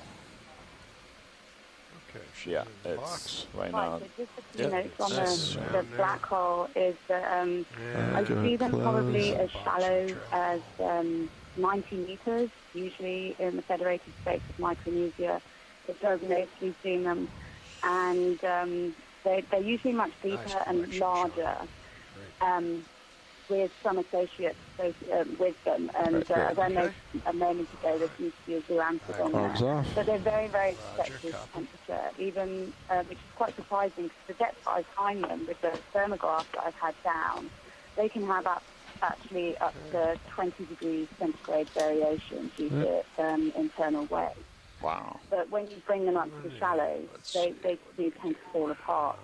It'd be really, really interesting to actually find out exactly what these things are and compare them to some of the material that I've collected mesophoric depth. And so it's just seems all relatively new, really, so it's quite exciting.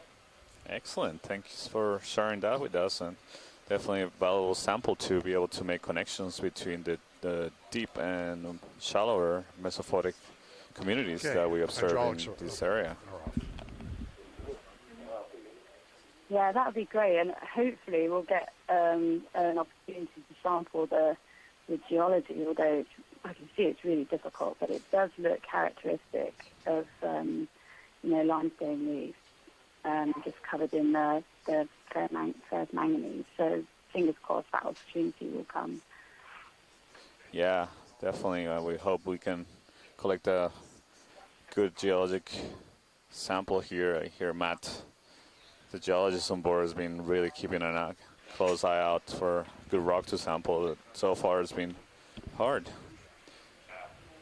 Thanks, video. We should be seeing a good rock later on to sample. Yeah, sorry, go ahead. All right, I was going to say it's remarkably consolidated. It really, really is.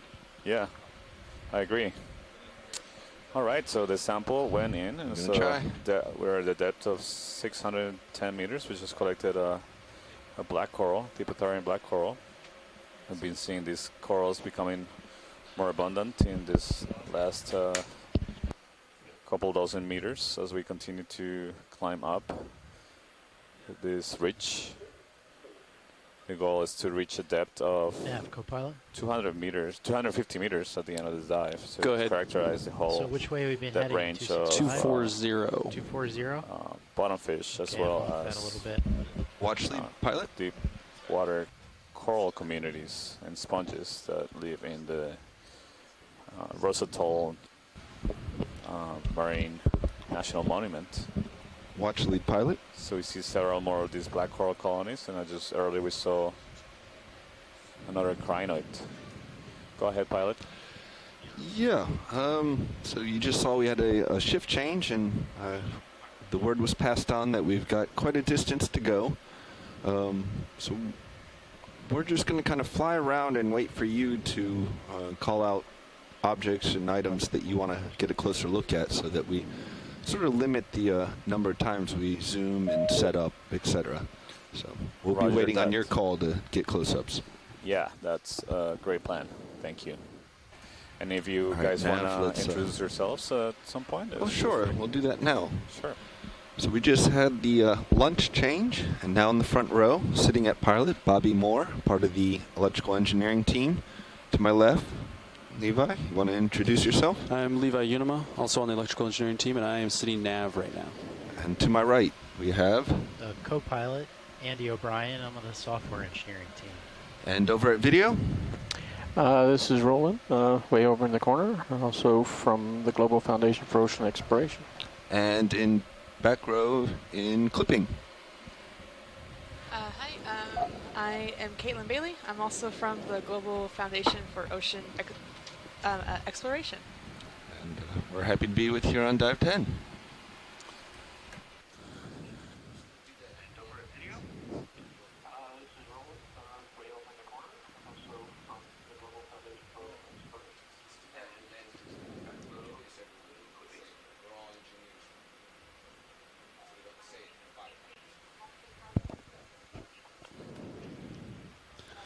You guys ready for a move?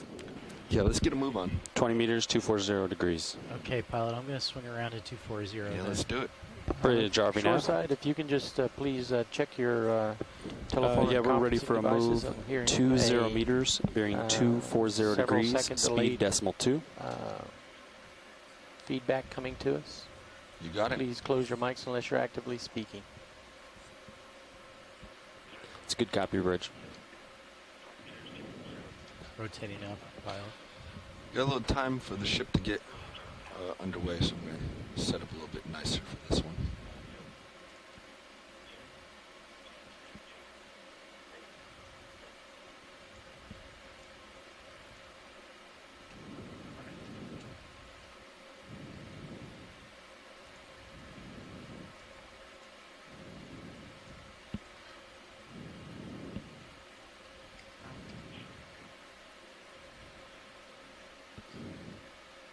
Move initiated. Thank you, Bridge.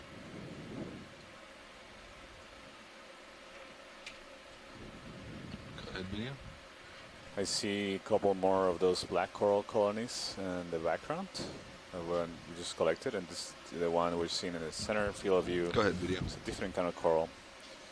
Take a close look. It's this is bamboo. Yeah, so we're trying to get to coral. waypoint 3. Yep. It's a whip coral. We need to taking average a close look at the polyps decimal right now. 0.08. If we see any of those Copy. needle calcium gotta make carbonate sure to structures. Keep that, moving. Yep. But it gets steeper here, so we want to be careful. Species or groups of species in this Come family. back for the associate. I don't see any of the needles. That's something we see sticking out of the polyps Come or back, video. visible within the polyps. Oh, this is a very slender That's what's going skeleton of this coral. Stand by, video. All right. Okay. Thank you, pilot.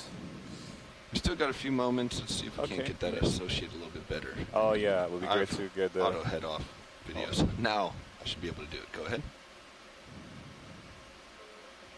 That looks like a small squat lobster clinging on the bamboo coral. Okay, I'm moving now. It's interesting because usually bamboo corals don't seem to have as many associates as many other octocorals, but here you see a small squat lobster clinging in between the polyps of this coral. It's a beautiful color. It's like yellow and transparent. You see All right, when there's you're ready, some video. banded patterns on I the like this. claws and He moved frontal for us. parts of the arms. It's time for me to move on. Once you got your full image. Might be another one clinging there to the left as we zoom out. Thank you, pilot. This is great. And I don't know if we could do a quick snap zoom on the attachment before we Bridge, RV now. use this coral, and then we move on. Go video. There we go. So actually, the actual attachment is confirm hidden bailout between the 090. rock. You can see the thicker gonna part of come the off, try older to part of the float up. colony. Thank the you, Bridge. skeleton Coming and up the too. black bands of rotate coordination down a little material that are. Ah, there it is. There is the attachment to the rock. Thank you. Yeah, this is good. All Very right. good image. Let's move on. Let's move on. Let's keep it going.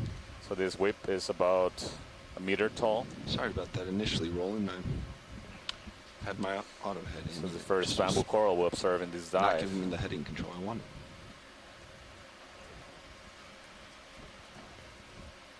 All right, pushing up. My coloring looks very blue. I was just going to say that. Everything looks a touch blue.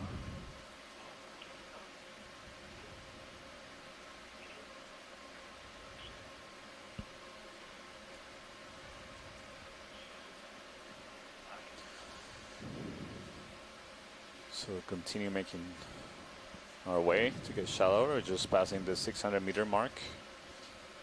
Rotating up.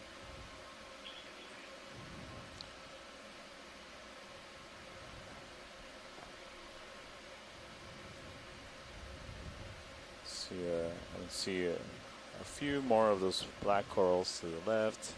There's urchin coming into center field of view, as well as more of the black corals. sideroid urchin. Those are the ones that have naked spines. We imaged a few of those earlier in the dive. Several more of the black coral Antipothorian colonies. None of them seem to get really big. Might be a characteristic of the species, or they might be just early or not very old corals that are all of similar age in this area.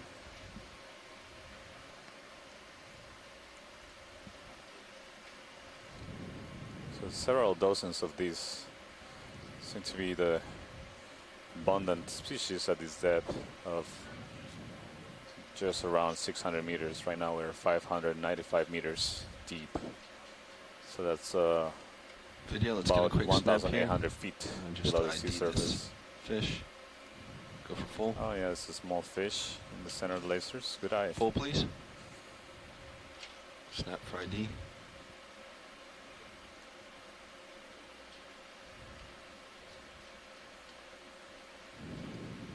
Is that good enough for an ID, Watchling? Yeah, I'm waiting for the fish expert to chime in.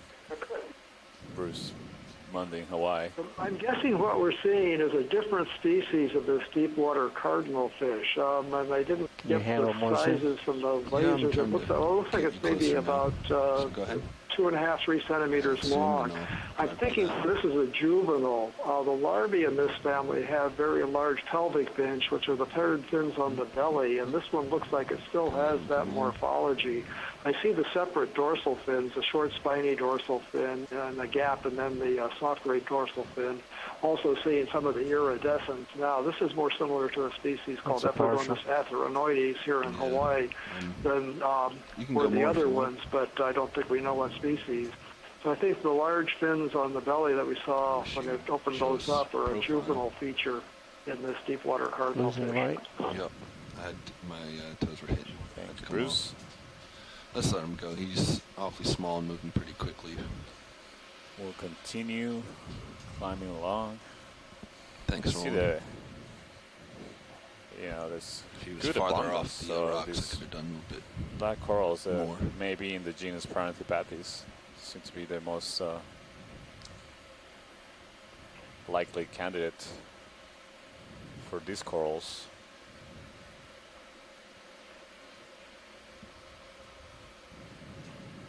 There's another fish in the center right here, maybe to the left of the lasers. And would you like a close-up? Sure. Give You a got snap it. zoom, see if there's something that we've seen before or not. Let's start to go in video in case he jumps on us. The ship's in position, pilots. I don't know if you guys are ready for another one. Co-pilot is. So this is a scorpionfish relative, but not in the same group as the other scorpionfish we've seen. This is in I'd say another 20 family would be Bembridae, okay. Bembrops, or Parabembrops. Clear. So you see the snout on this one is much more elongate and flat. You can see some strong spines under the eye and back on the head. So that's I think Bembrops or Parabembrops. I don't know the common name for these fish, but they're scorpionfish relatives, but not in the same family. Yeah, great. Thank you, Bruce. I think that's a good image, pilot. Maybe we can continue. Pilot, you ready for a Get a move? few seconds of the tail. Bridge, RV nav. Frame I'd like a move, same as last. 20 meters, bearing 240 degrees, speed decimal 2. Let me know when you're clear. Clear. Okay, let's come on.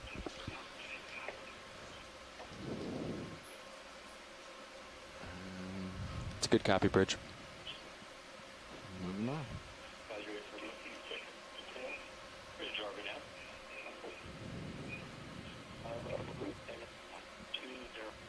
What's this little thing right here on the edge? Sorry, can you repeat that? Snap zoom here.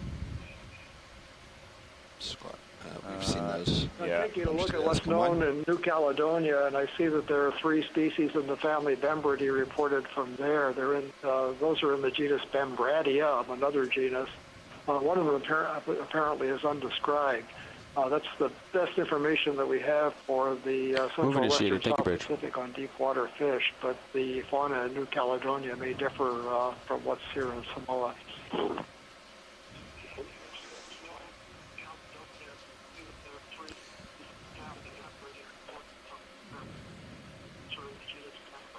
Shoreside, if everyone can check your phones, we're hearing a significant delayed feedback coming several seconds after something's said. We're hearing it come back. Please mute your phone when not actively speaking.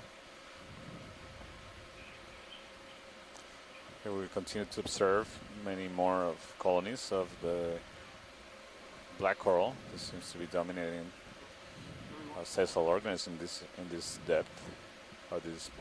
On this ridge. There's some squat lobsters clinging down on this rock.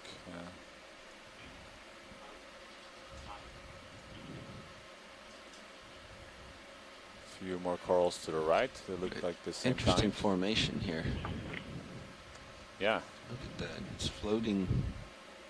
It's hanging down, floating above the bottom layer. Yeah, this is really interesting. Geology. It's like a flat piece just attached by a couple attachment points to the upper part of the rock.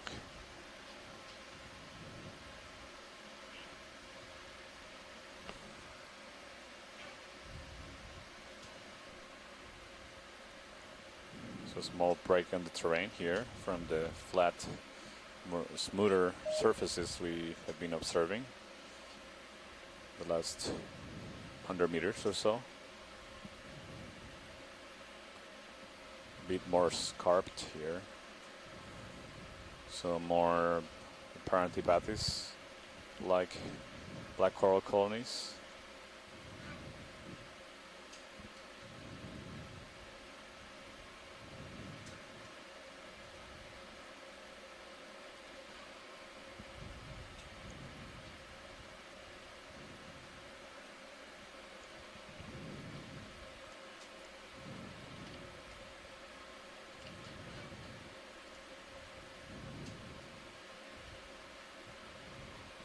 Alright, I think we can probably keep it moving. I'm sure that move's coming towards an end. Thinking another 20? I think so. Works for co-pilot. Bridge RV-nav. Is that move complete? Okay, we can add 20 meters at 240 degrees. Several Thanks, more Bridge. black coral colonies, but not much many other species of corals or other sessile organisms. There's an urchin in the center. We image, I think it's the same kind, a bit earlier.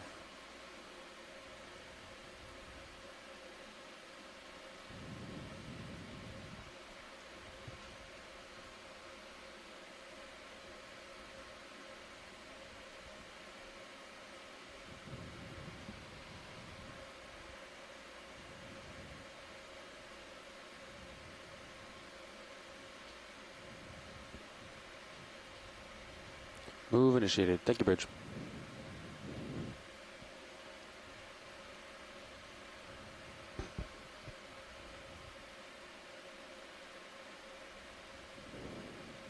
Floating object top of screen just went off. Go ahead.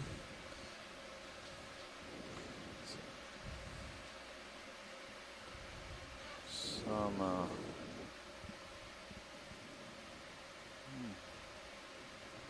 Like a siphonophore that's separated. Yeah, like gelatinous organisms, but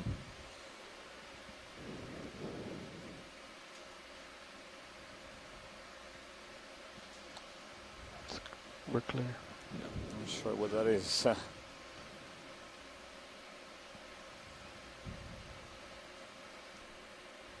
Be a salp chain that just broke off.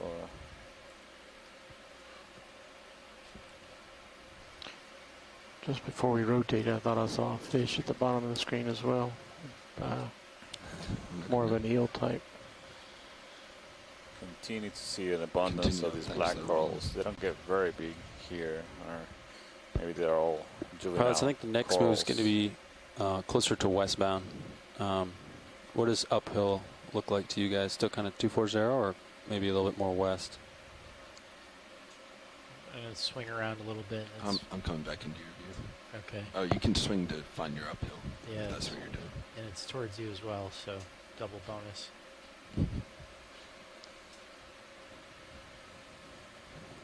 You see some sandy sediment. Just this seems to be like a I'd say around 230. that is okay. a more good way for sediment to just flow downhill from the upper parts of the yeah, it's actually about right for Atoll. local. Okay.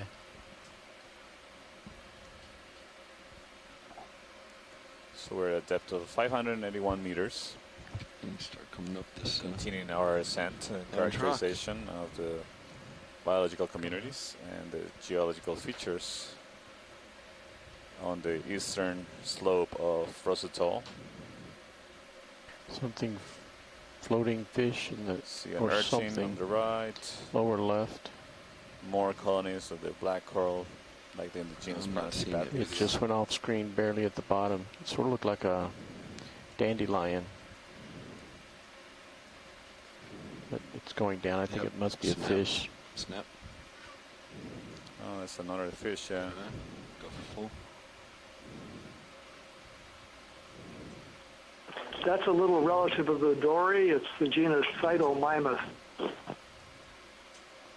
Thanks, Bruce. Yeah, these seem to be disoriented and start colliding with the seafloor once they get might be a little disoriented by or very disoriented by the lights of the fish, the lights of the ROV.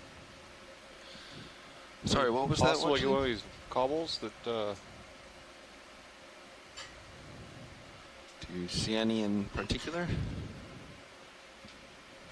Looks like ship move is just coming to a stop here. Yeah, ship move just ended. So there's some just behind. I'd say same. Just behind. More of the same.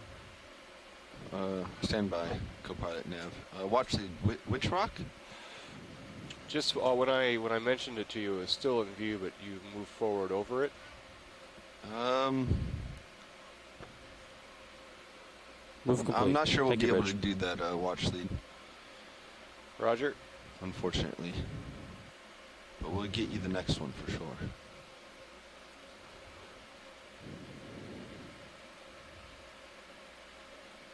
Right above you, pilot. Yeah. Let me get out in front again. Rotating up.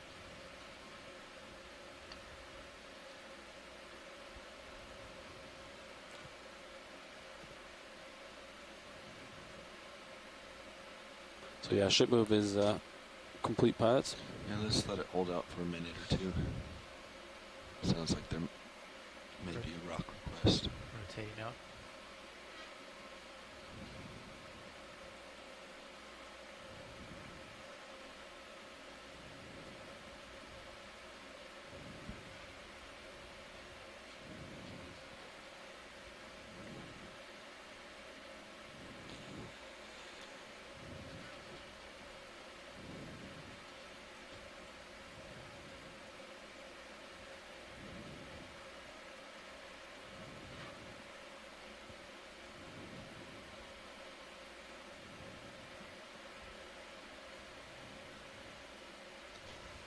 Straight ahead, just above the lasers, is that a batch of corals or something?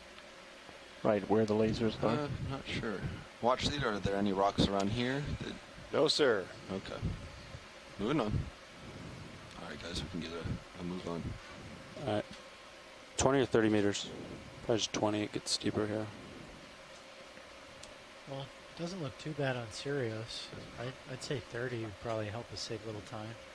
Okay. Bridge RV nav. Ready for a move. 30 meters, bearing 240 degrees, speed 2.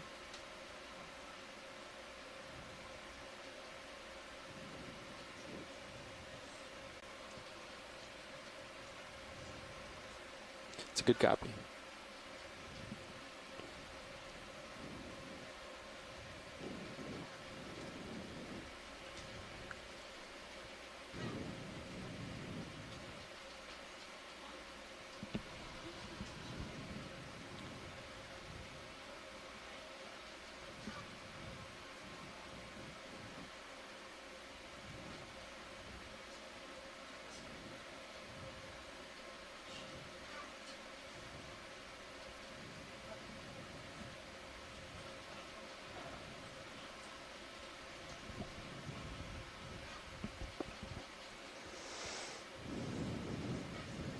Move initiated.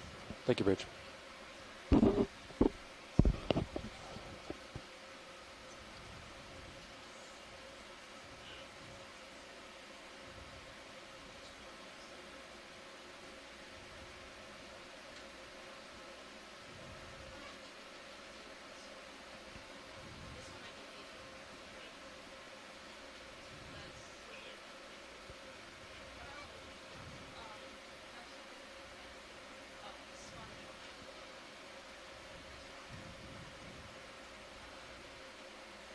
Hey Nav, do you remember if the frequency that was troublesome on Sirius yesterday? Yeah, 385 is the 385 was the low frequency, yeah. That was the one that wasn't working? Correct. Okay.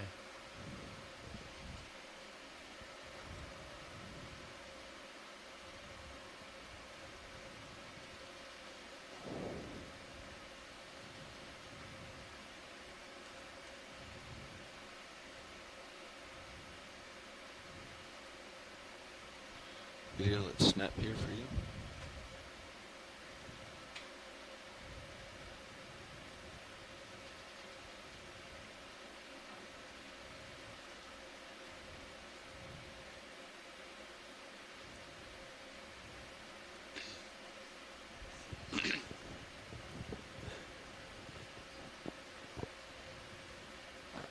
These loose blocks over to the right here at all? No, never mind.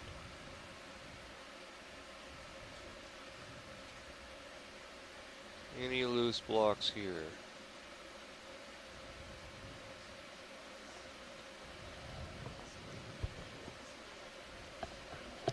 Yeah, how about that in front of us? It's dark.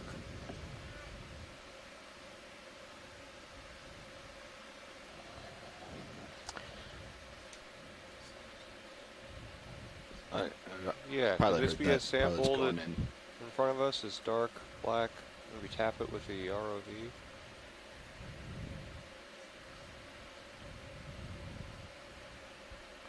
It's loose. Not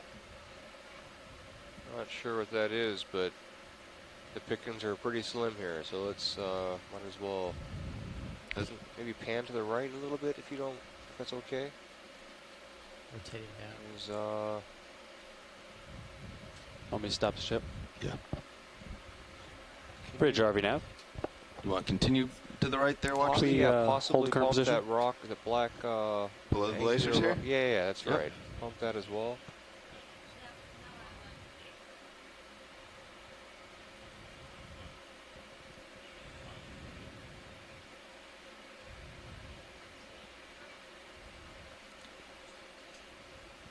Looks like a harder angle. That one doesn't look like it's budging. Okay. Looks like your upper toe is still pumping. Yeah, we'll try getting it with the other toe. Came down on it and it didn't move, but let's try it again.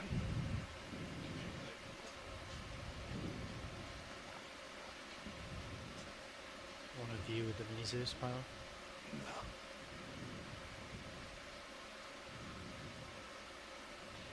No. It does not move. It's not going anywhere. All right. Those are welded to the bottom. So your only option is this, looks like this rounder one. Yeah, I'll take it. Okay. It's, maybe we'll be surprised and find some basalt in the middle, but it may very well be coral. But sure.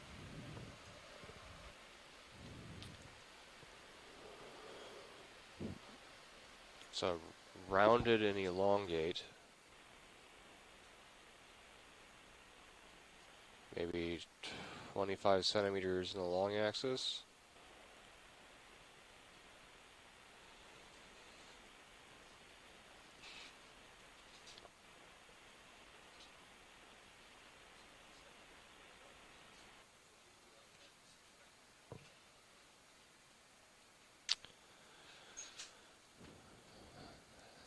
case you're wondering about the switch there, watch lead, this will be Andy's first rock to pick up. So we're doing a little bit of training here with this quick opportunity. He's going to reach out, grab the rock. It's a nice, easy one, so it'll be perfect. So he'll reach out, grab it, put it in the box, and then we'll carry on.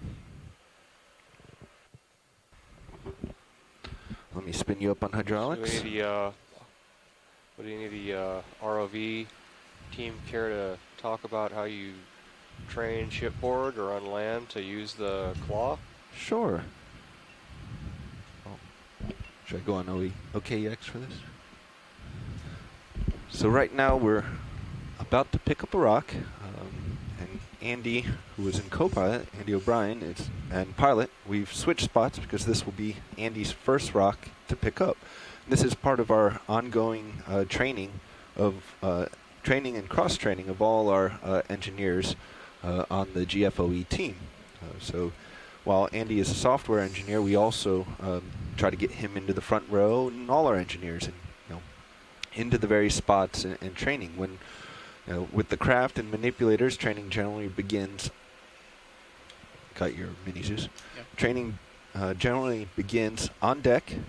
We'll put the vehicle on in the hangar so that you have all the ship cameras and everything else. We'll give you a couple observers down on deck on headset to kind of help walk you through, and you'll just kind of move it on deck. The next step after that is picking up blocks or other objects that we gather. We have a few tools that we've played with, and you'll do that on deck.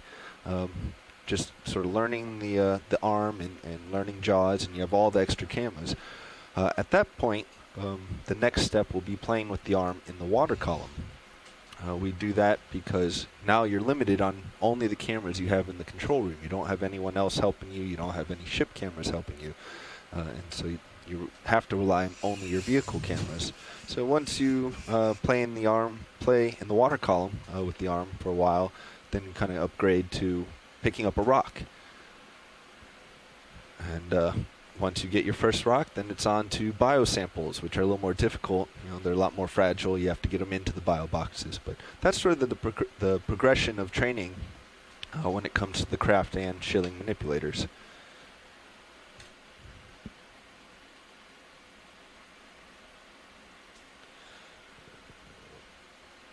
RV pilot, you mind giving this a real hard squeeze as well? Copy that.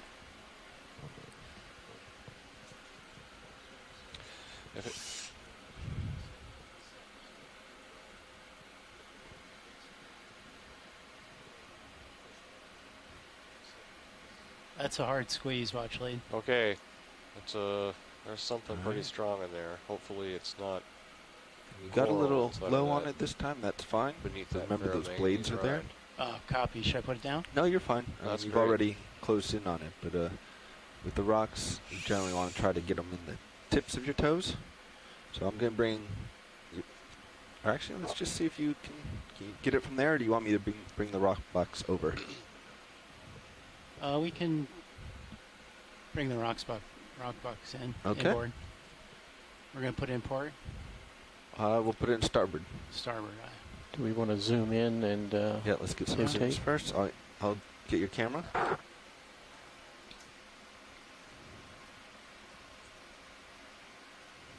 Ready, video? Yep. I'm going to rotate. See right there how your blade is a little bit on the rock? Yeah, right on it. Yep. I think I see a brittle star on the bottom.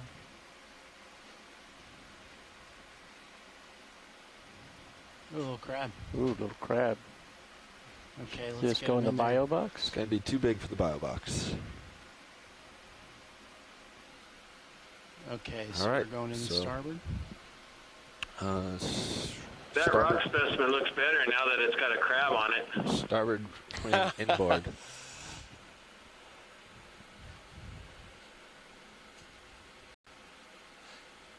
Here we come, inboard.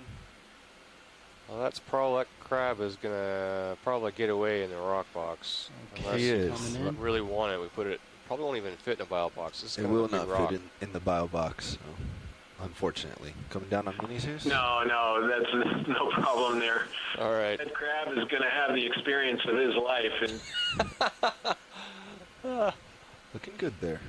Pilot? Nice and easy. You have a very nice elevator ride. He's very possessive of his rock. This crab is not letting go.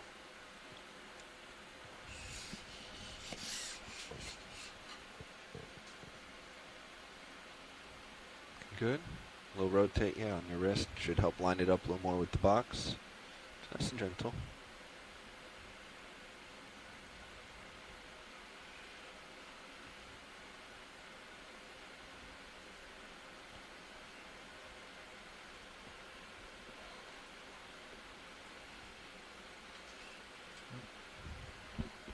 Placed in the starboard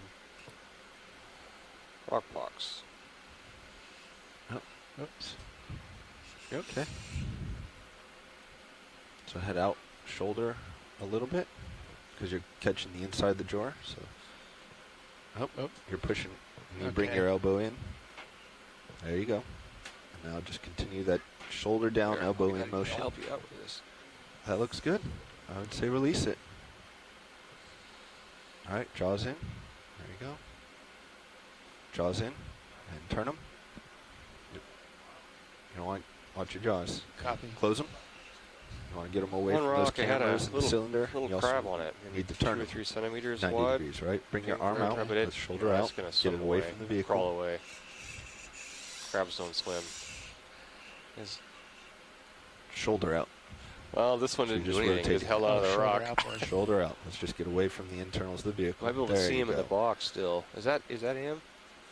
All right. Now, before you get in, before you get stowed, Oh, if you look at let's the get your rewind, jaws open. rewind over and there. turn 90 degrees, right? Parallel with Might the be anyway. or orthogonal You can say to goodbye the to that base crab. of the craft.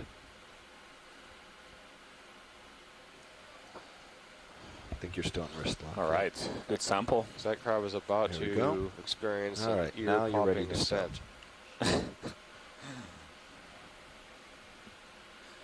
Every 10 meters I think that's rise good. is about 1 And hydraulics atmosphere off. pressure Hydraulics off. reduction. So every 10 meters, this craft, the RV rises. It's about 15 pounds less pressure per square inch. So we've gone up about 100 meters now. We're 567 meters, or about 100 meters shallower than we were first on bottom. About 130. Let me see. 130 meters. No, yeah, I guess 100 meters. All Yeah. right. So if you that's spin down hydraulics and compared to when we were bring on the cameras back. first on Wing bottom. outboard as well. before you Pressure spin out. now is about 150 pounds per square inch. Okay, starboard wing coming less. outboard. Yep. All right, great sampling effort. All right. I'm gonna, as soon as you get that stowed, I'm gonna come up. All right, Fully coming off outboard. the bottom. Yeah, let's continue making tracks to shallower parts. Spinning down HP. There's an Antomasus mushroom coral on the left. This is one of your favorite corals, If you isn't wouldn't it? mind Something lining like up the mini Zeus and then I do like it switching a back lot. to Yeah, I think Sirius it's really cam. cool. that? You've also mentioned bubblegum corals. Yeah, we've only seen one so far in the whole expedition. When was that? First dive in Tau. Okay. It's a very small colony. There's your mini Zeus back. Perfect. They're actually closely Yeah, related Zeus to these mushroom corals and the bubblegum corals. We know that from genetics. Oh. All right, let's continue on. Nice job, Andy. Thank you, Bobby. Hopefully we'll see a more impressive bubblegum later on. Your box was, or your rock was pretty big. Yeah, that's pretty big Give first you rock. a smaller one to put Yeah, in the so box a little easier. You have one more of the wiggle room. reasons why we collect specimens, particularly biological specimens, is that we'll be able to do genetic analysis All right, on Nav, I them, think we can probably as well as other get more moving. detailed morphological analysis. Copy that. That will help us distinguish and establish whether This might be new do one more move species at that 240. haven't been previously described, Bridge, as well Jarvinav. as Now, is it put them in 230? evolutionary context, so establish the 240. relationships between species. Yeah, with like a ship move 30 As meters, well as bearing how they have 240 evolved degrees, speed decimal 2. through interactions with the environment and changes in the environment. Give us a much better perspective of the whole good copy, evolution Bridge. of life in the ocean. Yeah, 240. Co-pilot. Okay. I'm going to swing around at 240 then. Go ahead, video. Looks like it's a closed-up anemone. Yeah, this is an anemone. That's all the tentacles retracted and the top part all going inward.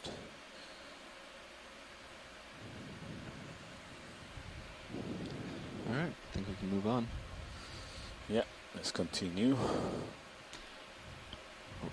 The ship's getting underway there for you, watch lead. Roger. Thank you, Bridge. Okay, I'm at 240 pilot. We're waiting for ship move. Seems to be another vertical wall here.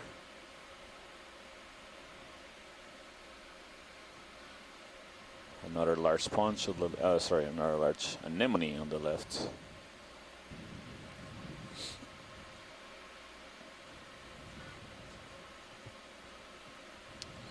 So not as many of those black coral or Antipathis that we were observing a few minutes ago. Much more steep terrain. Some almost vertical walls of outcrops. Some more planar dislodged pieces of rock here. It's something on the right, so maybe Octopus? a Starfish? Yeah, Can't tell if starfish. it's- We got some time, so I don't know Great. that we've seen this today, but let's I don't get know. I think we've seen this let's get a close-up just for the in for any of these program. dives yet.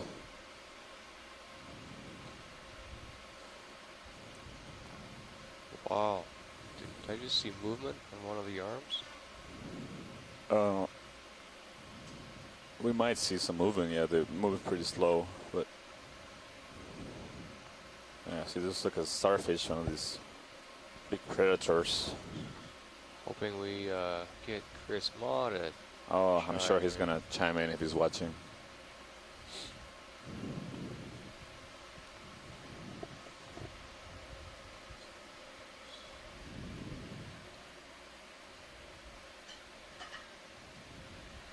So this is a good opportunity to image the sea star while we wait for the ship to move. Go ahead, video. As we continue ascending. Coming right. On this ridge, this is a great view. You see this small worm, rocky worm on the surface of this sea star. So these are predators on the seafloor. This particular one, did we have the laser sun pilot when we zoom in? Should. There you are. There We is. do. You see, it's a large sea star. So if you stretch the arms, it could be, 30, 40 centimeters. Any from view on tip of maybe the right side there, Roland? Yeah, we the should. arm to background. another. We should see, You can see a it little bit moving a more of the little bit, center, yeah. then pan around. I will never look at corn on the cob again the same way.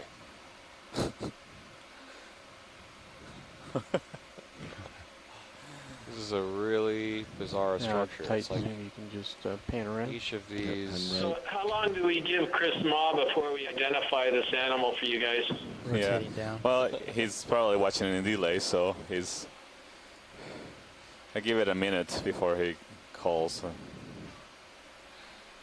Okay, I'll set my timer. How are we doing, co-pilot? Do I need to get out ahead of you?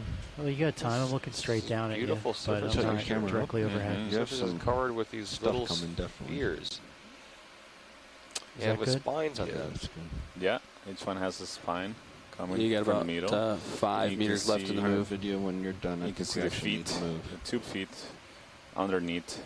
You can see it's moving. very slowly but moving. Huh. All right. It's carrying on. Crawling along the seafloor. Thank you, pilots. I'll wait to hold on with any commentary until we hear from Prisma. Crinoid on the left. Yeah, Crinoid Crinoid, I think it's a different.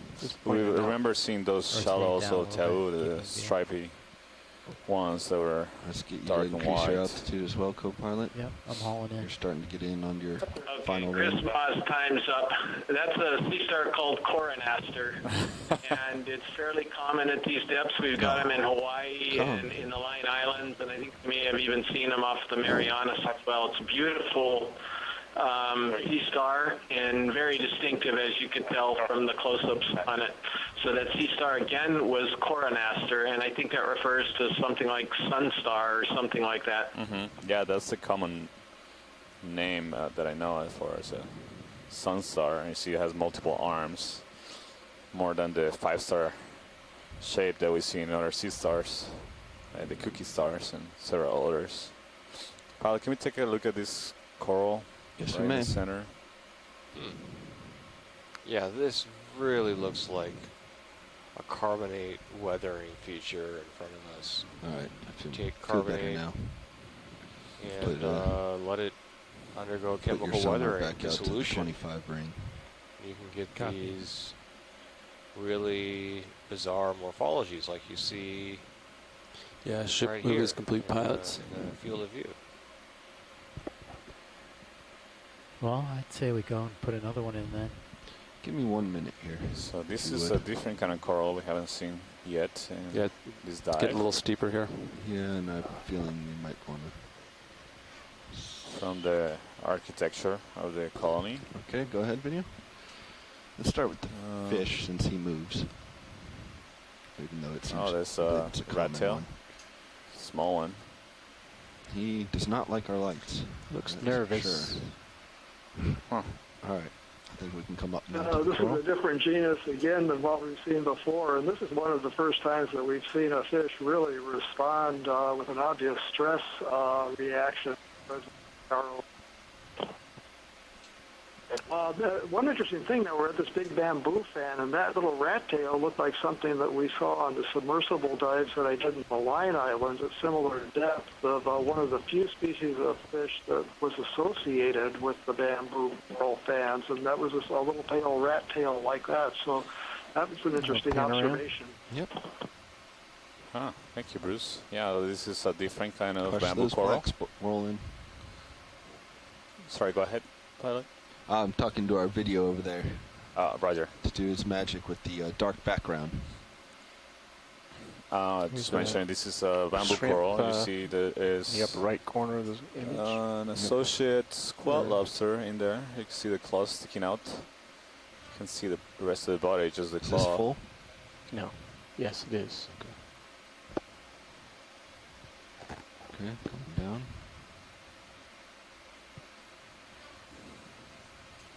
She's as a fan-shaped bamboo coral. You see you can very well see Another quad lobster. Yep, holding here. You know, the black stripes on the skeleton. Those are protonations parts of the skeleton that give more flexibility to the colony. The white parts are more Ready for full screen? stony, that are more made of calcium carbonate. They're more rigid. You see the branches come from the branching starts at the dark part, so at the nodes. That's what we refer to those as. All right, let's come and get full frame. It's a different kind. Nav, I think we can altogether, like different genus of. Probably get a move on. I haven't heard any requests bamboo for coral. sample. This is a crinoid on the Okay. right. It's a little steeper here, so I'm thinking. A crinoid. Is it? Okay. Is it moving, Lasers off? Santiago, or? Lasers off, please. I think it might be the current that is. Okay.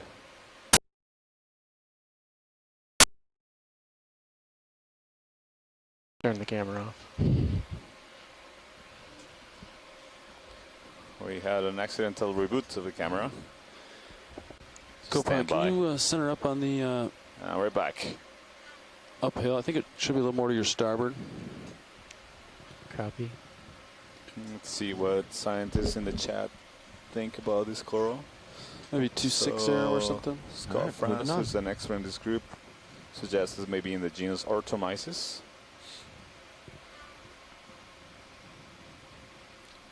Very nice rolling. Maybe 250. Yeah, Yeah, this it looks looks like good to me right now. Okay. a big chunk That's of a carbonate that crinoid. has undergone chemical weathering. And Yeah, let's reef, go so of 250 course made out degrees. of, I'll do a 20 carbonate. meter hop. Copy. Bridge RV nav. Ready for a move 20 meters, bearing 250 degrees, speed decimal 2.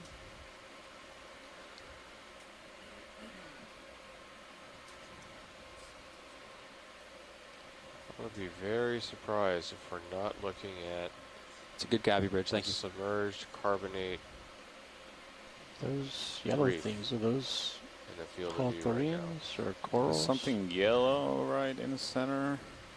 Maybe a Fish? smaller Coral. coral.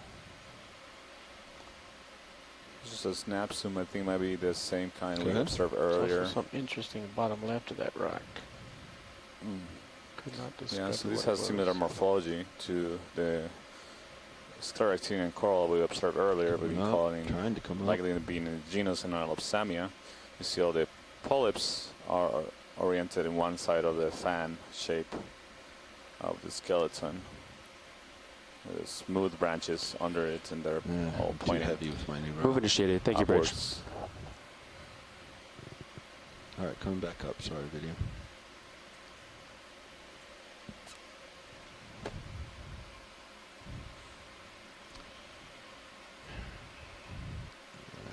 Sorry. So the depth, our current depth is Sounds like we can 524 keep going meters. anyway. So continue ascending along this eastern ridge on Rose Atoll. You have time to look underneath that rock? No, we're going to continue on. Sorry, rolling. Thought it might be an octopus. Where? This is Something on the lower left just pretty looks large weird. outcrop here. You know how to get me rolling. There's a large sponge at the base of this outcrop. Wow. It's hard to see the attachment of this outcrop. It's levitating.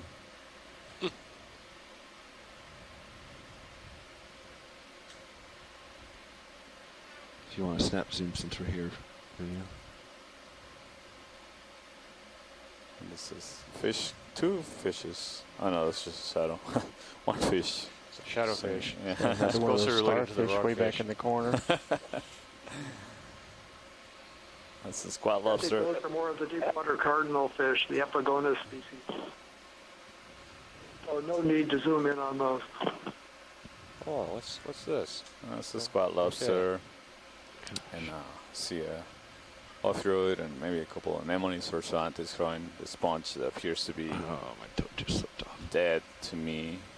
So Or at least very dirty. One thing to keep in mind is when we're observing these creatures, they are seeing intensely watch your bright brow coming light up, pilot. shining on them for the very first time. Squat lobster. Wow, this is really Is there a crab? Or incredible. what is in the next Oh, to the there, left of the to the squat lobster? Yeah. It seemed to be maybe a soft coral, but Might be another one of those rock crabs. Down. Coming up. Shadow crabs. wow. So you think all these ledges and looks like erosion is happening. This is more like you think it's carbonate structure. From continue seeing this old reefs. The submerged reefs. Likely tens of millions of years old. And these are the kind of weathering patterns that you frequently see on shallowly exposed carbonates. And so it's hard, we can't directly see the carbonate here because of the thick ferromanganese crust that coats everything here, but we can see the morphologies of the carbonate surfaces. And the morphologies that you're seeing here are very similar to what you observe during chemical weathering of carbonate. There's a crinoid in the center, pilot. And now it's going to the left. It just started swimming. Go ahead and video. Whoa. A good video. Yeah, it's mesmerizing the way they move along. This is going to land. Wow. It's a free fall more. It's amazing. Yeah, it has its own Yeah, we're built-in at parachute. 250, right? Yeah, 250. There we go. And it attaches Contact. to the surface. Wow. Can we take a tight now? So this is a similar morph, or like the species, the one we saw at similar depths of Atoll Island. That was a beautiful descent. Good display. Not only get to see the morphology, but the behavior. Move complete, pilots. Copy. So this is the fourth or fifth kind of crinoid that we've seen today. So this is a comatulid crinoid. Pushing in, rolling. Commonly referred to as feather sea stars. There's a small crowd to the right. There's a fish coming up. So swimming down. We're clear. Yeah. Move complete. Thank you, Bridge.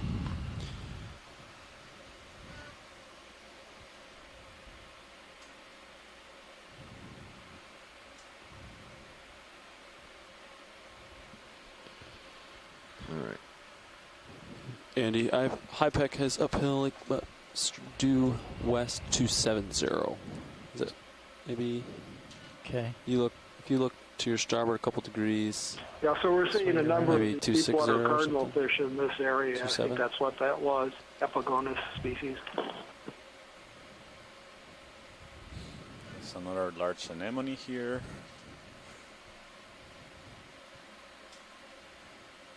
Seems to be a ctenophore just swimming in front of the camera. Just passed. Yeah, it looks like you're looking right at it now, Andy. Yeah. So I'm at 260. Okay. So a nice valley showing up on the ROV Sirius point of view.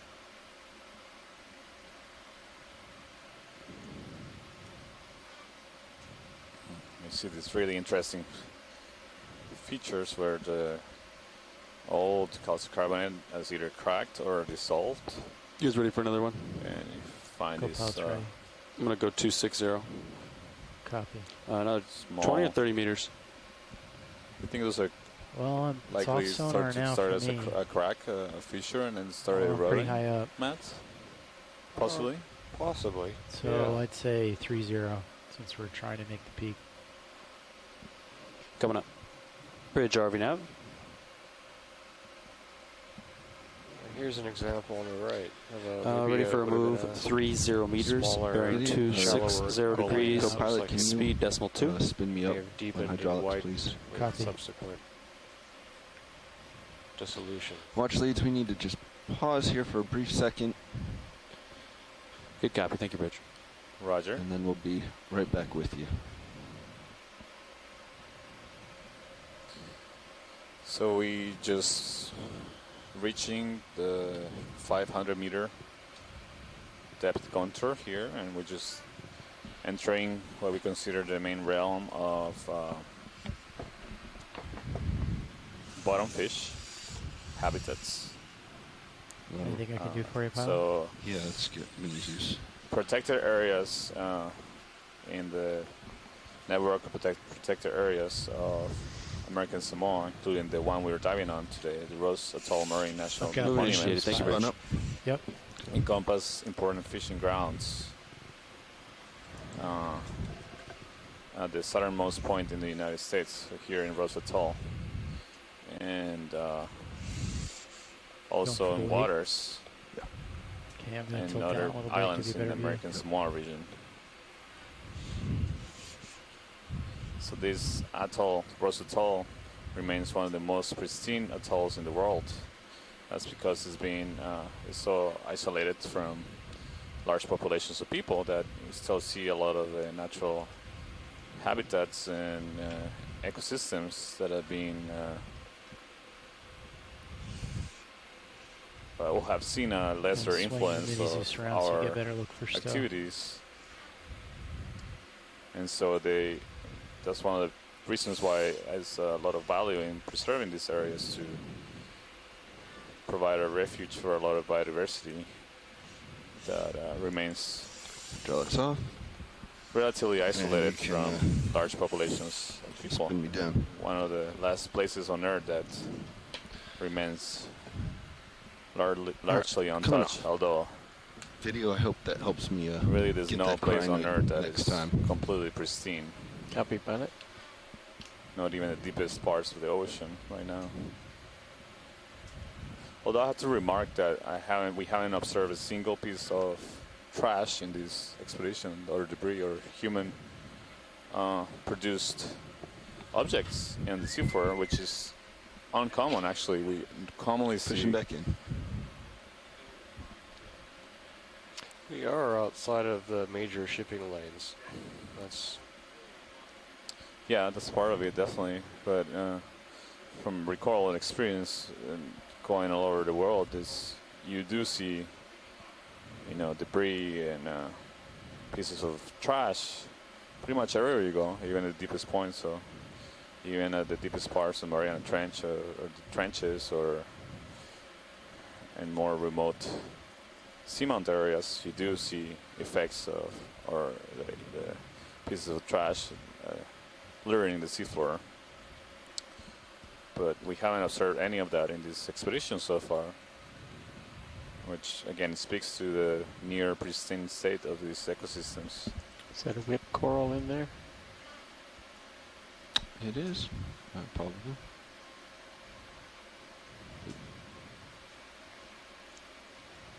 Copilot, can we recenter HD2?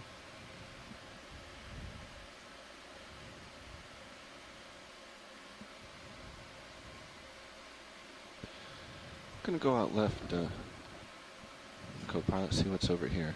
Just light it up.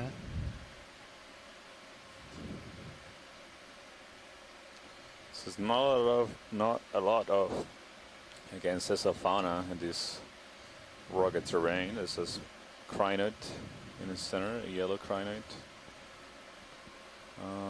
Right now it's in the top right corner of the screen. Would you like to get a closer look? Wow, this is a very steep terrain right here.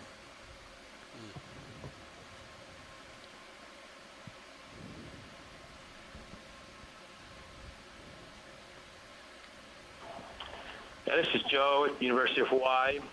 Speaking of bottom fish, 500 meters is a little bit deep for bottom fish, but as we move shallower, we last year caught a very large Atoll spur. That's an unnamed species of very similar to ahu at 376 meters. It was 26 kilograms in weight, almost 4 feet long, and we aged it to be 42 years old. And it's the largest, oldest female maintaining an average in the South Pacific and Indian Ocean fisheries .08, so we're right on time. Wow. .08. So we might see some large fish as we get shallower. See if we keep here. this up. We're doing good. Pilot, can we take a zoom on this coral that is in this fissure? Video, let's snap zoom here on the right real quick. Fish on the right. That's probably where I'm going to set my toe down, just for ID. Go ahead. Could that other one be the another one of the elusive green eyes Chlorophthalmus species. The ones that we're seeing here don't actually have the green reflection inside of the eye. It's darker, but a lot of the species have a greenish lining to the interior of the eye that gives them their name. Coming down close. Move complete. Thank you, Bridge. This looks like another Moves bamboo complete coral, pilots. like the one we imaged moments ago, likely Copy. in the Well, I guess we're going to make it to the top. genus Antomasus. Go ahead for keep putting them in. Look at it. 270 sound good? You're lined up on it. I see this Next zoom. squat lobster attached Does to 30 it, and meters sound possibly okay, is pilots? Sounds good. Or a small crustacean. It's hard to tell what it is. Let's come pretty right well then. hidden between the branches of this Bridge coral. RV nav.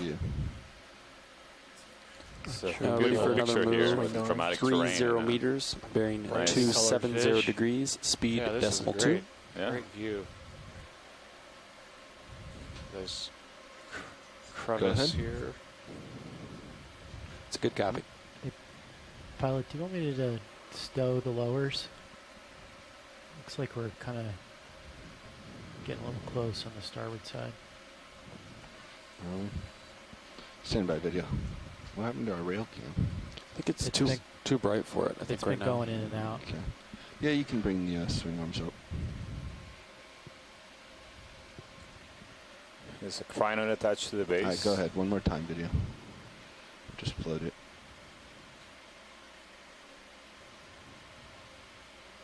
The little fish are more of the deep water cardinal fish. Move This is initially. Thank you, ideal Rich. habitat for them with the drop-offs and kind of rugged terrain. Yeah, thank you, All right, let's pilots. go. This is good. It seems.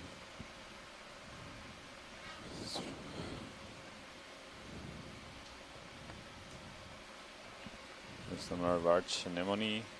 Wow, look at this feature right here. If you put the camera in the fish, I can zoom in and brighten it up. Great distance. It's a great overhang for sessile organisms. Yeah, this is some whip corals in there. Maybe we can get a good view of one of those.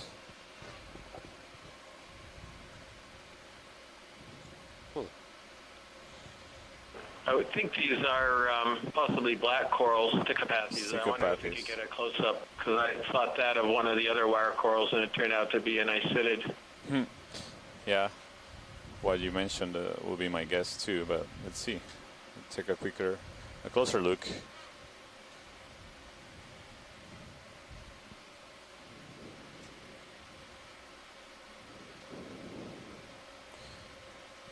You can see the size of this crack from the serious view. Seems to be almost as wide or a little narrower than the ROV. I don't think we can fit in there. Yeah, this is a bamboo. You can see the nodes and internodes and the characteristic octocoral polyp morphology. That's in northwestern Hawaiian Island. I'd like to hear what Les and Scott have to say about this one. This one looks bizarre to me. Let's get the ship to stop, Nav. Yeah, it's very slender and the polyps are very small. Let's bring the ship to a stop. Bridge RV nav. They look like they've got a lot of sclerites in the stock there to the body of it, because the bodies are almost completely white. Yeah. Is there one closer that we can get to? There's many of these down. whip bamboo corals here. Yeah, Bridge, we just want to hold the current position. Let's come down to this bottom. Thank you, Bridge. Floating up towards us. There's a fish down deep in the fissure. You notice that the bases of these wire corals are also yellow, and then the rest of the branch is white. Yeah, can we get a better look at the base of the attachment of one of these corals, pilots? Yeah. Is that full? It's full.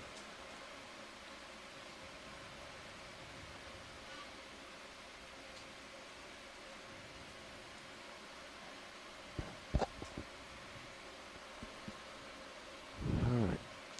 See the thermals flowing behind it. Yeah, I think we need. Let's, I guess, come out again and see if we can find the base of one. So I see some shimmer in the water, maybe reaching the thermocline that we observed in the first dive as well. Let's get the fish real quick. Where is the shimmer? If Oh, you see the yeah, camera, wow. you see it's like like an interface between the different density layers of seawater. Okay, and I'm going to come up. Can And there's generate one on that the opposite wall that I think gives us the shimmering best effect. view of a base.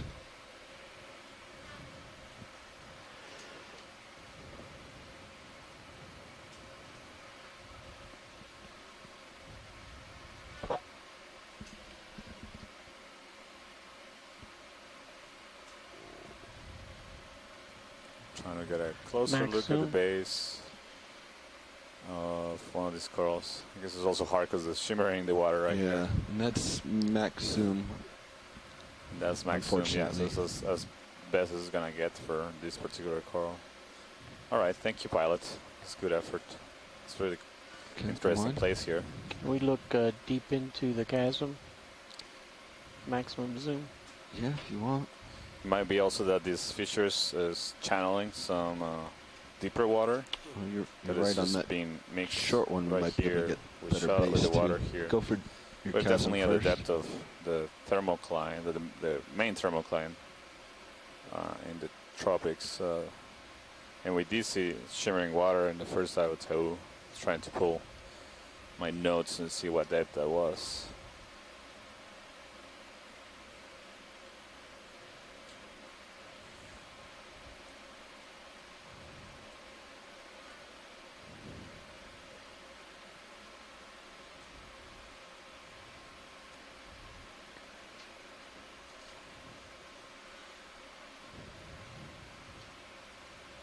Alright, is this the short one? It is. Alright, let's go in back in on it. Roland. Let's get Yeah, that we base. saw this shimmering water a little shallower, about 400 meters. In the second dive of this cruise. So I think this might be, Don't think we're again, gonna just get a it. mix of waters and some maybe perhaps deeper water being channeled in this fissure Alright, never mind. It's between the blocked. carbonate structures. Thank you, pilots. This is great. Mhm. I think we can continue. Continuing on.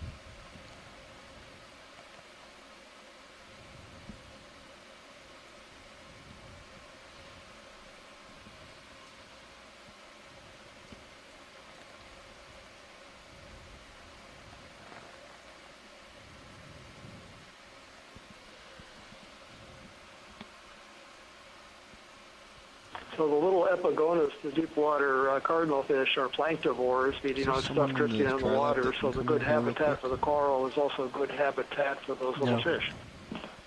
No pilots in the dry lab. Okay. Maybe in the workshop.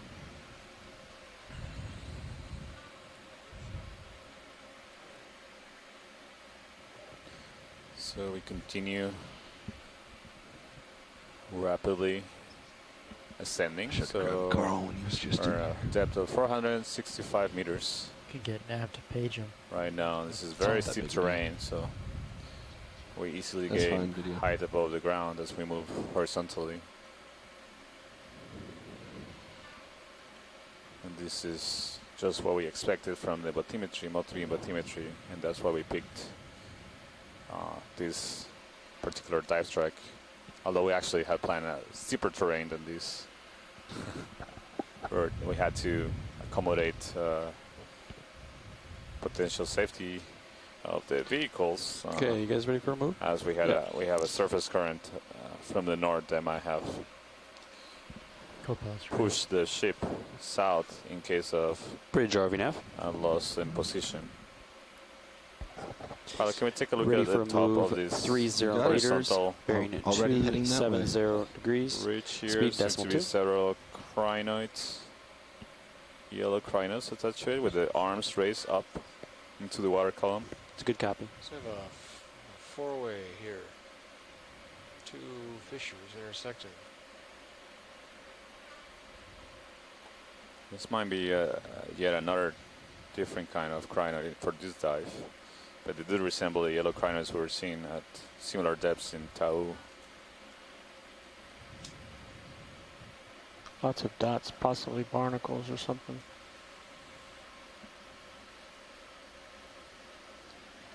So these are crinoid feather stars. You see there's at least 10 of them perched on this rock. Go ahead. Move initiated. Thank you, Bridge. There's some barnacle Target plates back. still attached to the rock. There might be some living barnacles Stand still by. there. Maybe one top left looks alive.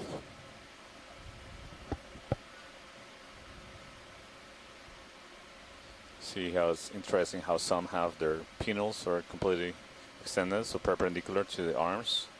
The ones on the right have them more folded and almost parallel It's a partial to the arms. Likely when they have them extended or perpendicular, If you want more video, you can do it. much better at capturing particles, filtering that pass through the pinnals and the smaller projections that come from them. It's a really nice image of these really strange creatures.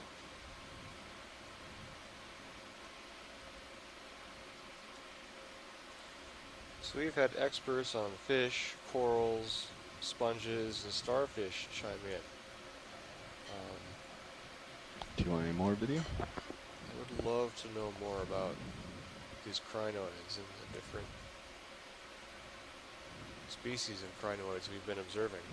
Well, we had some input via email from some experts, and they, basically were saying that pretty much nothing is known about the crinoids in this region, and especially deeper depths.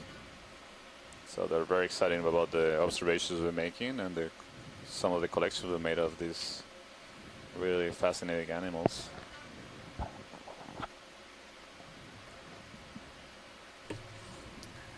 And if I can add a shameless plug for a moment, those folks who are interested in learning more about crinoids, we have a weblog written by one of the experts, Chuck Messing, up on the expedition website. Thanks, Kelly. This is great. Thank you, pilots. I think we can continue. Rotating down. It's a really nice lighting here because you have the dark background.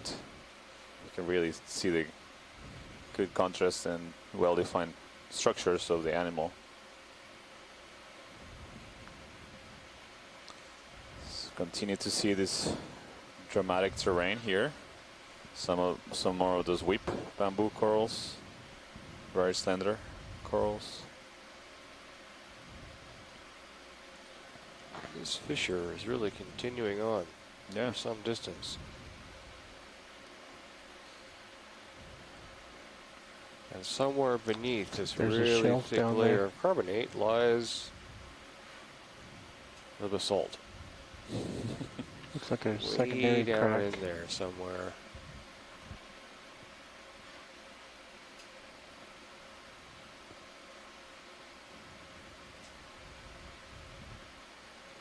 So for those of you that don't know what basalt is basically the Pilot, watch rock your port that swinger. is formed Upper by swinger. volcanic activity, so eruption from the seafloor. And Boy. the upper layer we're seeing here is carbonate made out of biological organisms like corals. We're just passing another one of those large coronaster sea stars we imaged earlier. Sun stars is their common name. Seems like the fissure here is getting Should we wider. stow 'em or leave them deployed? Some more of those yellow Can leave 'em crinoids. deployed. There may be a fish in the bottom, although it might be just a rock, I don't know. I think it's a rock. It could be a rock fish.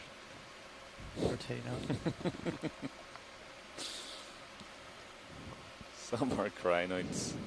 And again, if you look at the stream 2, the Sirius view, you see how wide this thing is getting. So the ROV could fit in there, but I don't think it's a good idea to get in there.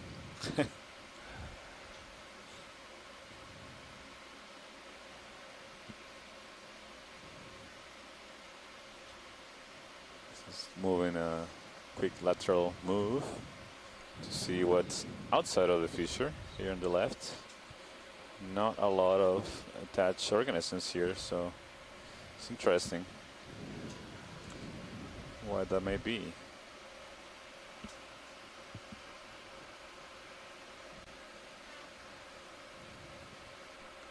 There's an anemone on the center of the screen. Workshop. pilot. Oh yeah, that's a good observation. Thanks, video. This, if you look again, if you look in the main camera right now, you see another fissure that is parallel to the large fissure that we've been going up along, and right now we're at a depth of 429 meters.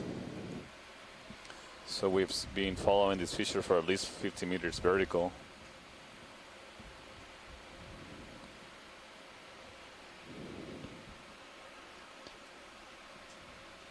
There's some more yellow crinoids attached and perched on this rock on the right.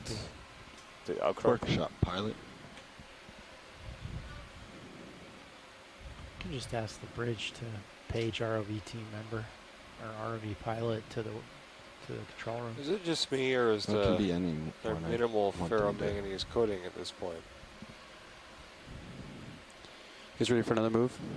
Yeah, I think so. Yeah. 20 or 30? It's hard to tell without a close-up. Serious sonar. Got a pretty hard return. I can't tell if it can see over it or not. Well, we can do Are 20 those, and then just keep track of crinoids when we get dangling there. upside down there? Or? Yeah, yeah. They are crinoids. They look like that yellow amorphous species that we've been seeing. Copy that, bridge. I'd like another ship move. Let's go 20 meters, bearing 270 degrees, speed .2.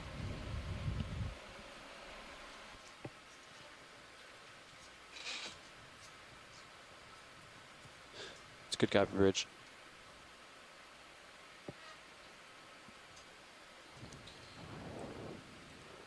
So the water is definitely getting warmer here as we continue to get shallower, as we would have expected, as we are right in the thermocline, the main thermocline in this subtropical region or tropical region in waters of American Samoa.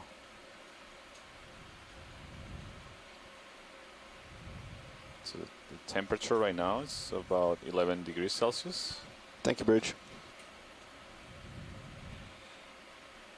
That's I was wondering in if the we 50s, 50 degrees I feel like Fahrenheit. you're If we getting could get a cloud. close-up I feel of the this current carbonate that we're port looking starboard. at. So I'm coming over. RV Swing pilot? me around. Go ahead, watch lead. Yeah, could we get a close-up of the carbonate on the right-hand side, lower right-hand side? Or sorry, the rock surface? Yeah, I think put down here you're talking about? Yeah. Yeah, I'll get in. Get closer.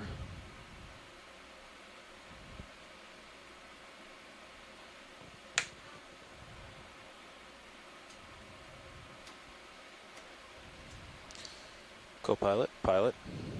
Hey, Carl. Yeah.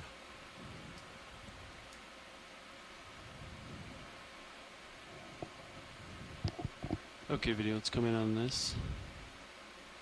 See what the rocks look like. Surface. Oh, this is squat lobster in one of those holes. Oh, yeah. Tiny little guy trying to hide from us. Yeah, just See trying that? to get a sense for what's covering this carbonate. It looks like we still have the ferromanganese crust, at least in some places, but maybe the carbonate is exposed in others. Look at all those squat lobster apartments. This could be a squat lobster city.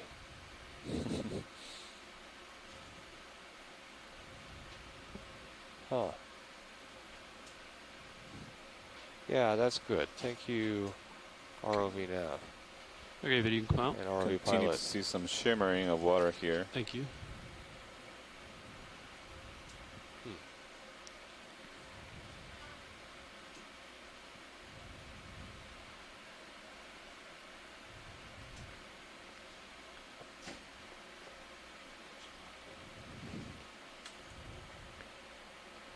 So we are now at 418 meters water depth.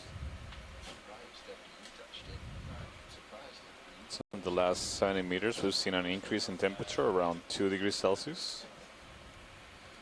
So that's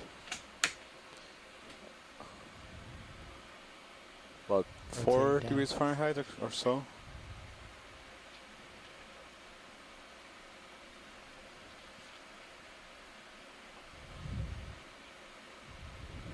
There's a yellow crinoid perched on the top of this rock, and this fissure keeps getting wider.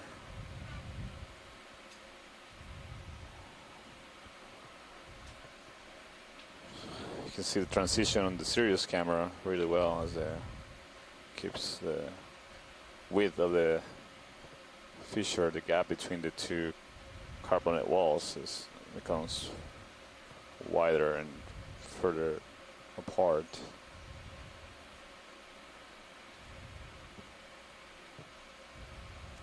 Seems to be a significant amount of particles in the water as well. Huh. Yeah, it's much more turbid all of a sudden, isn't it? I wonder if that's debris that's raining down off the reef and being channeled down to us through this fissure. We gonna make it now? Another one, guys? Yeah. Sounds good. Gonna repeat the same. Oh, there's bridge, are we now? Siphonophore. Can we take a closer look at this? Can we repeat gelatinous that last animal? move, please? 20 Video, you meters, come in on 20, this guy? bearing 270, decimal 2. It's pretty quick.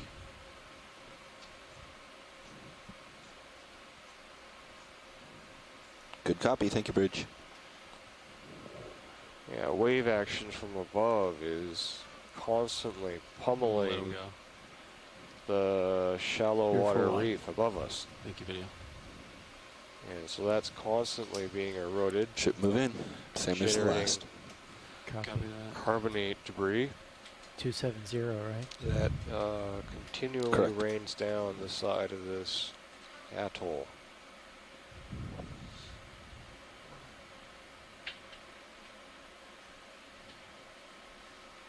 Nav copies.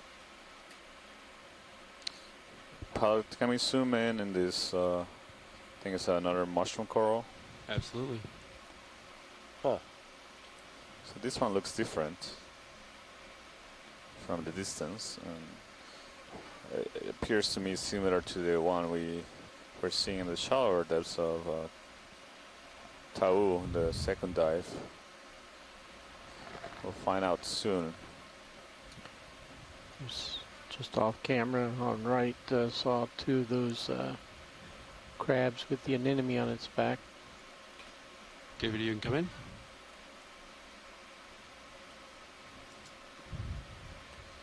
Yeah, this looks just like the one we observed in Tau. So you see there's a much higher density of polyps.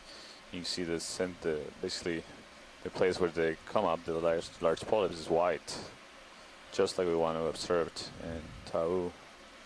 And it will be consistent with the depth change. We're now at a depth of 410 meters. More stable now. And again, we saw it in this thermocline area where it was shimmering. I remember that Are you precisely. interested in tapping this just to see how it retracts? Oh yeah, that's a good idea. Maybe just the, I don't know if we can tap the rock behind it, just a slight vibration, pilot. Yeah. Okay, video, you can come out. We should saw first that. get some imagery of it. We A haven't way gotten to good. that way, the differentiated from the deeper ones was that the polyps of these potentially different species went all the way and retracted all the way into the body. But the one we've seen deeper depths did not, even after dead. Or go for full specimen. I mean, when we tapped it, it was just basically contracted the tentacles, but not the full polyps.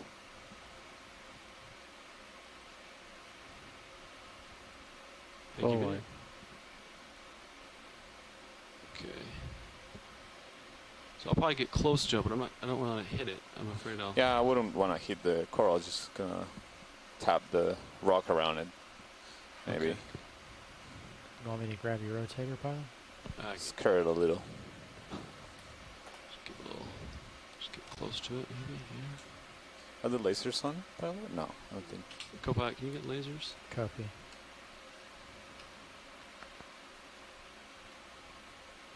Ooh. Wow. This is a very brave coral. So yeah, we're really close to it. We gave the rock a pretty good bump right next to it. You can tell by the... there it goes, I think. Nope, it just blown in the wind. No, no, didn't care. Brave little guy. Okay, our experiment failed, but I think it's the same kind. That was a good try. Alright, I'll keep moving here. Rotating down. It certainly looks very similar. And again, we saw it at this steep thermocline area. There's another one on the left. Big fish on Sirius's camera. Looks It's like a above fish. me. Oh, yeah. Yeah. So, you know, we've seen a change in the Went fauna down in here. Yeah, if you come left. I see him. He went, He went down in there, That's yep. the fish He in went the off. series view. Swimming around D2. Yeah, I think he's long gone by now. yeah, I saw him go in the chasm and then went underneath. Sorry, that the fish was in the image from Sirius, and it was kind of swimming around toward the longer side of the D2. It looked like it could have been one of the snappers, but maybe some sort of a jack or amberjack.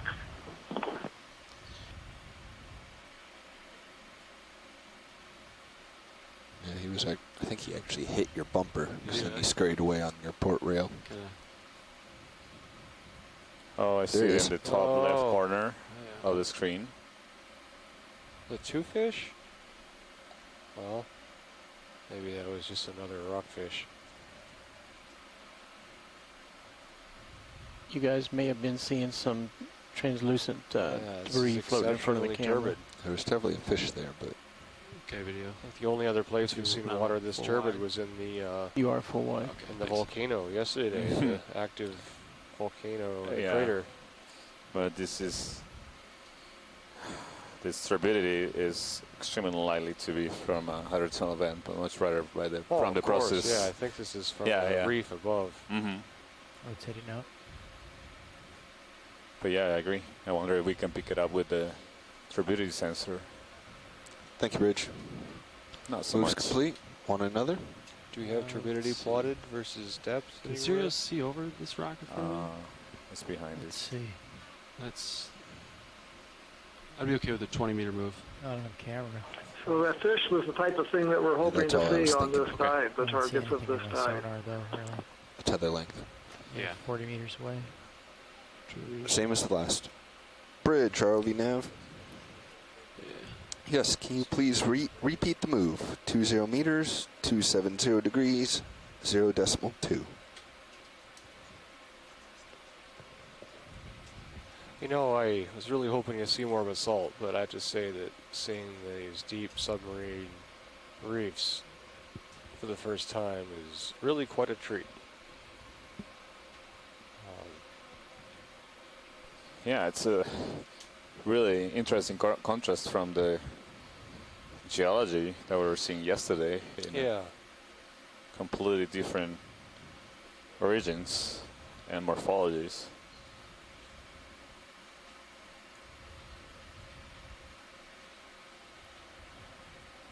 So we were hoping to see Thank the you, Bridge. transition between basalt and carbonate. Move but I think started. everything we've seen is carbonate Copy. so far. Well, we may have seen some basaltic material may at have. depth. Yeah. I'm pretty sure. Okay. Um,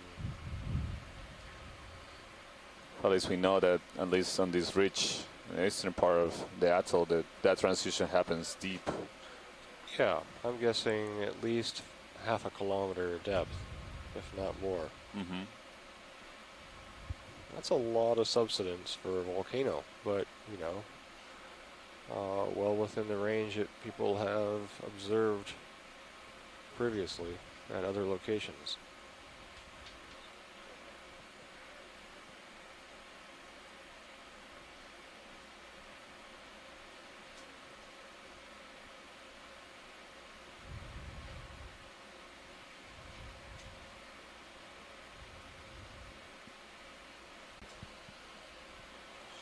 Sea Star. Yeah, I figure while we wait for Sirius to move, we'll come in on this video. Good. Ah, there's a sea star. I think it's a different kind of sea star from the ones we've seen so far.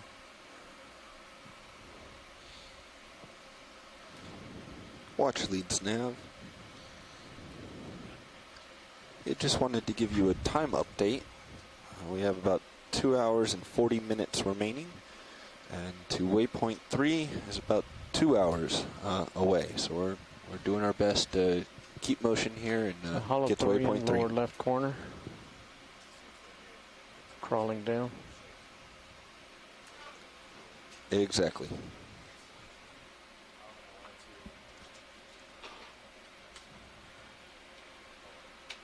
I did not video, maybe at the lower.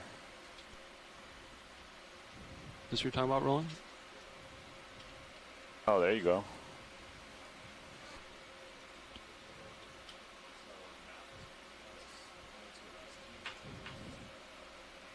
Okay, video, you can come out. I can. What do you need?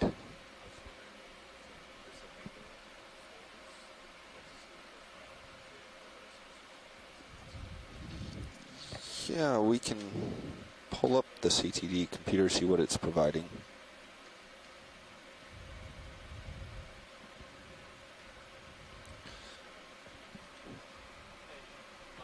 Yeah, so we can give you that plot. He just wants you to minimize the... He just wants you to minimize Explorer, I think. Ah. Yeah.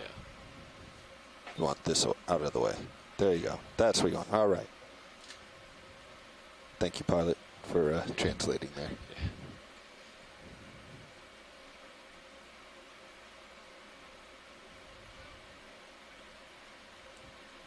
Okay, so we seem to have reached the top of this terrain. So now we're observing more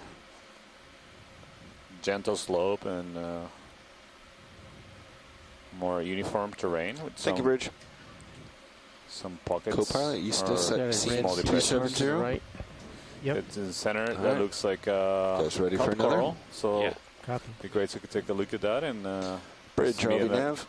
maybe another coral, and then oh, actually there's a Yeah, sea sorry star. about all the short moves here, We but just we're passed on it over some on the steep right terrain here. Another But sea bottom star. corner. can we do another move, please? These the same ones? Dozens of them. Oh yeah, that looks like the same one. Okay. We'll come in on this one. Sitting on a little sand here. That's right. That's okay. So we Thank you, Bridge.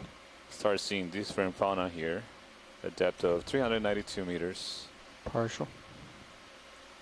Oh, I think this is one of those cookie stars. Move is in, pilots. Thank you. Copy. Oh, there's another one there.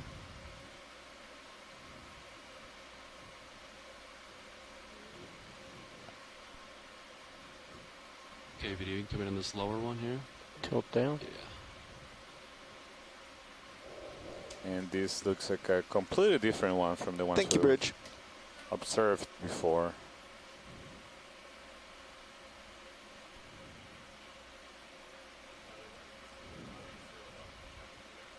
I think this is too So small. again, in the absence of Chris Maul, I'll pretend to be him. At least our first names are the same. Try a scoop. This looks It is very scooping close uphill. Video, you can come out. to something that we Let's see what have in this upper one Hawaii looks that's in the like. genus Bridge, Seriodiscus. It's characterized as being a cookie star, and it has disproportionately large scales along the edges of it to its body. So if you see some of the cookie stars, have to scoop. the scales kind of Scrape look uphill. smaller than this one, or this one looks like it has quite large scales. That's one of the ways that I try to figure out whether it's in this Yes, genus. can we But in stop any that case, move at the halfway that's my point, best so 10 guess. meters Seriodiscus. All right, video. So Thank we've you. been This one. trying to collect one of these cookie Co-pilot, stars. I stopped that move at 10 meters. Several, at least twice That's in this good video. cruise, so I was wondering, what do you guys think if we should give it a try? I know that Chris Mack Pretty much ideal setup right keeps now. telling us that Yeah, most so of these ones will be like the new Santiago, species. basically Chris Ma was interested in that one type of cookie star. He's not interested, I don't think, in all cookie stars, although he would take them. But the one cookie star that really got him excited was very deep, and it also had spines all along the periphery, which made it very different than most cookie stars. As you can see, this one does not. So I think he would be less interested in this particular species. Okay. Copy. No sample. Roger. Thanks, Chris. We'll continue imaging around. Thank you, Bridge. So couple corals. So this seems to be After you come out, we'll look at the Scleractinian cup coral on the right, and in the center appears to be another of those mushroom corals. So we could do a quick. We should do an imaging of the coral, and before we go, I would like to do a quick snap zoom of the mushroom coral, or whichever order you prefer, pilot. Yeah, we can do this one first. I think this red one here.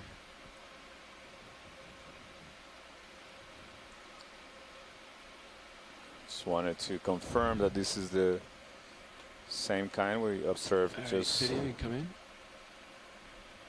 a few meters down. Standby video. Yeah, it looks like the same morphology and color pattern. You see that the Go back. Can you take my rotator? direction of the tentacles indicate the direction of the Got it. current. Rotate down. Yeah, just a touch for video here. And then, yeah, go ahead and come in. So it seems like there is a current that is moving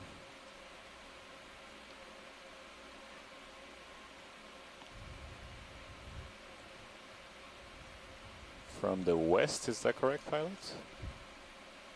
So it's my port to starboard, so maybe I guess I could drift and give you a more accurate number. Like southeast, northwest.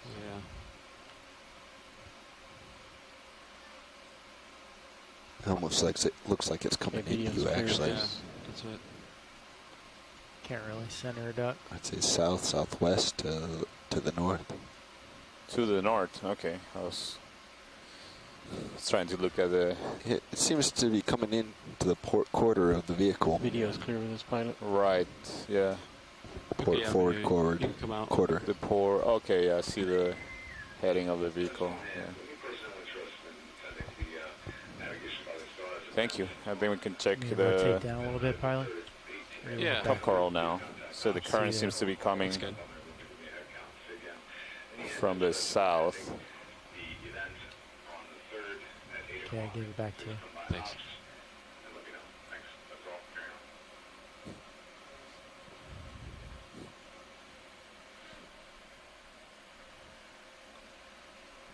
Watch lead, is this the subject? Yes. Copy. Video, you can come in. Want me to grab it? Yeah, you can take my rotator again. Go pilot.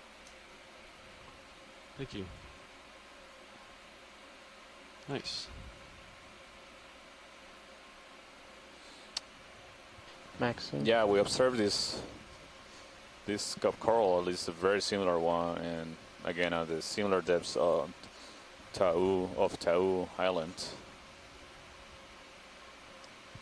It's a nice image. You can see the tips of the tentacles have these white bulbs, but you can tell it has a skeleton, a white skeleton. The back has a base. It's a cup, essentially. That's what we call it, cup corals. And you can actually see the septa. So there are divisions inside the skeleton. You can actually follow the longitudinal lines on the outside of the cup or the skeleton in the base. And those are also present as thin, basically plates that are radial towards the center of the colony, and the tentacles are basically attached in those divisions inside in the skeleton.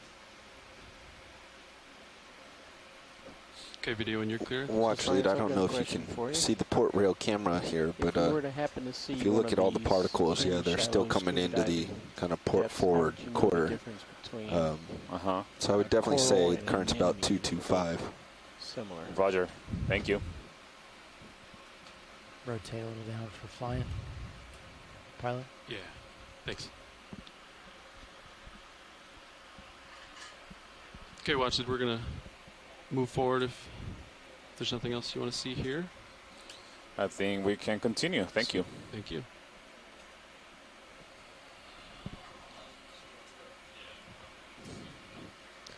Ready for the move? Yeah. Well, I'll take a stab at your question. I think that was you who asked it. Yes, can we please repeat the move? So 20 meters at 270, then you could look down through there and you might be able to see septa, which are those plates that are radiating out from the center of cup corals. And that would tell you that it's a single polyp scleractinian or a cup coral. Anemone shouldn't have those plates, to my knowledge, because doesn't have any hard parts to it. So that would be my best guess, trying to figure them out. Right. I agree. There's something near the lasers. I'm not sure what it is. Something down here too. Oh, good. If you're interested. Yeah, sure. I haven't seen those. Those guys are pretty cool. Okay, video There's come in. Yellow crinoid on the center right.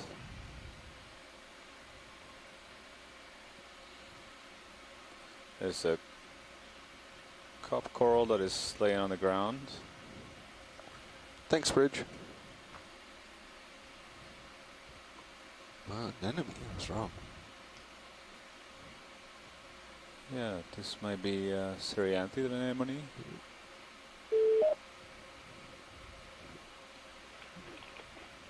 Yeah, I'll get that trying to right one back see in the frame here.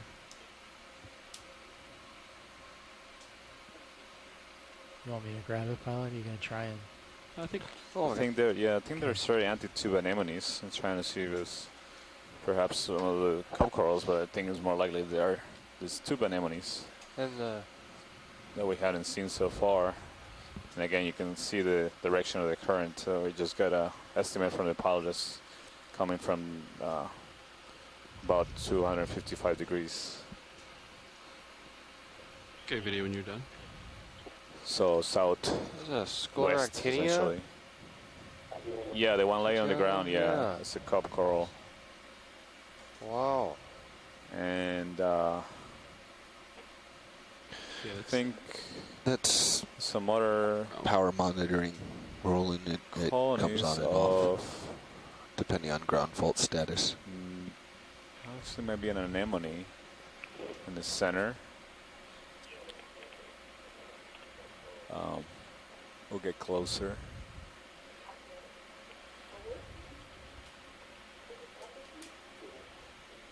Might be another cup coral, actually.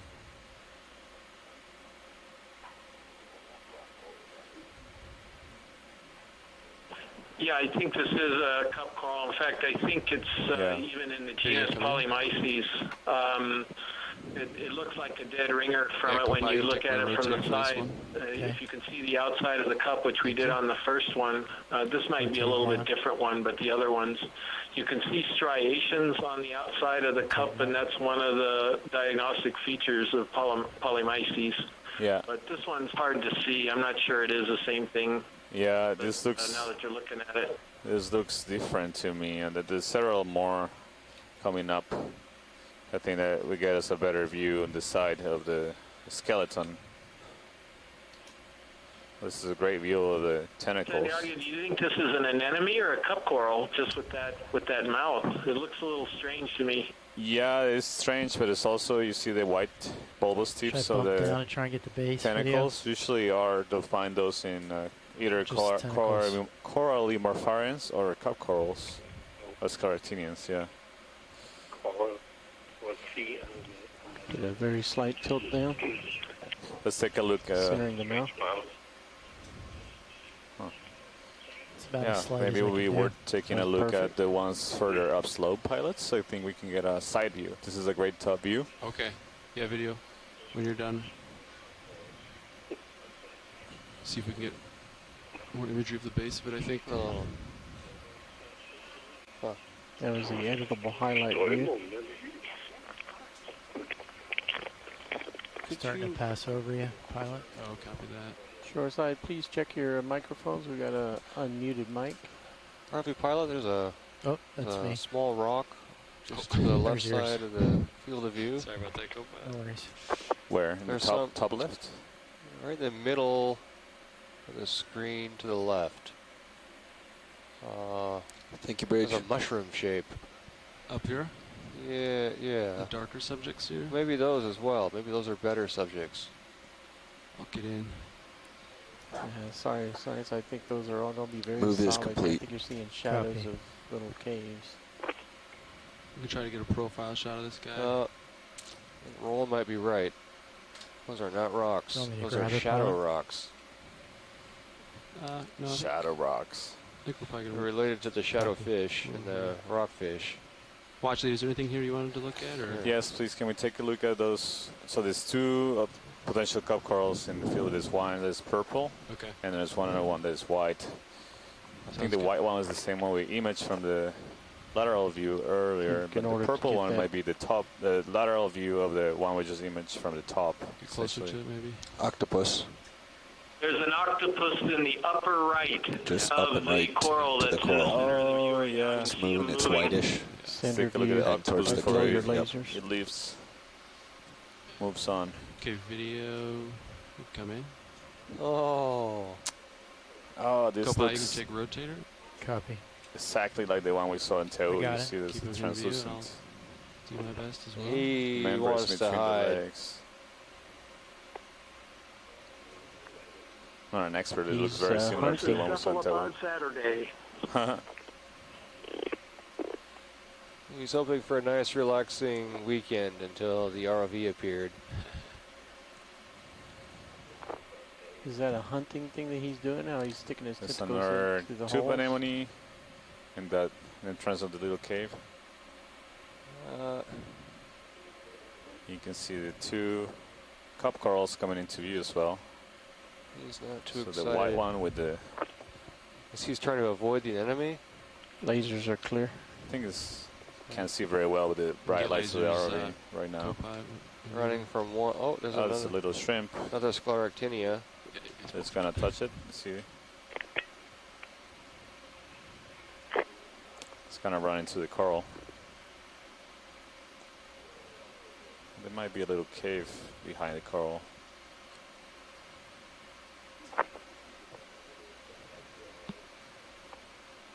He just chased something out of. See that fish? It chased him. Huh, there was a fish there and it scared it away. The little fish looked like a little splendid perch, a Yeah, he's going for Grammatinotus the shrimp. species in the family Calanthini, and it looked like it might have had some of the juvenile pigment with a dark bar on the base of the tail.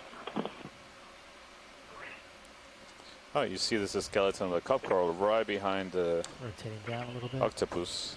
Copy. So we get a better view of the septa, the actual structure of the skeleton that we're talking about that is diagnostic for recognizing species of cup corals. I don't think the octopus wants us to see it though. Oh. So Bruce actually asked that octopus to help him find some fish. Rotate The octopus down a little listened. Thanks. They are shy. The shrimp under the coral. And apparently quite Rotate intelligent. down. Yep. Up a little bit.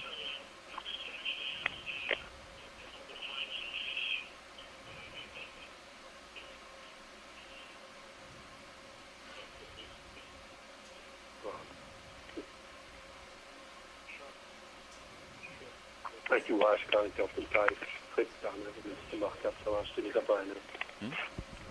Tipped up. Gonna bump it up.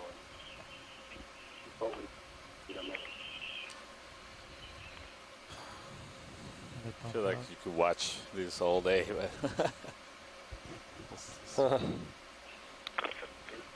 He's hoping that we I won't. think he might have something inside. The great thing is that we're also getting a side view of the coral at the same time and of the cup right there laying on the ground. So Yeah, that's a 3 for 1. yeah, 3 for.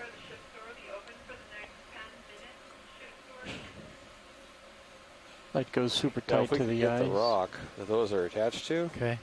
Rotate it out. Max zoom. Wow. We can stay with it. Going down. Yeah, it's beautifully Going down. translucent. Wow. What a beautiful animal. Going down. Too far. Oh, I think it's finding a place to hide, finally. Trying to hide that big head.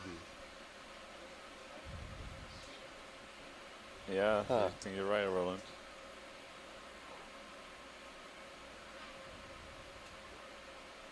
Maybe we'll Oh see yeah, you catch see he's sticking something. the tentacles in those holes? Oh yeah, it is. Roland, you're exploring. right. Maybe we'll see it catch something.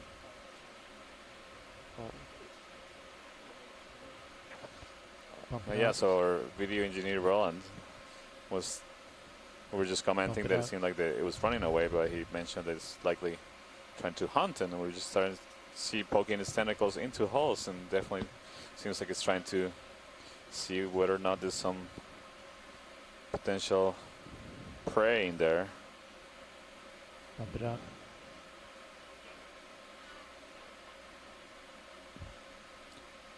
Huh. Doesn't seem like it's finding much.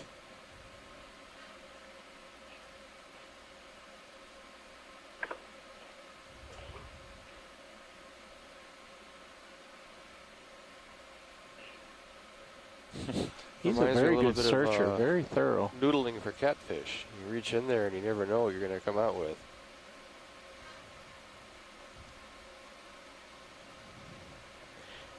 All right, I guess Risky video's business. clear There with it this. is. Yeah, You we never should know probably if keep something moving with if big we teeth make lurks it. in one of those holes. Bump it down. You can come out. Oh, that's the larger hole.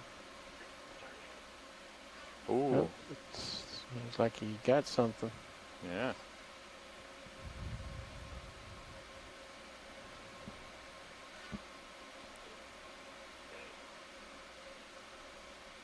Yeah, an octopus caught in the act of noodling. Bump it down. Too far.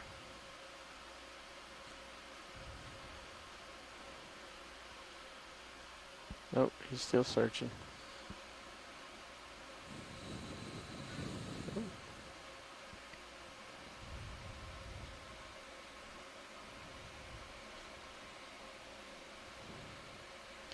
Where's our pod specialist from shore? This is spectacular to observe.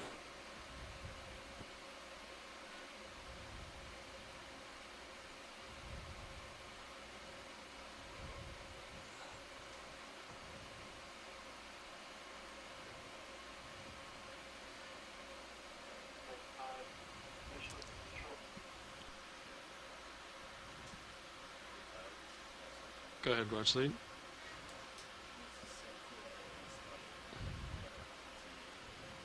Sounds good.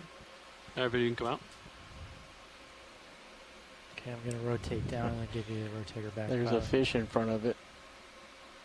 Thanks, co-pilot. Okay, rotate Now it's down. a great observation of And it's yours. Thanks. behavior of this octopus. Okay, I'm right on top of you. Copy that. It continues to see several more of those cup corals. There's two different kinds, at least from the external morphology, it seems to be two different kinds. It's hard to distinguish them without looking at the actual skeleton. That's, at least that's the way we distinguish the species so far.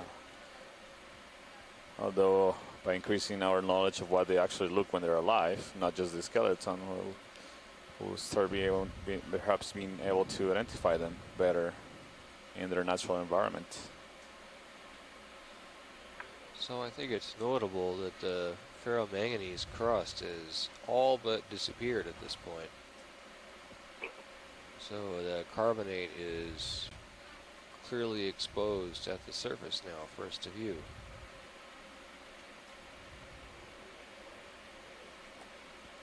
Another scleractinia. Yes, see several cups, and I see a lot of shimmering here again, shimmering water.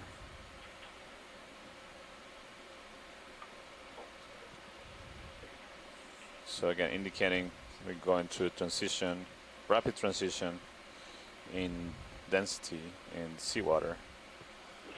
Video co-pilot, how long was it? There's some other yellow crinoids.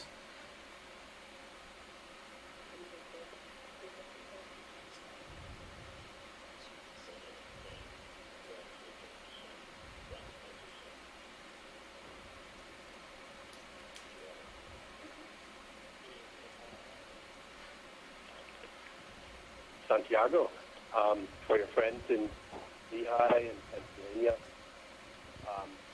who are not as knowledgeable about this difference in the seafloor, could you maybe say something about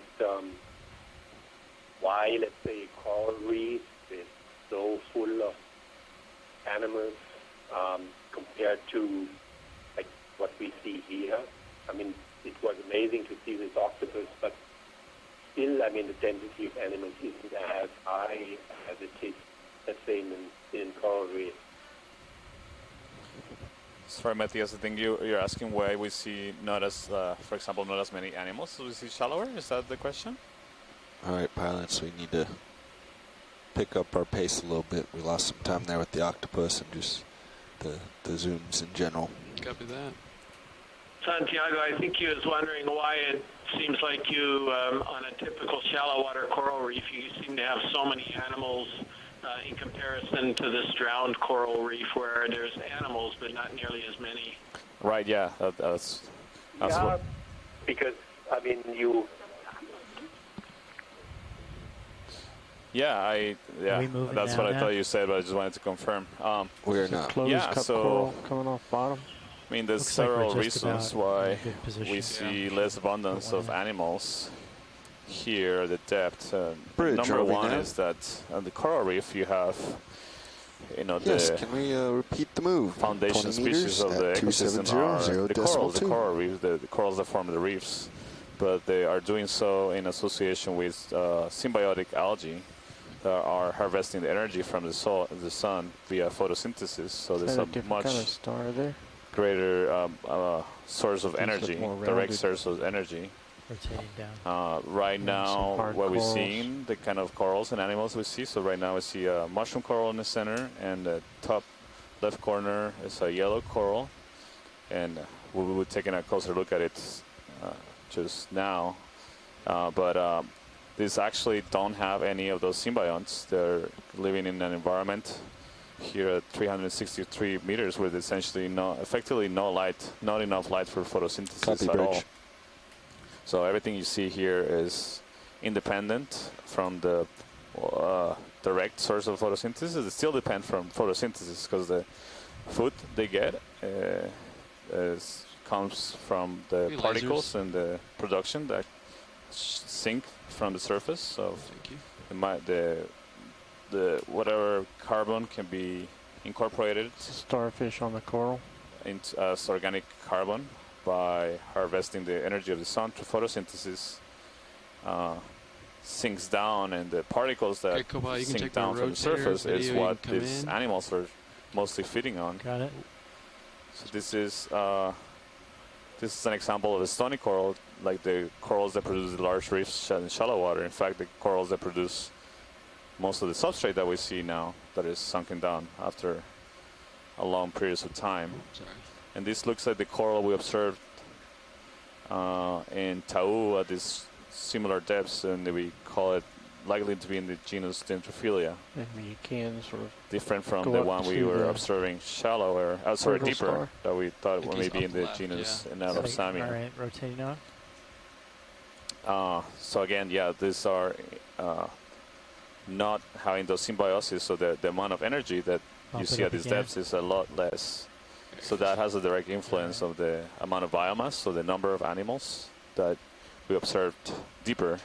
And in fact, the biomass, the number of animals, decreases, is correlated with depth. So as you increase depth, the amount of biomass generally decreases everywhere in the ocean. You see this coral Bump it has up a little some bit, try and get the brittle star associates, and as well as squat lobster associate on the left. And so this is a clear example that although the input of energy here is lower than the shallower waters, you still see that corals still play an important role, providing habitats to a lot of animals, just as in shallow water coral reefs. So this is a clear example you can see here of associations. So we've seen this also with sponges. Get moving. Earlier we saw a sponge that had a couple eels living in it, and as well as polychaete worms. Thank you, video. So thank you, co-pilot. That's my long answer to you your go. question. One of the main things is the energy limitation that you see.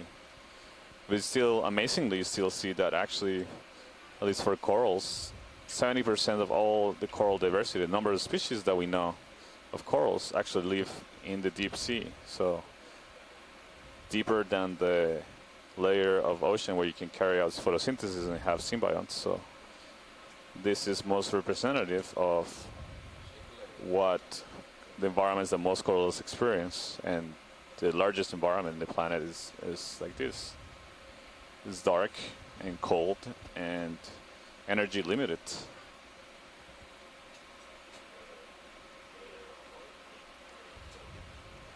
We are still seeing the occasional bit of ferromanganese coating, for example, on the right-hand side of the field of view.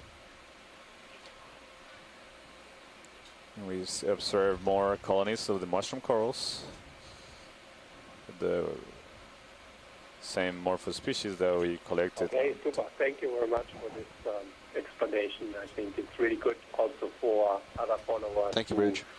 are not that experts in deep sea exploration. But super thanks, and I will continue to watch. Thank you, Matthias.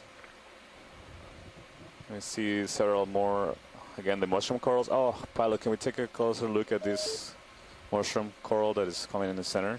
It has the polyps retracted.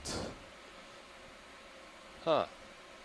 You can start to see these particles are But moving only a bit partially. faster. It seems There are like. a couple of them that are not.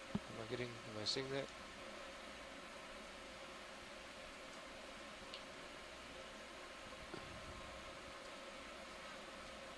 Okay, video, you can come in. Yeah, they're not all the way in, but they're definitely, some of them are. To the lower left one side, the polyps are partially extended, but most of them are completely retracted into the Here, want me to grab it? This is like a colony. mixture between the two we've observed. One that retracts completely and the one that retracted I think this just might be partially. Yeah, I don't think it's a mix. I think it's just, if you perturb enough, I think all the way will go in. Yeah. Thank you, pilot. Just wanted to confirm that this is the video when you're clear, you can come the out. way that whether or not the polyps will retract and give us an idea whether this may be the same species or not, as the ones we saw in Atoll, the second dive of this expedition. I saw some motion on that one above. Rotating down. All right, there's the edge of your skid. And it's giving it back to you. Thanks, co-pilot.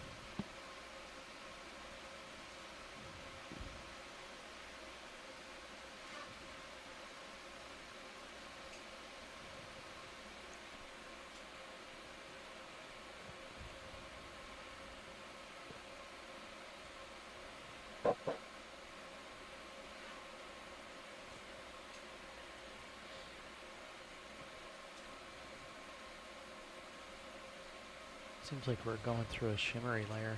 Yeah. Noticed that too.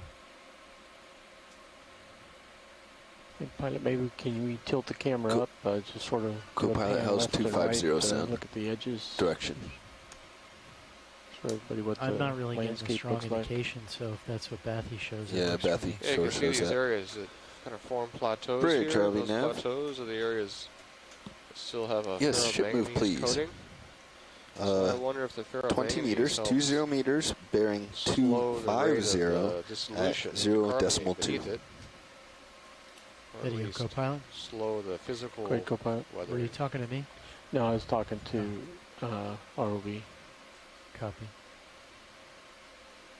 Just want to be The- able to the rest of the periodically carbonate lift up a little surface bit we see and pan around to get more of a moves 20 wide, meters, low 250. perspective. Has Okay, pilot, I'm going to swing around to 250. no ferromanganese coating at That's all. to port. There's another one of these plateaus coming up in front of us. It's several of those cookie stars, the pink Yeah, did you call it a move? kind that 20 meters, different from 250. the ones we Great. observed previously. Apparently they are more common. So we are Copy, just Bridge. over 360 meters water depth now. Maybe if you guys are comfortable, we're more in a safer And area not a than we were fish before. in You guys sight. can So redeploy I'm the not arms. going fishing here. Light bars. Okay. Light Oh bars. wait, it's a monument anyway. That's right. Roland, you want the lowers deployed? Is that what you said? Yeah, Yeah, if we don't could talk about deploy fishing more to here, get Chris. more spread out. Yeah. It's really Go by, hot you in can- the near field. Get those lowers outboard, I think. Unless it happens to be stonefish or shadowfish. Or deployed, I should say.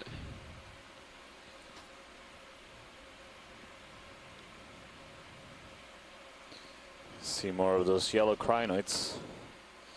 This is a great vertical transfer. You see the changing biological communities with the changing depth. And we're also seeing a really nice change in the morphology of the substrate here. Yeah, you see this little plateau again. It's coated with ferromanganese on the left-hand side. Mm-hmm.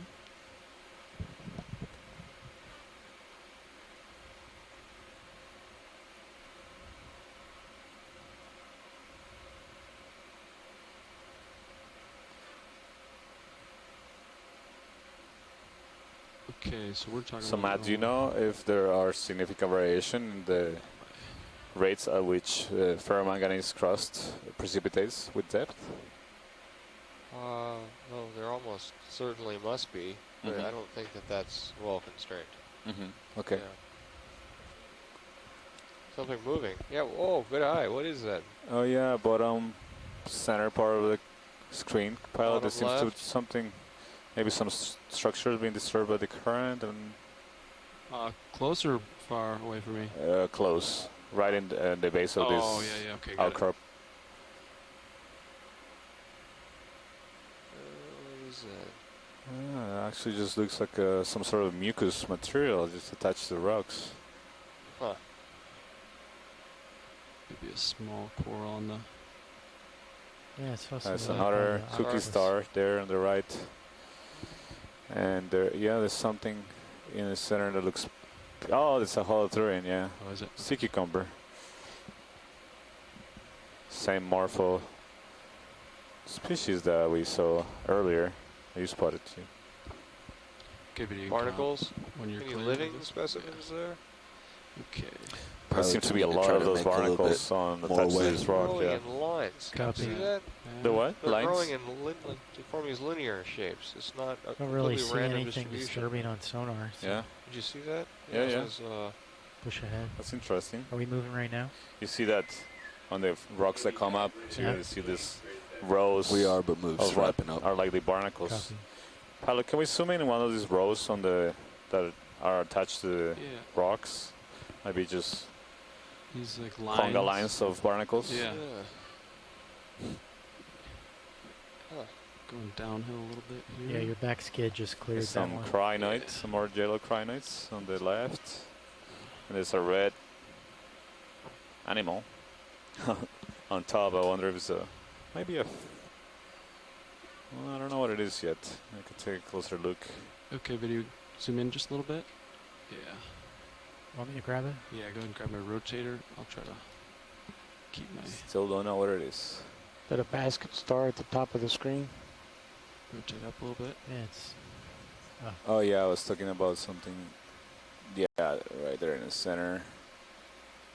Wow. Oh.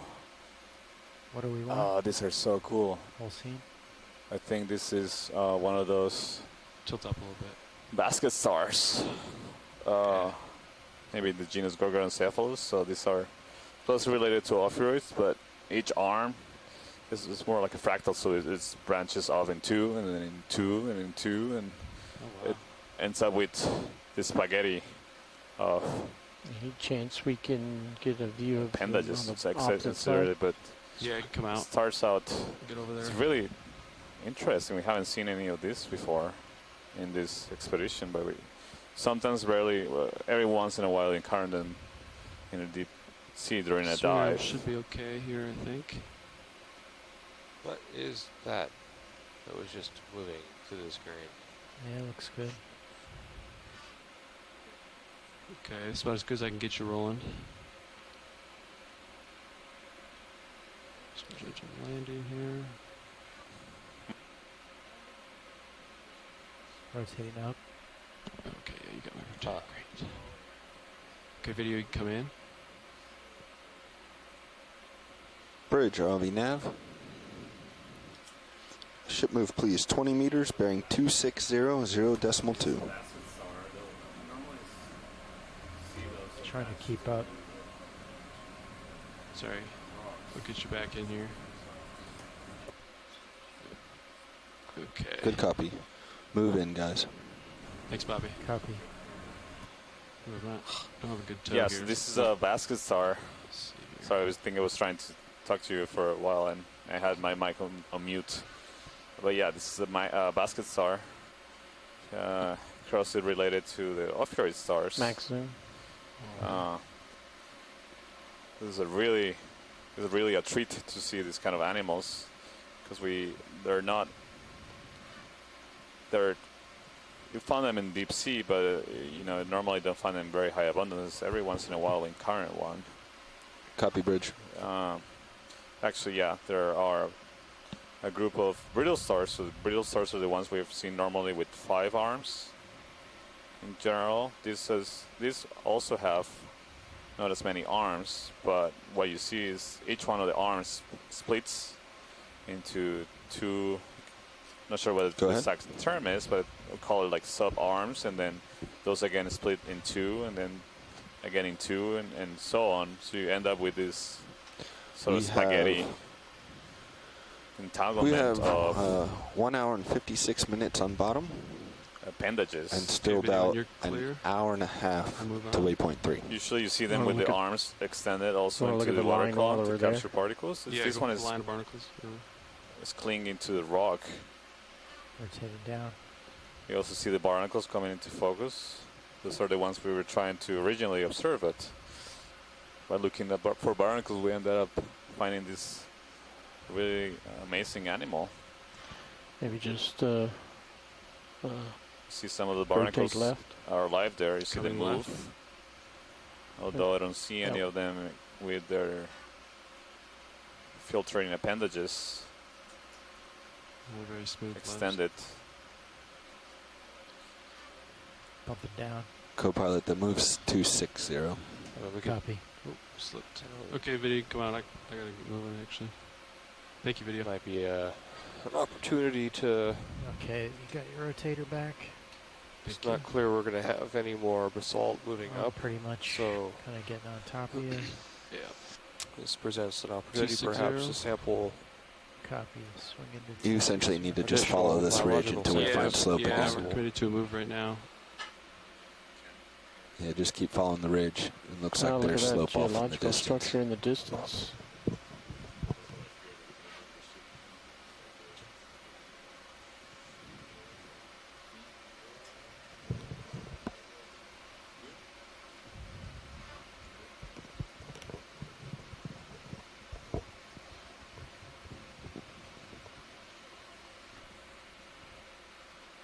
There's your very cool structure, Matt. I want the whole thing. Pilot's going to add rock another blocks. 20. Copy. Bridge, RV nav. I'm guessing that would set a new record. Current seems like it's getting a little stronger than the particles. Yeah. So several, I think those are yellow crinoids on the rock. Maybe we can take a quick snap zoom. Bridge, RV nav. Pilot. Yep, we can do that. Yeah, I think that move's probably I'm pretty sure close they to are complete. crinos, Can we add actually. another 20? They look more Fungus on the like maybe a sponge. Good video. You can come in on a quick.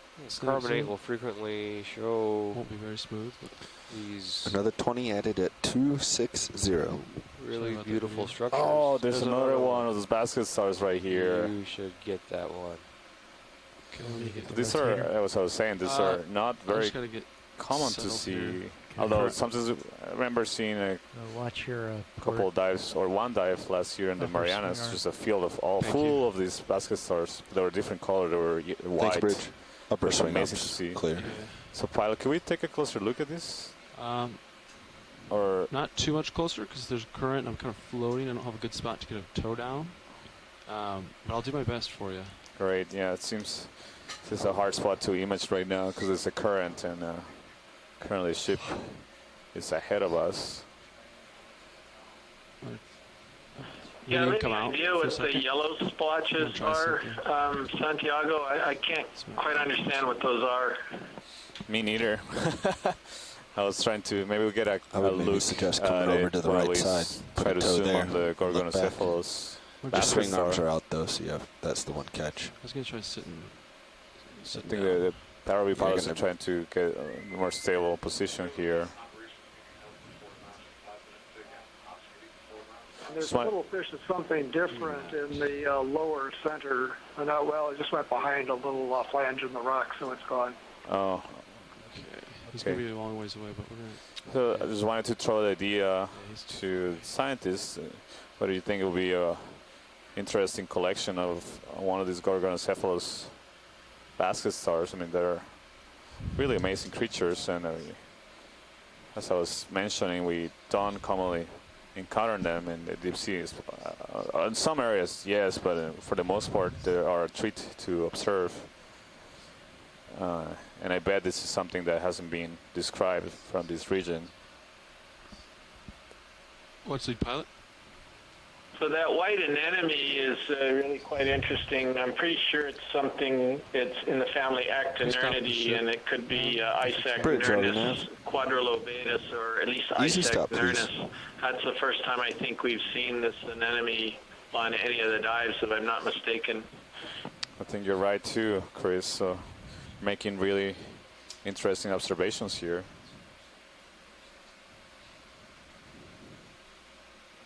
Okay, video. You can come in a little bit, not all the way, but partial.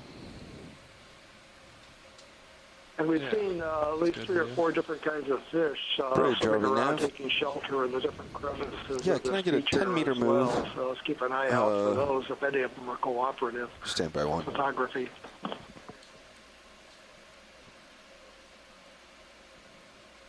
10-meter move, bearing 010. So for folks joining us in Hawaii, what do you think about trying to attempt that collection of the Gorgonocephalus?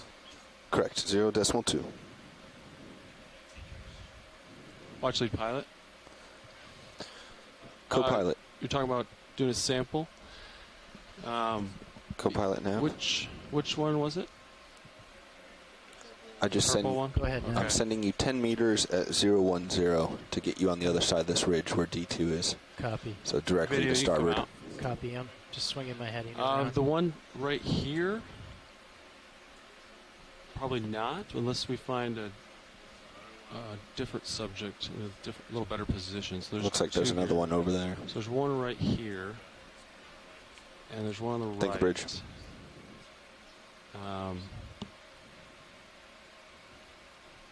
Let me assess this one on the right here. He is a. Okay, let me talk to my pilots. We'll see if this is doable. Bobby, what are you thinking here? So how tricky of a collection would be?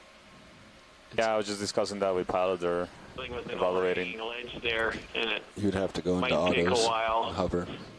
Yeah, I don't know. Yeah, it looks like it's a different gorgonocephalid than I've seen before, so it might be a good collection. I just don't know how hard it would be.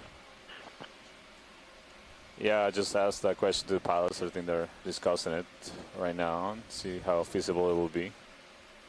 Bob, you thinking going to XY and then nudge forward into it? Or it's going that's to be right in my I face. think that's what you'd have to do. There's no real toe holes. The only other option I can think of, well, actually, pilot isn't going to be convenient, is it's going to take some time to get this, so we might not make waypoint 3. So it's going to take time if we want to do this. So the other option would be set up on top there and reach your arm down and try to pluck it off, right? But hovering, I think, is the better option of the two.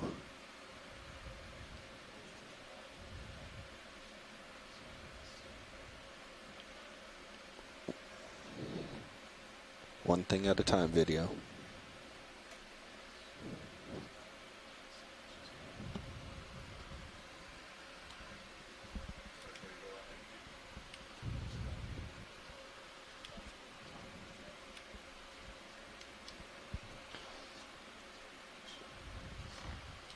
Watch leads nav.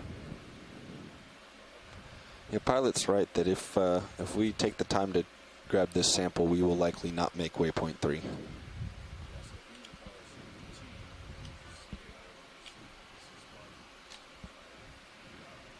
Roger that.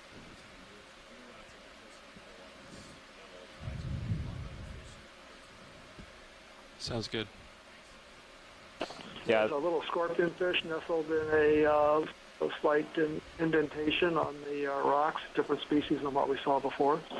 Yeah, we're gonna try to take a closer look at that and some of that Do you want yellow another patch. 10 meters over? Seems like it's a hard spot for sampling, as Chris was, had the intuition it will be hard. Nav, so I think that'd probably we be a might good continue. idea. We're gonna continue, and I agree. Maybe we see another one Bridge, of are we those Nav? gorgonocephalus in an easier spot. We will attempt sampling. Can we get a ship move, please? That's good video.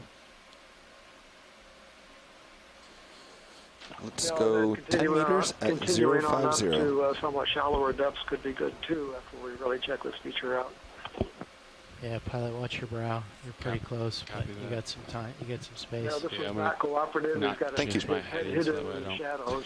Co-pilot, that move is going to be at 050 again to your starboard to get you back distance. behind him. Yeah, this fish is Should I slow shy. the uppers as well?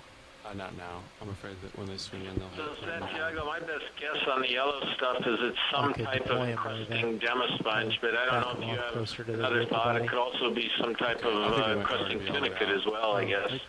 Yeah, no, that will be my guess too. Exactly what I was thinking. A possible demo sponge that shark. Has a habit of just growing, covering the rock rather than rising above it. Watch the pilot. And another really interesting thing that you can observe here is again those rows of barnacles that are just growing in rows, as we were observing earlier. Matt 050, out, so really towards your interesting. starboard. Well, why are they aligned like that? Next What video. advantage does that confer? Is it maybe Okay, shape watch the- we're gonna keep moving if that's up okay. over the rock surface, or well. Did you get enough imagery of this fish, or would you like me to try to What get an annoying a closer question, image? Matt. It's because I'm not sure anybody knows. Maybe that's it, Yeah, let's try or to get- maybe it's just the let's way get a they closer look at these reproduce or guys. something, I'm pretty and stable now. they tend to I'm still floating. reproduce out in the line. I have no idea. You can really see that. maybe you commented on this, Santiago, but Yeah, it's about as close as you're going to get video. We see a lot more shimmering here, so. Yeah, quite a bit of shimmering. Pilot? How we doing? You can pull out video to keep it mid-frame. As I'm floating around. And so we really can't identify the species of scorpionfish just from the videos because of the types of characters that are used. There are a couple of exceptions that have very distinctive shapes or head sizes. All right, video. We can try getting one more close shot, and then we'll get out of here. We got the ship moving, so I'll float up, and then we'll.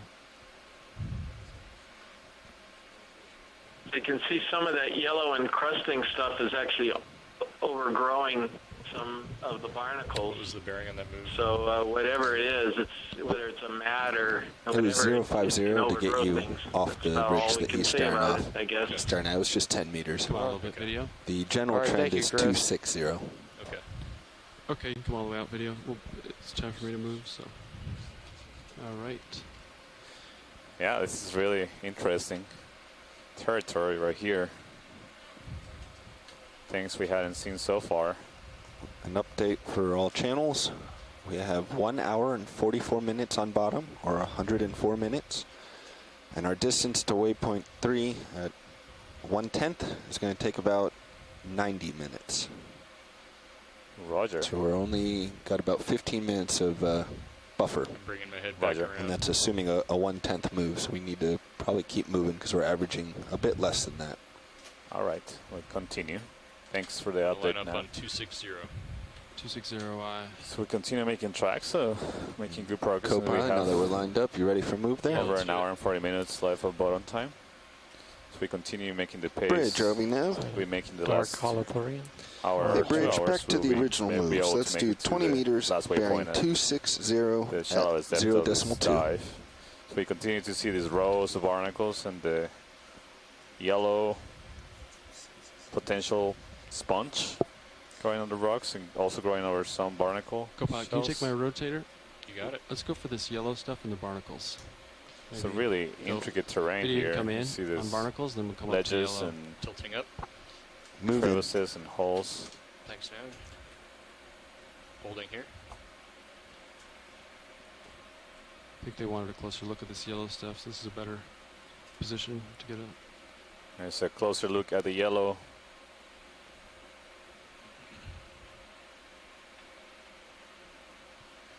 Patch. Copy, Bridge. Does this observation give you any more ideas, Chris? To me, still, my best guess would still be a sponge.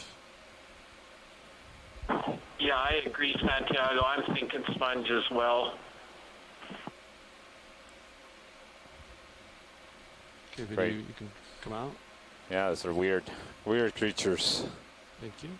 It's hard to think that those are animals.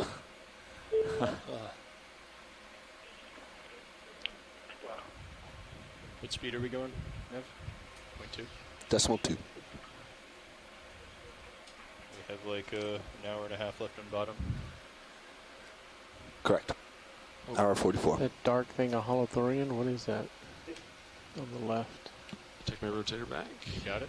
Do you want to move faster? No, I was just curious. Roger.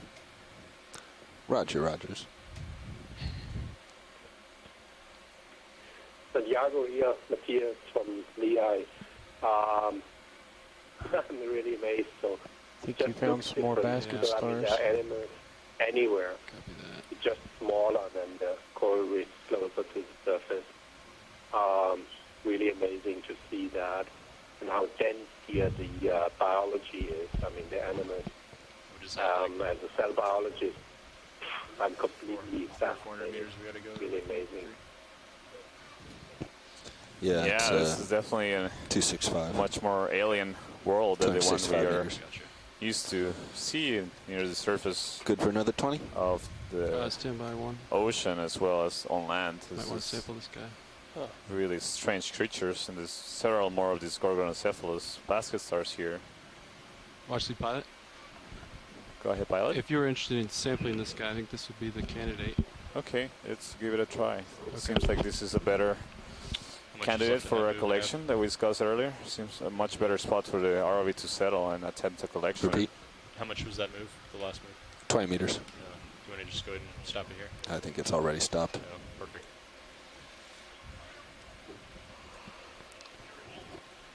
Unofficially stopped, I should say. Alright. I think the drawer has room to come out.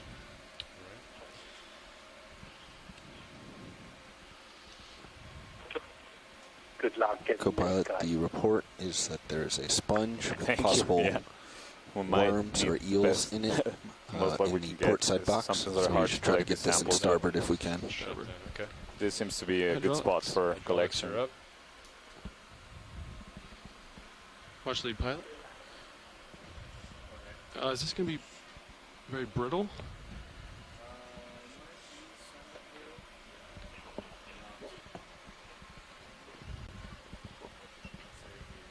Judy, we come in on this guy a little bit. See what See what we got. Just a medium. Did you see when Chris collected one of these? No. So when he's touched it, it's actually started walking away. Okay. And at one point also, it wouldn't let go of his Copy wrapper. bridge. Move officially complete. Great. Can pull out video as I get set up. Hydraulics coming on.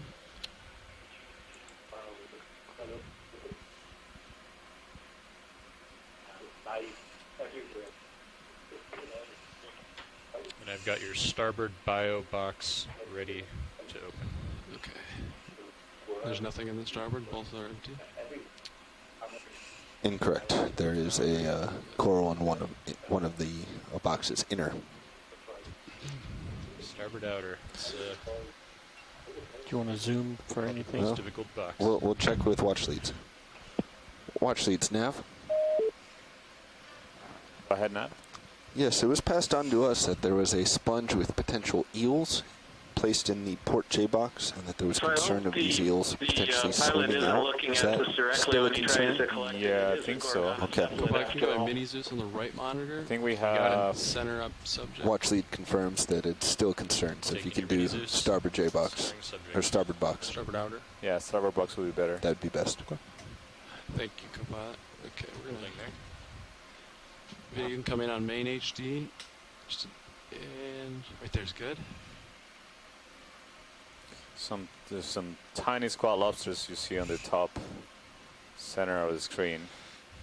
Seem to be ready to fight the claw of the ROV. I'm going to tilt down a bit on mini Zeus. So we're going to attempt to collect this really strange looking animal. So this is a basket star. As a kind of brittle star, ophiuroids, so we normally see in the deep sea that have. Oh, you see all the arms Now he's going just to try to run. expanding. It's spectacular. Ready for box? Wow. Yep. We got it. Nice catch. Yeah. This is an amazing creature. This is one of my favorite animals in the deep sea. Or in the marine. Some of them species are also shallow water, but Okay. these are just amazing. I'm worried he's going to watch. grab onto my manipulator and I won't be able to get him off, but I'll do my best. It Really may help great to bring sample, the like, starboard it's very likely that swing it's arm down. something Oh, that it's is deployed. Never mind. completely new.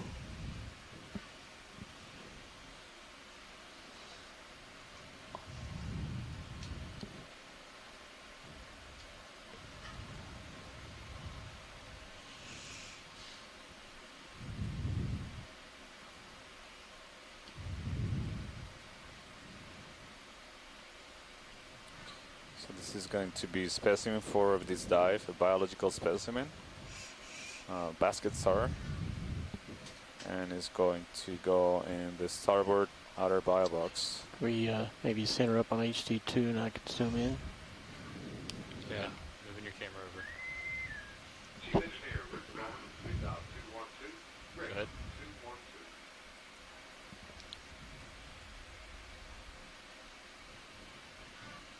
Okay. Is that helpful?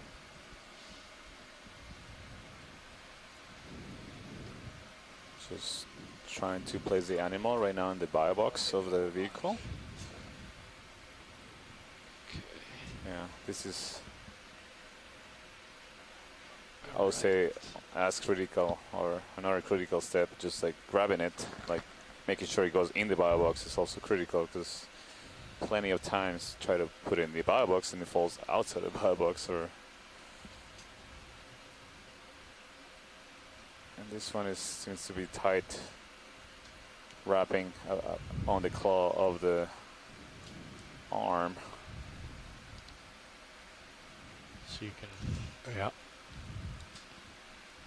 It's a Todd maneuver there. Our pilot's trying to shake it off of the claw.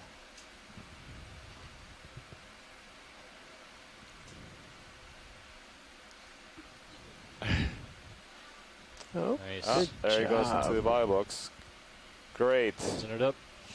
Awesome. Jaws clear. Perfect sample. Yeah, jaws are clear. Retracting. So we collected that sample at 361 meters. Nice job, Levi. You see there are at least 3 more of those Gorgonocephalus. You couldn't see it maybe for sure, but there's another camera in the ROV that has a top view. Move your camera back to center, and I'll several more individuals. Back over to Sirius. That's just as we peek Wow. off the edge. Diego, amazing. Yeah. I want to analyze gap junction in that guy. Let's see if there's cell-to-cell communication there. Yeah, Get a ship I'll be move interested going. to see them. You'll be interested there. Yeah. Definitely the way they coordinate all those appendages that subdivide and then subdivide again in multiple times is really interesting and Co-pilot, what direction you want? Yeah, it's something that we definitely know little about. Turn here. All right, we continue our move. Yeah, I think a 270 should be fine. We only have about 100 meters vertical to go until we reach the shallowest portion of this dive. We have just over an hour and a half to accomplish. Bridge, RV nav. So this is Bruce and Joe. We were hoping when Ship we move, get to the please. shallow part of the 20 dive, we'd have meters some time to at look along the 270, contour up there too, 0.2. and survey along, looking for the commercially important bottom fish. Give it. Roger, we can definitely tend to do that. Let's make tracks. Good copy, Bridge.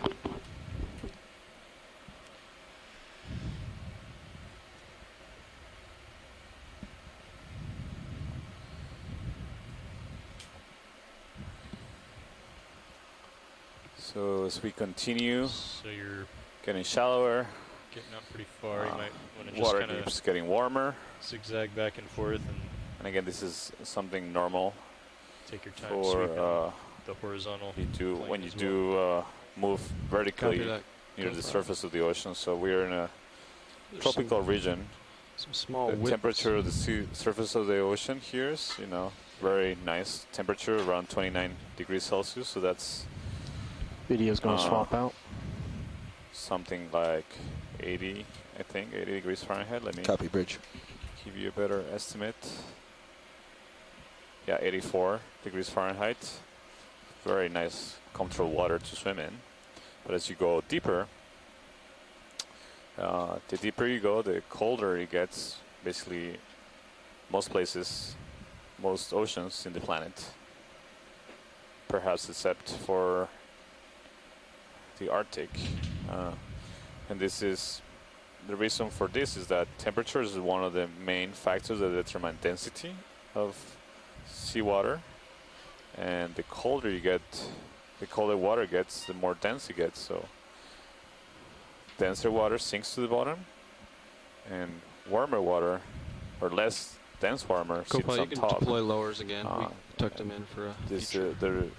the reason why we see very cold water here is that this very cold water in the deeper parts of the ocean forms near the poles, so around Antarctica, and also in the North Atlantic is the places where all the water, the deep, coldest, densest water in the ocean forms and basically spreads Alright, throughout video, the come in whole, these small whips real quick. the rest of the Get your ocean lowers basins. So if you go at a depth 91 below, minutes remaining on bottom. 1 81 mile. minutes to waypoint 3. basically the keep temperature it going. remains constant everywhere you go, being near freezing temperatures. But It's good video. as you can imagine, as you move from the coldest parts in the deep Okay, we can pull ocean, out. I don't hear any interest. when you start getting close to the surface, as we are right now, so only about 300 meters below the sea, 350 meters below the sea surface, we started seeing a transition in temperatures and densities. Pilot's going to add another 20. Yeah, that's why Yeah. you see the shimmering effect of the water. Bridge, ROV nav. There's another Yes, basket let's star. please add another 20 meters. Field of view. Just wanted to point out also that temperature is not the only factor that determines copy. density. There's also salinity, and pressure affects the density of water, but temperature is one of the largest components of the equation to determine density. Okay, both your lower swing arms are out. Copy that. So we continue to see these Coming up. lines of growth of barnacles on these rocks, and the yellow, potentially demo sponges. And basket stars at this depth contour, and some we saw observe some tiny squat lobsters when Co-pilot we didn't want zoom to in see. on the rocks.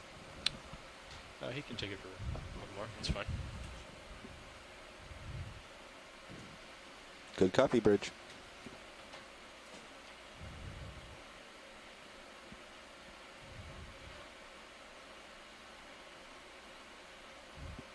Saddle over to the other side of this ridge, see what you see. Sure. So I think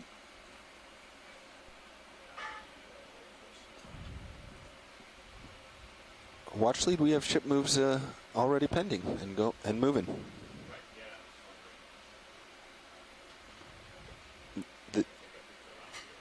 There's enough time for the pilot to kind of get onto the other side, but we have ship moves in. I'm just going to turn my head a bit, keep you in view. Copy, I won't go We're any still further. moving at 270. yeah. So Copy that. we are in the process of ship move, and we have a couple of minutes to look around here over this large drop. So originally, our original dive plan was to. Big fish. Modern fish. There's a snapper swimming in. Oh yeah, Yeah, there's come in. two. See those large fish, pilot? There's some of the large bottom fish. Oh, look at the several of them coming into view here. Oh. This is what our fish biologists are most interested in seeing in this dive. Watch Yeah, lead these snap look to like give you an the update. Atollis We spa, have the unnamed 88 species minutes so remaining far on with their bottom, recent split out and it takes from approximately Atollis 77 minutes to get to waypoint 3. Wow, they're schooling. It's amazing that they're in a school like this. Pilots, do we have the lasers on? I can get your lasers on. They are on. Yeah, they're just. Those fish were in the dark, pretty far away from me. You're blocked by the skid. Yeah, but they're schooling. Okay, this is gold. This is what we're looking for. This is really good. Okay. So they don't hang around, Thanks, Bobby. unfortunately. I was so stunned by what we saw that I didn't even get a count. But there were Maybe you can come in on maybe this 8, one? 10 of Try to them get there. lasers on him, maybe. I counted at least Another 10. one coming into view. That was a straggler. Oh, yeah, I lost my lasers because I hit the skin. Yeah, pilots, I think it would be a good idea to keep the lasers on. All right, why don't you come back over We to move because port these side, fish pilot. appear and disappear quickly, so it would be great to. Yeah. Oh, there they are. Yeah, I'll try to get him on the next fish I see. Yeah, they were just so far below me that. Yeah, I know. So. But we expect to see more fish as we get shallower. Copy that. Thanks. Video we full wide? Thank you. Let How me much give a left in little that move now? background about why we're so excited to see that. Those are fish that are like the ahu, about done. ruby snapper. Okay. Anyway, yellow striped snapper. Bearing a little more It's south. a very important commercial food fish in the Hawaiian Islands. And as we began to study these, people began to notice that there were individuals in flavor? certain parts of the Pacific, not in Hawaii, that grew to a larger size than Let's go back the to ones that we were used to catching in Hawaii. 260. There were some differences in Bridge, the Robbie, now. morphology of the ear stones, the otoliths, and other Yeah, things. I think you're about done with that move. And So then, can we add more on? recently, Then people can we did make a a new move? genetic 20 meters analysis of bearing these things and found 260 that, genetically, at there were two decimal separate 2. species, and the large ones were a separate species from the small one. Then the question became, well, what names do we apply to Good copy. these species? And that took a little bit of work by Jack Randall at Bishop Museum and members of Brian Bowen's lab at the University of Hawaii. And this still hasn't been fully resolved or published yet. But people finally pinned down that the scientific name that it was used for ahu does apply to the smaller species found in Hawaii. And now it turns out that the larger species hasn't been formally described and been given a name. So what we just saw was an undescribed species of commercially important snapper that was a cryptic species included with the ahu and only recognized as a different one in, say, the past, 10 or 15 years. Thanks for that background, Bruce. Definitely helps to understand the importance of the observations we're making and the value that they have for understanding and managing Can you take my resources rotator? that we I'm gonna observe get here in around the and we'll get a close-up of these guys. deep waters in American Samoa. Right. Let me know when you're ready to rotate. So we're observing some different kind of sessile fauna here, trying to get a closer look at see what they are. From distance, I don't recognize them immediately. Come in.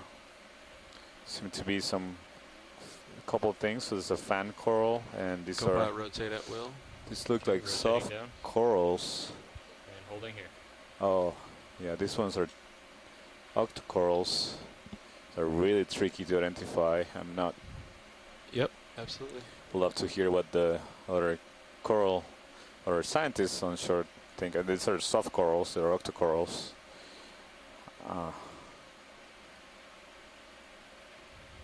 But they don't have a solid skeleton inside. You see that if we do play with the zoom, you see that they do have those needle structures inside the soft parts of the body. You can see them now in the center and the right part of the view. So the specimens that we get, and they're preserved in museums, they really don't look anything like they do right now. So there's actually very few people that study these animals in the world. So I'm curious to see what people think they are. What's the Okay, video, when you're clear, bottom come out for a full specimen, or then We're seeing 15 degrees Celsius. That's really warm. Yes, it is. And I think we'll turn even more south after this move. Okay, video, when you're clear, piloted this. There was another different kind of fan just to the left. Oh, see it. So okay, video, there's come on. This one real quick. I don't have a lot of a time. lot of different kinds of Video, soft. Great abundance of these soft corals, and there's this fan-shaped corals that do have a more solid skeleton or consolidated skeleton that looks proteinaceous. So this could be 10 seconds. Potentially a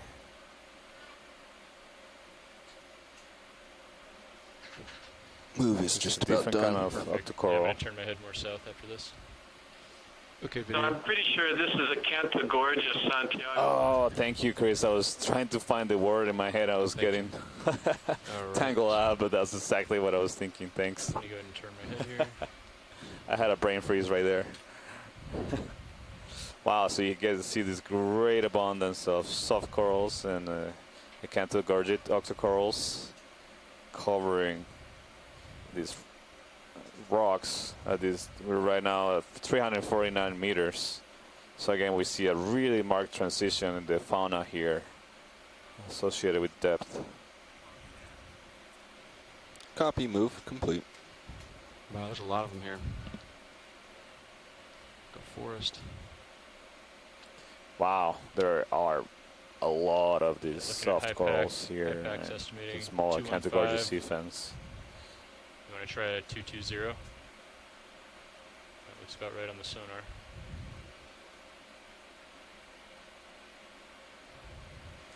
$210. Huh. This is a new surface 215. texture on the bottom. 225. Again, all 215, sorry. carbonate. 215. dissolution. 215. Got it. Those 215. cobbles are all carbonate. Bridge, ROV nav. Yes, can we get another ship move? 20 meters. Wow, as far as you can see, bearing there are 215 just hundreds of these at decimal 2. soft octocoral colonies. They're more Good abundant copy. than the Acanthogorgia sea fens that we just saw.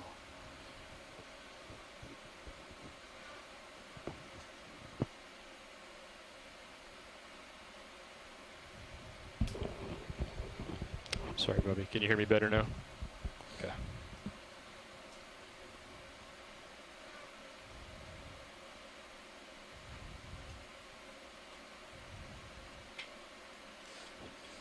So Chris, how shallow do you get to see glass sponges? Do you know? Thank you, Bridge. The shallowest glass sponge that we've ever recorded in Hawaii was 339 meters, and that was a euplectellid vase. Regadrella is the genus it was in. We've never seen any glass sponges shallower than that. Right, yeah, so we were at a depth of 344 meters, and I was just thinking that we haven't seen a glass sponge in you know, maybe in half an hour or an hour perhaps. So maybe we stopped seeing them at around a depth of 400 meters or so. Maybe deeper. Yeah, maybe. But again, you know, I don't know what the temperature is here and how it compares. I don't know if you could read off. Well, I should look in the event log. I can see the temperature. Yeah, right now it's 15.8 degrees Celsius. 15.8 degrees Celsius. How do you feel about increasing these moves to 30 meters? Let's do it. Yeah, absolutely. So that's around 60 degrees Fahrenheit. Yeah, let's just. I would. Well, the depth is fairly comparable to what we're seeing in Hawaii for this depth. 40 meter move. Yeah, so I don't think we're going to see any more hexactinellids. Yeah, we can always stop it if something comes up. Thank you. So we're not collecting any more samples a day, right? Most likely the sponges that we observe in these We have room for a rock. shallower portions will be all demo sponges. We have room for 2 more rocks. Oh, 2 more rocks. They can fit 2 Oh, both rock boxes. Oh, there's a rock. There's a rock. We have one rock, oh, but no, it's there's 3 a rocks a day, fish right? there. 3 and 3. We've already Right there. collected our 3 bios. I think there may be another scorpion fish. We'll wait to see what Bruce thinks. Is that video coming partial? No, So you want 40 at 2 and 5? I think it's a shadow fish. Yeah, this is a scorpion fish. Scorpion Fish are very closely related to the Okay, rock all fishes. about Rock keeping it fishes are moving. now placed in a separate family. Feel free to come in.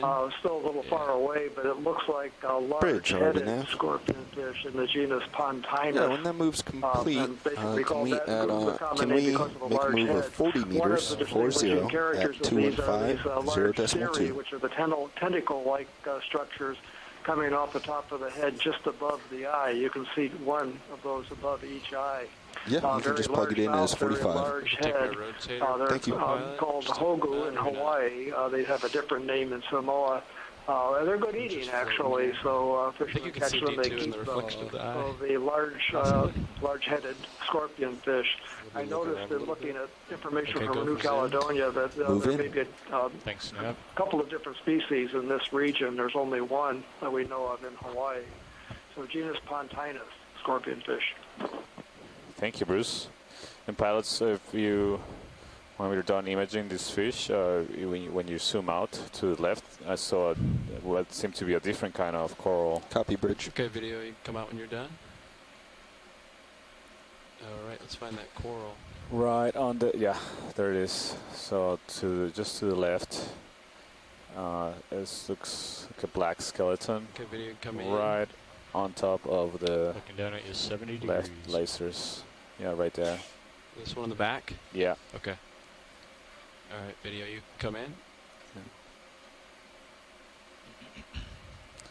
So this looks like another different kind of octocoral. Crustacean in there? Perhaps a chrysogorgid. Kind of has a light background, so it makes it difficult. This is an interesting depth range because you start seeing very different animals, the ones we normally see in the deep sea, but they're not as shallow that we're familiar with them from scuba diving. 40 depth, meters, so remember? This is when we start in an area that we start getting a lot of puzzles. Moving for you. I like it. Associate there. Yeah, that looks like a small squat lobster that is translucent. That's beautiful. 90 degrees. Okay, video, when you're done, we'll get it. That's a beautiful sample. Yeah, so it resembles the architecture of a chrysogorgid, but the polyps are clear and they look just different from the ones we see deeper.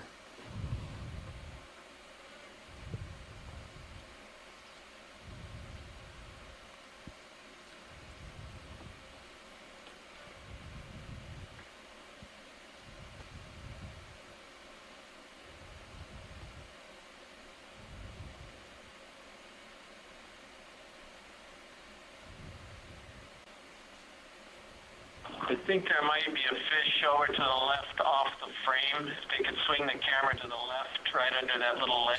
Oh yeah, there's a fish right there. Oh, yeah, there he is. You see it, pilot? Yep. Okay, video come in partial. So this is a boarfish, genus Antigonia. They used to be placed in with the dories. It's a family Caproidae. But now they're thought to be more closely related to the triggerfishes and spike fishes, and also the distantly to the surgeonfish. These are the common fish at the depths that we're getting into. Not much known about their diet, but they may eat things like pick-on corals or small echinoderms because the mouths are very small. They're have a morphology that's very similar to the shallow water butterfly fishes, but they're not related to the butterfly fish. That was a good idea. I gotta get moving here. And we continue to see just hundreds of these soft octocoral colonies, and some more of those possibly chrysogorgid bushy octocorals as well with the dark skeleton. See what people in the chat think. Up to follow you. Copy. Turn to the left. There's a fish under a ledge. It might even be a little snapper. Snapper under a ledge. Oh, there it is. Video come in partial. And there's an anemone on the right. You come in further. Frame them up. Okay, this is a squirrelfish or soldierfish related to it's like the shallow water soldierfish. It's probably in the genus Osteichthyes. And there are several species out in this part of the world. You can come out a little bit, video. Yeah, a soldierfish. Get him center again. And thank you for that quick view. Okay, video can come out. I gotta move again. Thanks. Yeah, thank you. And pilots have seen an anemone right in the center. I think that's something we haven't observed. To the right of the lasers right now. You're at 90 degrees. I don't have a lot of time, but we can get an ID. Video can come in partial on an enemy.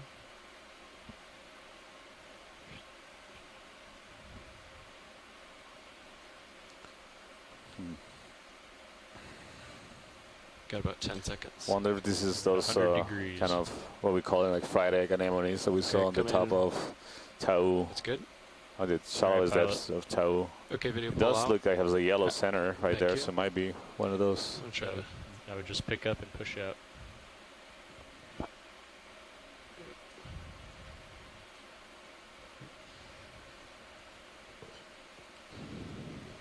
Workshop nav. Keep pushing. Yeah, go ahead. Sorry, watch lead. I was calling ROV workshop. Oh, sorry.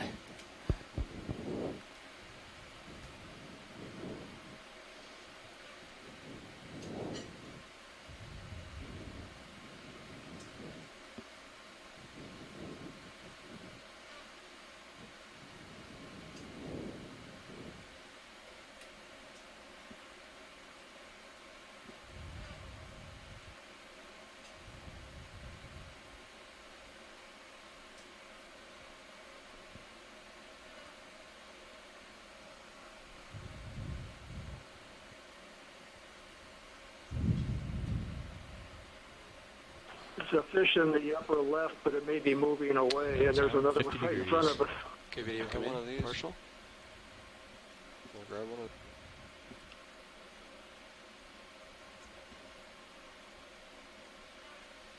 So, Robbie, pilot, maybe we can It's another one of the holocentrids. It may be the same thing, but it looks a little different. Copy. It We'll looks look like for the loose scales rocks. are more shiny. The pale areas in the scales don't form as well defined stripes. Although that may be an artifact of how it's turned. There's two genera of these squirrelfishes, Osteichthyes and Pristolepis. I think only Osteichthyes has been reported from Samoa, but there are about 4 species in the region. To your left, right.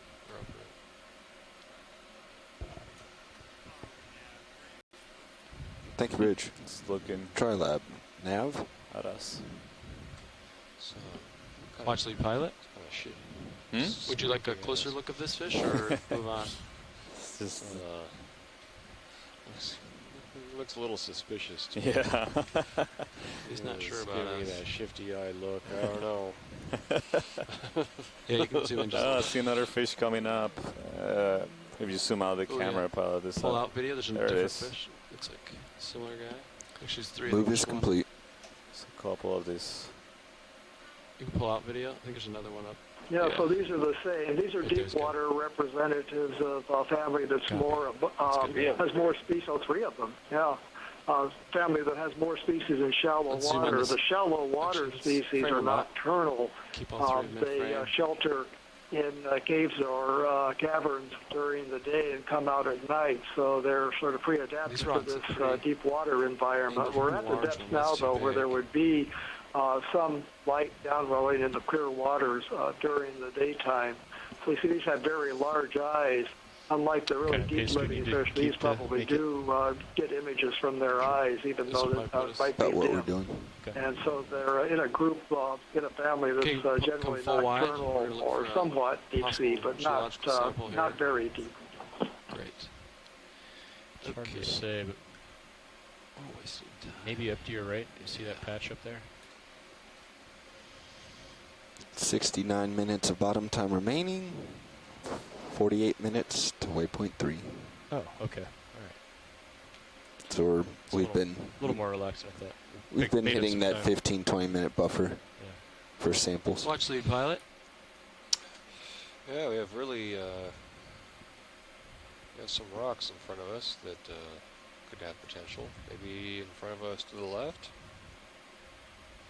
Let's see. There's a one that's too large. Is the longer one?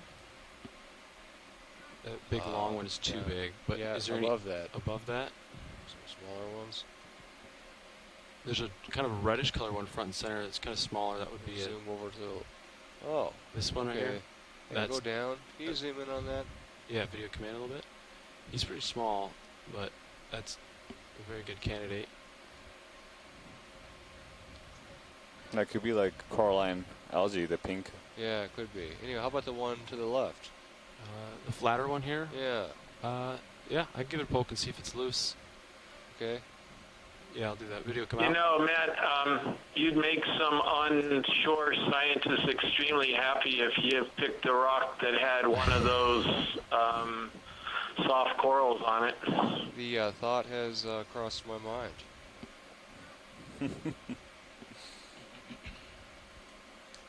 Go back, get hydraulics up. Hydraulics coming on. Okay, let's do.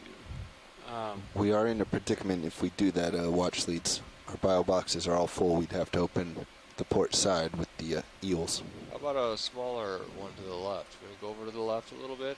Pan over to the left, maybe 2 meters. Over here? Yeah.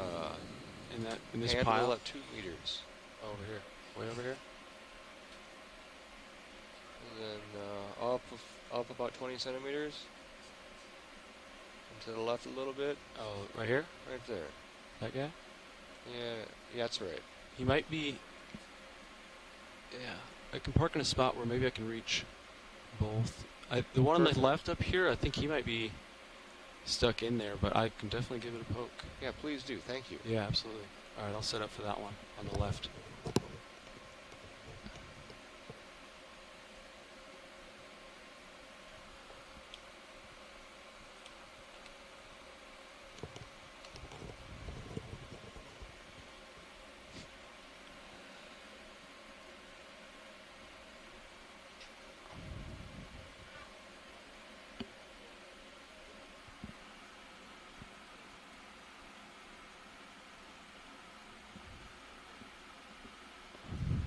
Would you like me to bring one of your wings inboard? Watch lead pilot. So this is a geological sample. I could put it in the left port box, but then I think the biological sample should stay on, but not guaranteed. I don't think we have room in a bio box for this rock. You don't think that it will fit in bio box? If you're going for the one below the lasers, I don't think so. The one above might be able to sneak in there. Okay. The smaller one, yeah, the one we're going for, that actually might fit. So we can try that. Okay. Which bio box is We'd open? have to go to port, and we'd want to do it fairly quickly because that potentially has the eels in it. Yeah, I don't want to let the eels out, so we'll give it a shot. Sponge with eels. We'll see if it's. Oh, really? You want to open that box? Okay. Watch leads, can you confirm that you'd be okay opening that port box? Port bio box?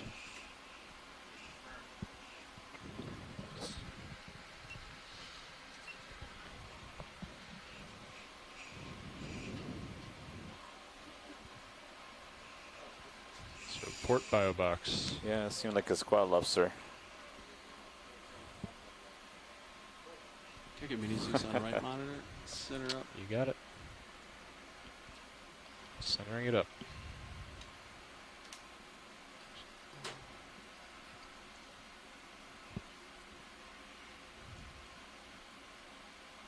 Just gonna try to get my finger on the back side of it. See if I can. Oh yeah, definitely doable here. Right, so it looks like that rock is amenable for collection and a great opportunity to sample that coral. Those are soft corals that are extremely bigger one, hard to but sample if you I just think want it's to gonna be a grab little it large because for they are the soft-bodied and bio box. they'll be severely damaged by the claw. I'll wait until you're in position to open the box. Minimize time. I'm going to tilt your mini Zeus down.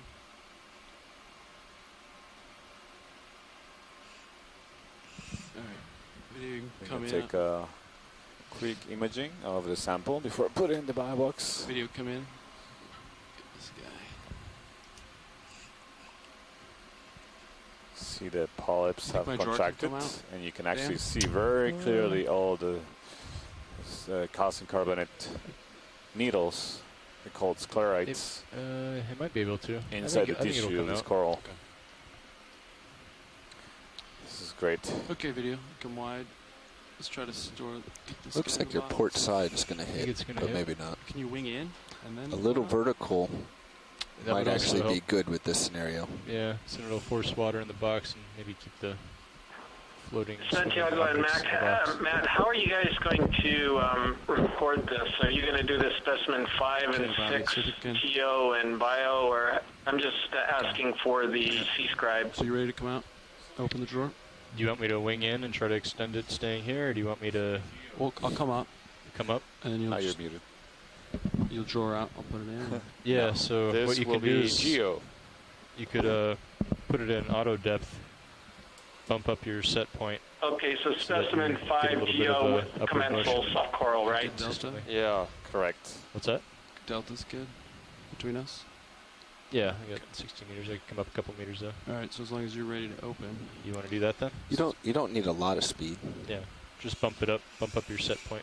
I'll a get little bit. this ready to go here too. We're going in or outer? It would be. It's going to be port outer. Outer. Okay. You ready, co-pilot? Co-pilot is ready. Yeah. Put just very slight on your verticals and joy lock, or do an auto depth. Let me know when. Go ahead and open it.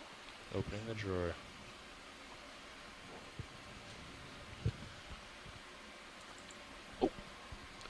Oh. Okay, so. You want me to close it up for now? Or I think we're actually pretty stable here. Your temp probe handle is probably in the way. Okay. coming back down. You can wing in. Your RV nav. something a bit. Go ahead. You want a port wing inboard? Someone behind you. Okay. Good. That's good right there.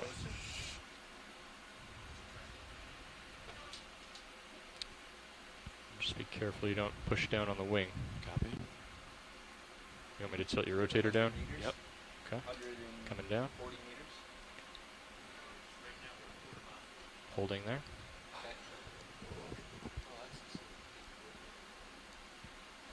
Got it.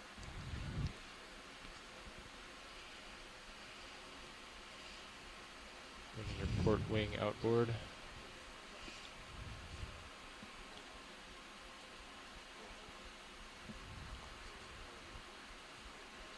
All right, arm clear. Great. So the sample is Track in the sure. port hour bio box. So it's collected a rock, likely carbonate, with a soft coral associated on it.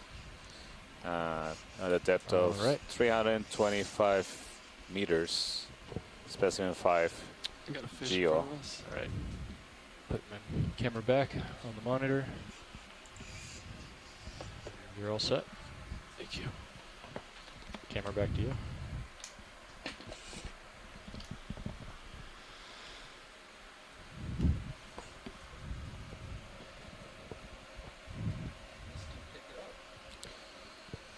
Great sample. Thank you, pilots. Yeah. No problem. We can continue our ascent.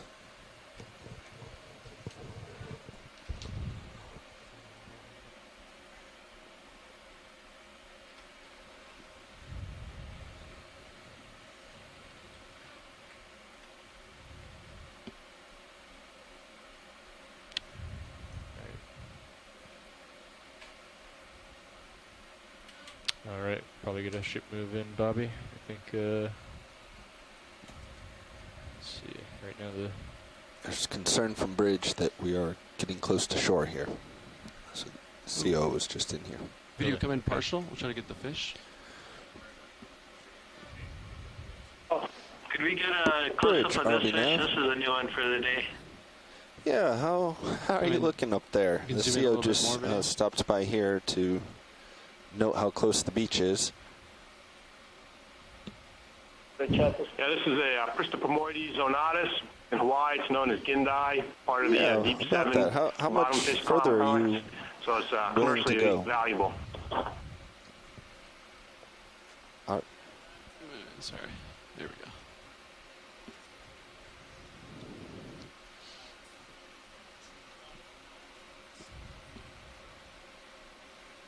Can you come in a little bit more video?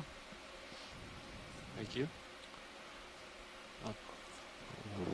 Roger that. We Yeah, let's hold there. we I'll have follow these about zoom in. 145 meters to the waypoint that the scientists wish to get at, but we certainly understand if the ship can't make that.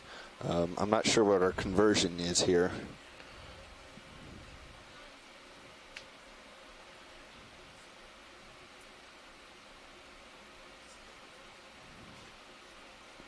Yeah, it's interesting. This one's got a Certainly little bit understand. of damage to the dorsal fin on the back. Like So you said something it's tried to 0.3 bite out of nautical that miles fin. that we have left? I don't know. Can't explain that. Quite pretty Roger fish, that. though, with those gold bars and sometimes the silvery or pinkish, We're gonna have to let him go. silvery or sometimes pinkish Thank you, areas. In ambient light, when the sun's high in the sky and a little bit of light as well coming down to these depths from submersibles, we've seen that those gold bars look dark black. So the Roger fish are that. probably seeing Stand by, color Bridge. patterns, but they're not seeing the same colors that we see with these bright lights of the ROV. Ship stationary. Yeah. Copy. They're Yep. figuring out their comfort level. So we're just here just assessing how much. Watch leads and pilot, ROV nav. Standby, yeah. Yes, we currently have 140 meters to waypoint 3. However, the ship is approaching the island, and they are only comfortable going another 55 meters. So at 55 meters, we'll have to stop our progress to waypoint 3. There we go. Did you come in partial? Big fish. You got a big one, or see that? Serious? So another soldier Video fish, come out? one of these these. At that point, we can meander around, I'm sure. We'll have to keep in contact Video with the come in on bridge, big but we should be able to move along the contours that they're watching up there on the bridge. Is that a large fish right there? That's your group? Oh, yeah. Correct. They have 0.03 nautical miles of comfort left, and that's 55 meters. We see several others. They like to live in harems. Yeah, Just come down great. and follow you over. Bridge, RV Nav. He's moving away though. Yeah. Yeah, so I'm not sure if you copied the conversation So there, but looks like the 0.03 nautical miles would be about 55 meters. So that's definitely going to be a lot less than we were hoping to go, which is okay. Just let us know as we're getting to that point, and we will adjust our path. And we are really close, actually, to the beach of Atoll here, so the ship is only comfortable to get Nav's back with you. a particular distance of Nav's back with you and ready the for shallower moves. parts of the atoll. So they're the advice is that we only are able to continue. You won't make it to waypoint 3, but approaching they'll let us know the shallower when parts we can't for go any another farther. about 55 It's meters. about 55 meters. Before we had to stop. But the official word will come from the bridge. See a fish in the we center? could continue meandering Smaller around, guy? but we just wouldn't be able Might be to the one we were looking at earlier. get shallower. So we're not going to be able to reach the 250 You ready for a move? Yeah. Co-pilot? Right. Not quite yet. Roger. All right, pilot, you're stretched out pretty far there. Why don't you You come out. I got Go ahead, watch lead. Come back. Yep. Thanks. Yeah, you're way out there. Why don't you come back and actually we Roger, stand by. gotta go to port Can anyway. you guys unlatch me, please? Yeah, sure. I think we'd be happy with whatever the ship would like to do as far as how close they'd like to get to Rose Atoll and then move along a contour. We'd be happy with that. Roger. Yeah, that's the plan. Getting an update here from the nav. Let's see how shallow is that going to be, or what the depth is going to be in 55 meters. So I'll give you Watch the number in a leads, nav. second. That's going to be about 300, 310 meters. It'll be right between the contours.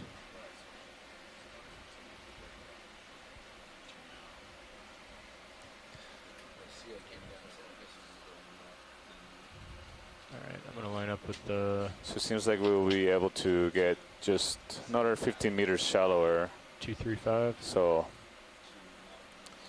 you might think that we're probably meander laterally in this, between where the depth is 325 meters, and we're gonna be able to reach perhaps 310 meters depth. So you come in partial. We can probably start thinking about just doing right lateral there is moves. good. There's a fish under here. I don't know where he's going in this area. If at all.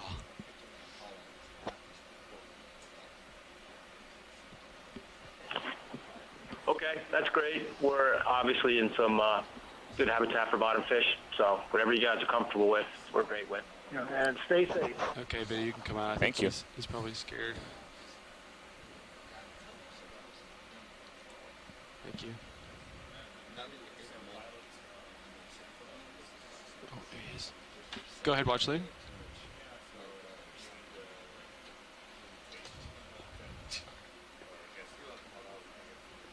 Yeah.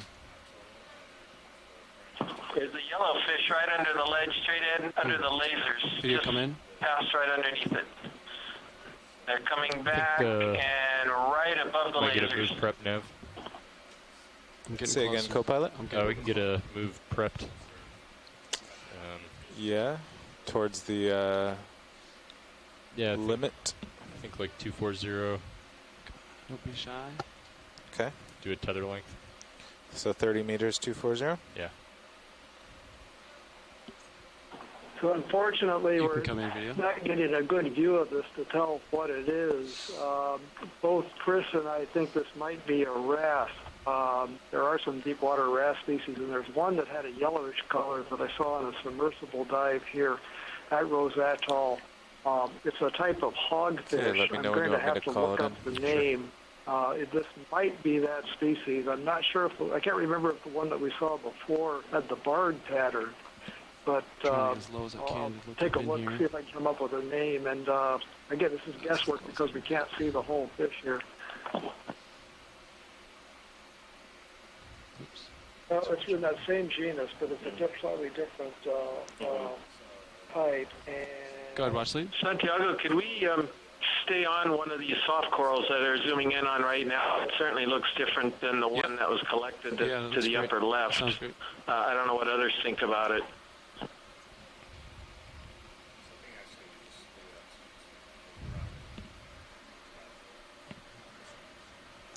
Okay.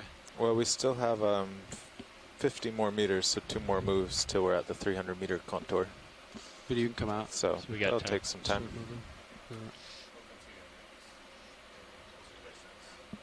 Oh, got a different fish here on the right here, but you can come in partial.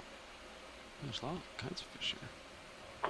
So that fish that was a wrasse could have been a species called Decodon pacificus. That identification came from the one that we saw in the submersibles from Martin Goldman in Australia, who's an expert on that group. Co-pilot, We'll ready for guess that here move. because it's we didn't get a chance to see the entire fish. This fish looks like a bractulid, genus Bracula. Getting little glimpses of it, but these are cusk eels found in shallow water. Okay, if it turns, they have whiskers like a catfish. I'm hoping we can see these to confirm. There it is. I see the whiskers. A likely Bracula multibarbata, multi-many and barbata whiskers. These occur in shallow water. I've seen them in Hawaii scuba diving at night in water as shallow as 20 feet, but down further. There are 3 species in this area. One of them is a bright yellow color. This is amazing that this one's coming out into the light. They usually don't do this. See, it's got the whisker-like pelvic fins on the belly up by the throat, just like the deeper water cusk eels have that we see. Bracula multibarbata and Bracula townsendii are the 2 species, and the eye size can tell the 2 apart. This looks like the multibarbata that I've seen before. It's got a pretty wide depth range if it's found all the way down here and found up shallow too. When you see them in shallow water, you only see them at night or back in caves, and they're really skittish. They immediately leap for color when there's any sort of light put on them, and I'm astonished that this one is actually letting us look at it as well as it is.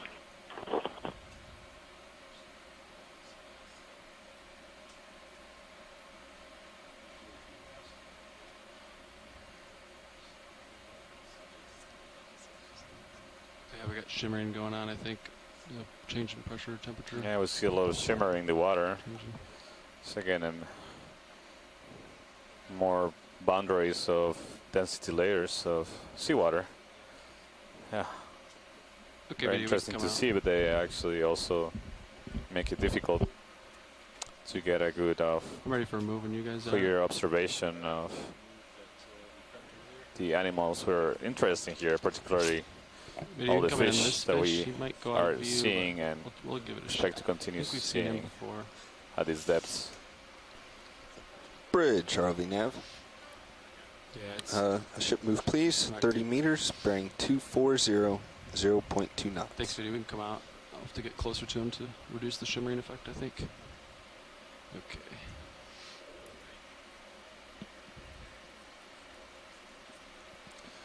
Good copy, Bridge, and please let us know when you hit your stopping point, even if that is middle of a ship move. 240. Copy. Great.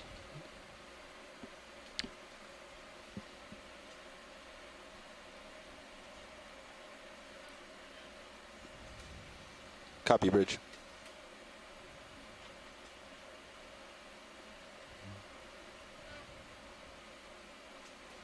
Looking for fish. Lots of spots for them to hide. That's for sure.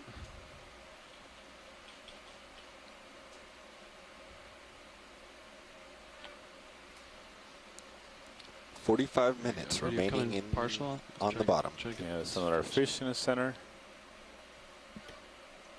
Yeah, I'm gonna try to wrap around here, keep him in view. Okeanos, isn't it? Okay, now this is a different fish, and I'm a little confused about what we're looking at. Come in just a little bit this more is video. not the same wrasse that we saw before, unless it's changed its color pattern. This one has stripes.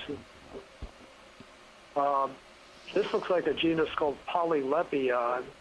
We have one in Hawaii that's got red stripes. I don't know if they can change their stripes. I have to do a little bit of work on this to figure this out, but I think it's probably a wrasse in genus Polylepion.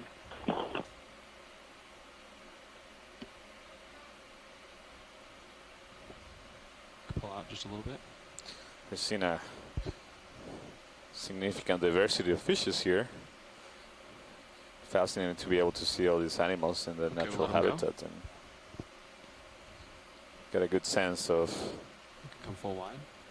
Thank you. some of the behavior as well as how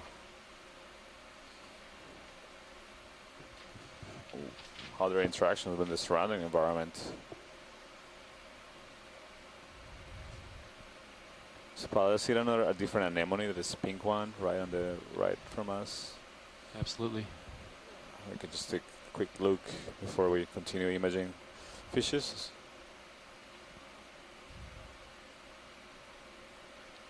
Okay, video. I'm gonna get a quick toe down, and then I'll let you come in. There's a nice birch for me here. Hold 1 second. Copilot, you can take my rotator. Rotate at will. You got it. And tilting up.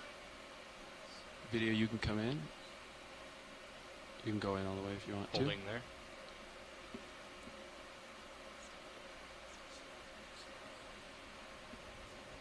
It looks like a different anemone. We observed one with similar morphology with the those, I'm going to call them pinnals. I'm not sure what the exact term for the projections out of the tentacles are, but actually those might be the tentacles, it's just the rim has a different shape. I'm not too familiar with this kind of anemones. Okay. We saw a whiter one earlier on. How much this left one in the move? has a different coloration. Looking down 80 degrees. 10 meters. She has some patches that look greenish or yellowish. Really beautiful animal.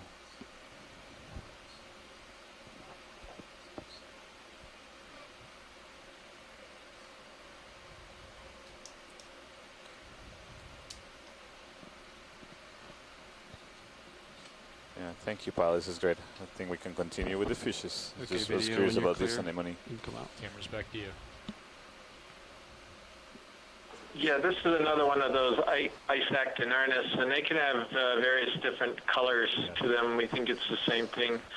Now, we default to Quadrilobatus, but I think there's also something like Octolobatus. I mean, if you count those fringes, it looks like it's more than 4 of them. I'm not sure that's the origin of the name.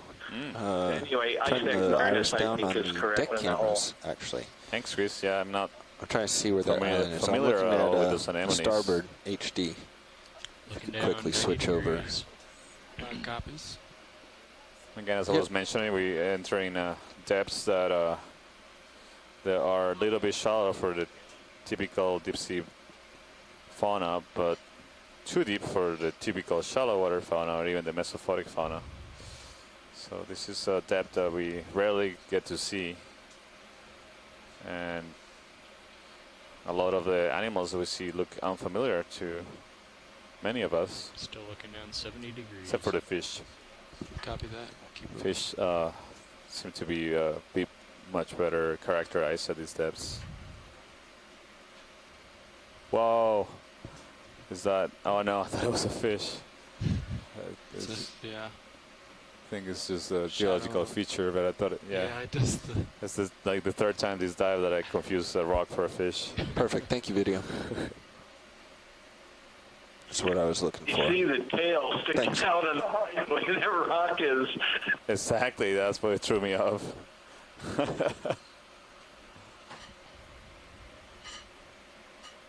So we're getting a little fish happy, but this is a collaboration between geologists and biologists. So we have mimicry of fishes by rocks or vice versa. Yeah.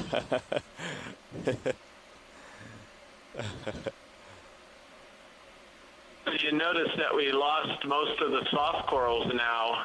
We moved out of that bed, unless it's going to pick up again, but they seem to have disappeared.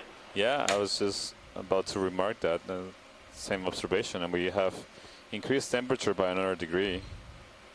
So, may very well be a constraint right here.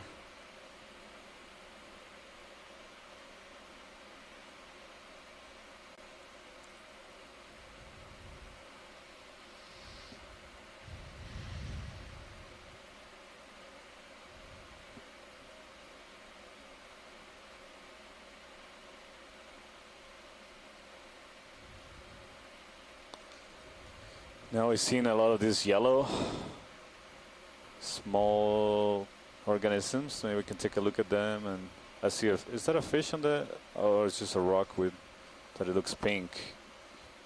Maybe a pink rock. It's one of those soft corals. It might be one of the last ones we see. Yeah, it's a pink rock.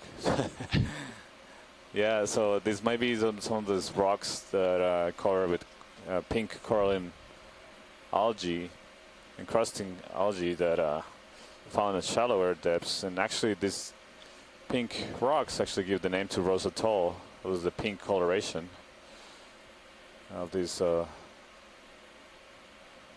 coralline algae. Can we take a look at one of those yellow? Yeah, absolutely. I'm not sure what they are. Video come wide. You see all the shimmer in the water. And there's several of these yellow organisms. Let's go this one right here, actually.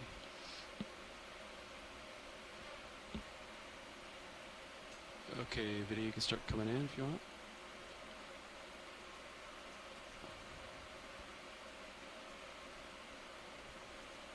So there seems to be a different kind of coral. It would be great to get a closer look at it. And there's maybe these clear sponges or perhaps tunicates.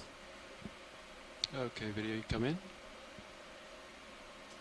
Copilot, can you check my rotator? Sure. Rotate at will. Rotating Yeah, up. so these are the yellow ones are scleractinian corals. Rotating up, holding. Sorry. So these look... Go ahead, Bridge. Different to me from the ones we saw shallower. Go up to the upper one. I think it's a little bigger. When we can tilt the camera a little bit up. Yeah, rotate up. Rotating up. Yeah, feel free to That change. one, yeah. Rotation is about A-frame, correct? Is that full zoom, pilot? Yeah. Thank you. There we go. So the skeleton of this coral looks different to me from the one we've been calling dendrophilia that we saw deeper. You can see the polyps are not completely circular, they are a little bit elongated.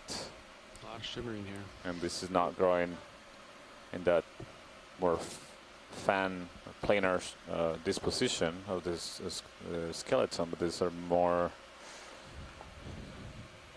chaotic.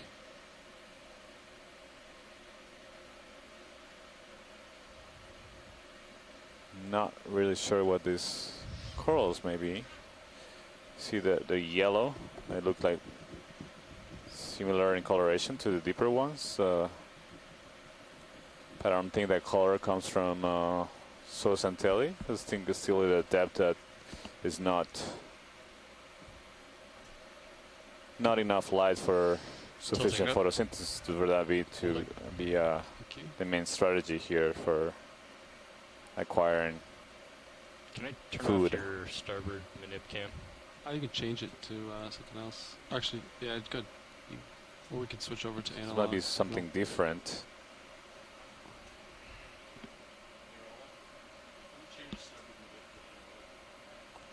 So. Yeah, Sonny, I don't know what. I'm not sure about this finding. It could be something that we've tentatively identified from Hawaii as Gymnoridae, but it's never been collected and confirmed. And then that hard coral there, I don't know. You're seeing our whole never seen that rack before either. vibrate there. That's what that is. Yeah, so Matt was just saying that if we're interested, stern thrusters are causing rack geologists one will to be willing shake. sacrifice. And we're already at the threshold. I think Sample that's probably why, because you guys haven't moved. Maybe have a coral or a sponge attached to it. You can feel the thrusters working though. You think that's of interest? Just between that and the starboard rail cam, it's.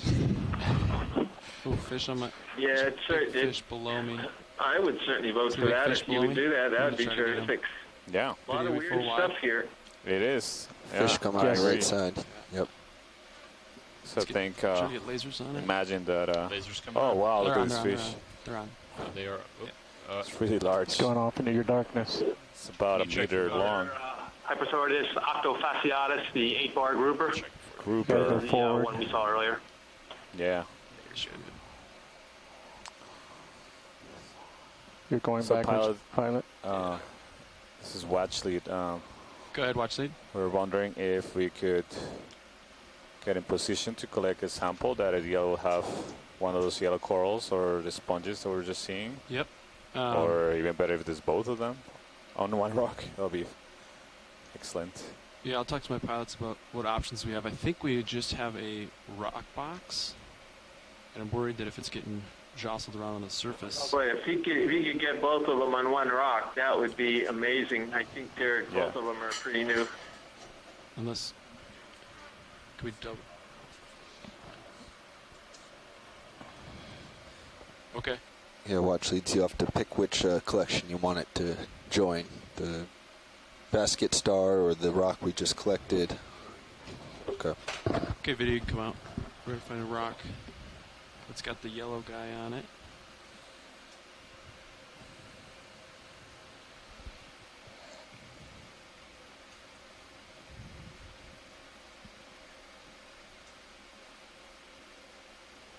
Looks like there's quite a few options here. They look.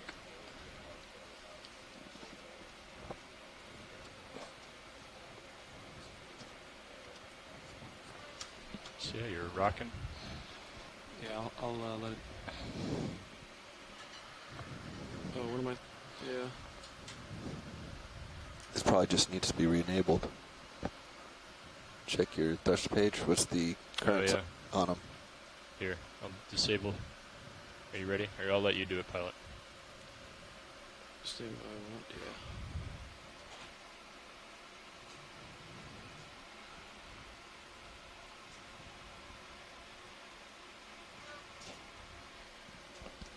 Okay, so we're looking for a rock that's got both a yellow. Okay, let's see. A lot of shimmering here.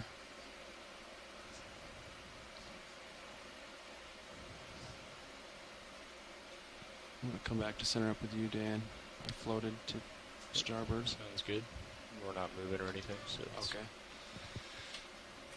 All right. I have a hunch some of these are going to, a lot of these are going to be very much stuck to the ground here. Maybe not.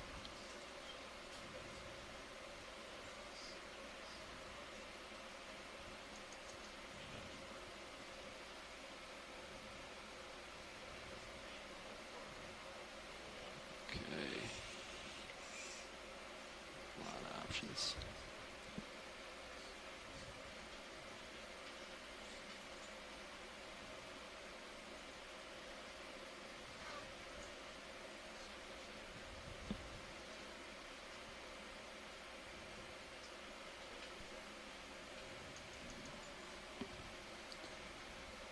Yeah, maybe this rock in between the lasers might be a good Okay, one. video coming partial.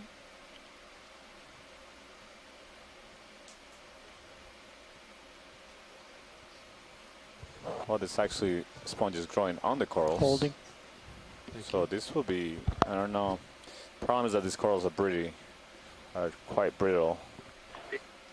Yeah, I'm not sure if he's living on the small rock. You in got front them of him, both all together there. Yeah. or if he's living on the hard surface, and he's just next to this rock.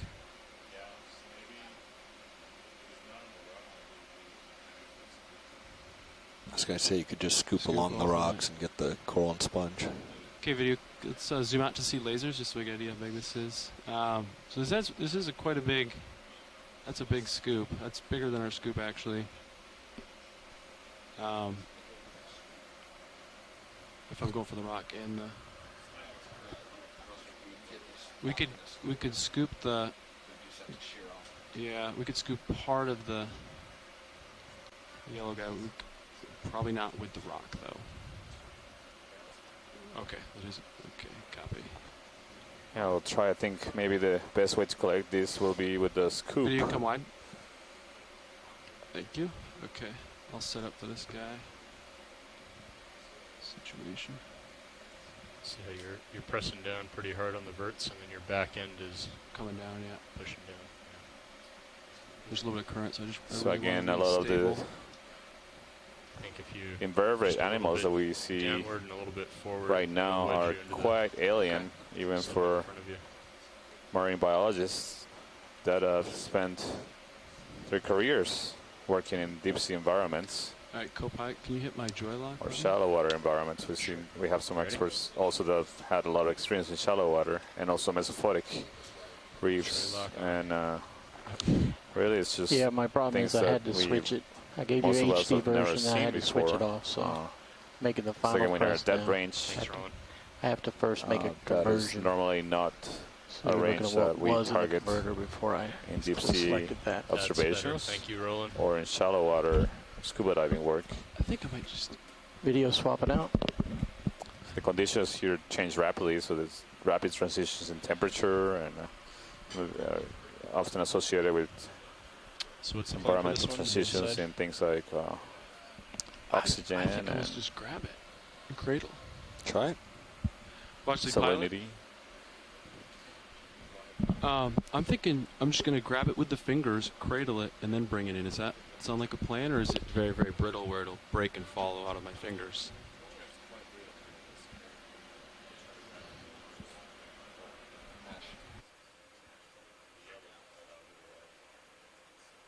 Okay, so this is a scoop subject here.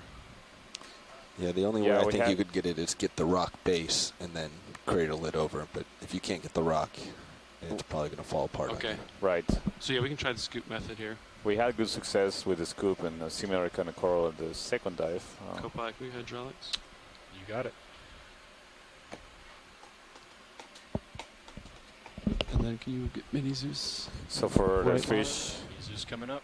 biologists, Video I know we're full looking wide at on the HD. seafloor, but if you look at your stream 2, you see the view of D2 from above. So that'd be a good, also a good chance to We're get too some, close see to him. some larger So fish where are you gonna wanna stow swimming this? around the ROV. If you pay attention to stream 2. I think I'm gonna.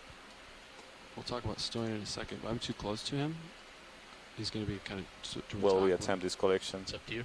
Yeah, watch this. We're gonna. I think I'm just gonna back up a little bit. I'm a little too close to him, You can come out from and And scoop then- towards you against that rock.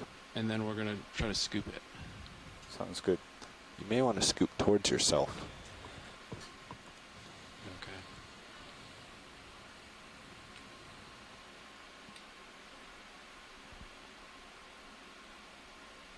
Copilot, I'm gonna need your assistance again. Okay. Go for it, Copilot. The joy lock. Pressing down 75%. All right, Dan. Can you hit my joy lock, Dan? You got it. Thanks. Appreciate it. Okay. Hydraulics are up. Hydraulics are up. Watch lead pilot. Go ahead, pilot. Which bio box are you thinking for this guy? Because he's going to have to be with somebody else. Okay. Sounds good. Can you starboard wing inboard a little bit? I will bring your starboard wing inboard.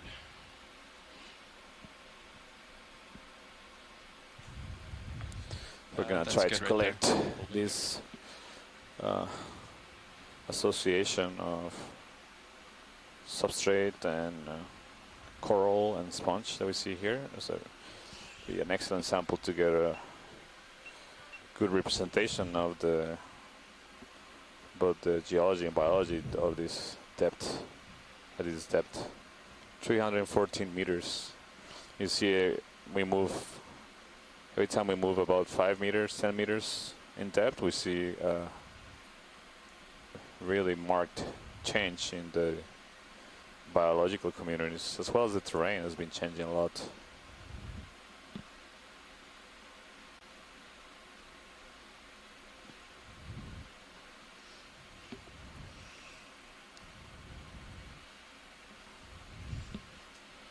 Can you take my main HD rotator? Taking your rotator.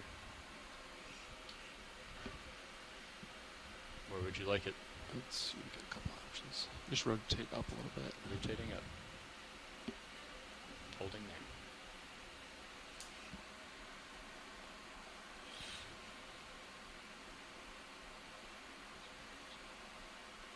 Okay, so this goes.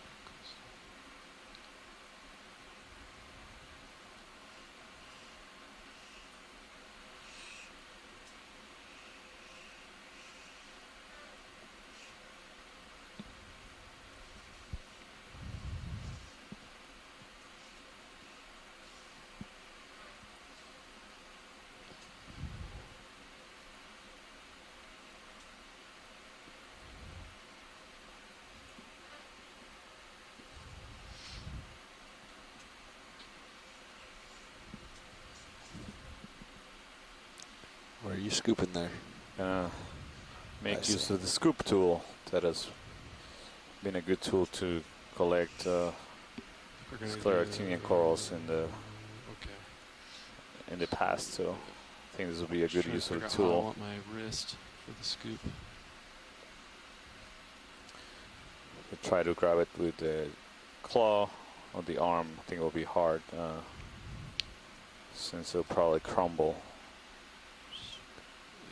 Can you scoop toward yourself? It might make it easier on you. Because you're bringing your arm down into the wing. And, yeah, watch the I think I box. should be able to. Think. In 180, You're going to have to straighten scoop it yourself towards out you. to dump it too. Oh, true that. Okay, so maybe something like.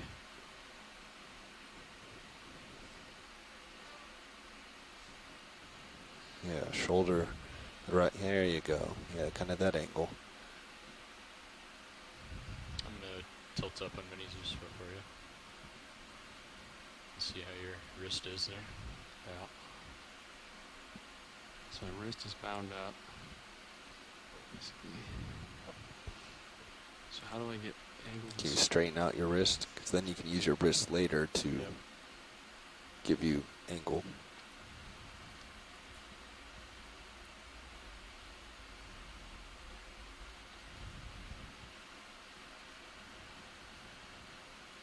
There you go.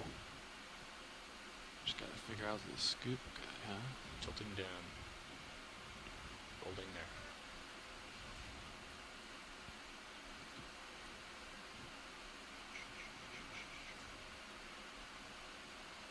Ooh, he's very brittle. Okay.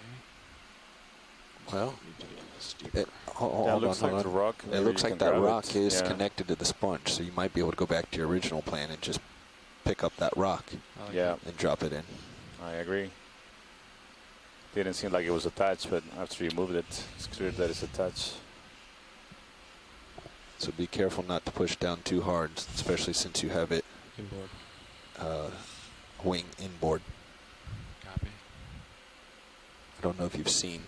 Most people have sort of just dropped it in and then with closed fingers push it in. Copy. I think it'd be good to maybe bring it back outboard before you push it in. Yep.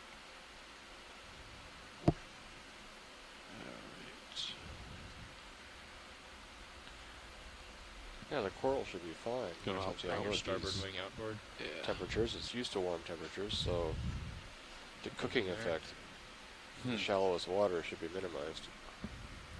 Yeah, although still, the surface is still about 10 degrees warmer than what it is here. What is the surface temperature above? 28? 28, 29 degrees Celsius. That's right, because we're in hurricane season. We need warm waters to generate like hurricanes and tropical cyclones. Gives them energy. Like the one that we dodged last week and might be facing in the very near future. Mm-hmm.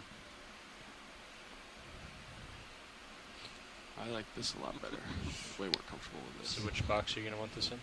Starboard, or port outer. Port outer. Yeah, it says the difference is the same difference you see when you have 60-degree Fahrenheit weather versus 80-degree Fahrenheit weather. I don't know if you want to come at an angle. I don't know if you'd be able to pluck it.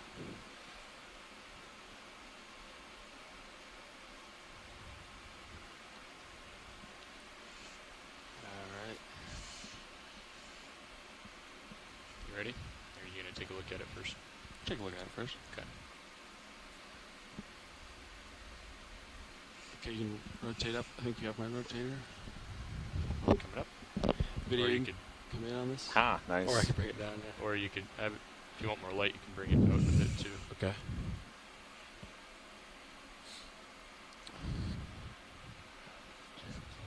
Just remember too, over time you get a little bit of jaw creep. Okay. And if you Go let ahead. it too long, it could crush it or drop it.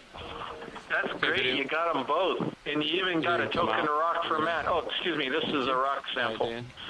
All right, you ready to stow? Yeah. So rubbing in the fact We that have we don't 20 have any minutes on basalt bottom. in this atoll. Draw out. Do you call that rubbing the salt into the wound? No, just really salty. Turn your jaw so salty you can rocks. set it in there. There you go. Or Closing it up. We're gonna call this the 6th geo sample. And it go on the port. It went in the port outward by a box. And there was rock with scleractinian and sponge. Hydraulic secure. Thank you, Copilot. And that was collected at a depth of 314 meters. Watch lead, that's a geo sample. that's a geo. Roger, yeah, geo specimen 6. Okay, once you guys are buttoned up, I'd like to request if you could move to the left where that Octofasciatus moved to, large grouper. The habitat over there seems a little bit different, and we might see several others. Roger.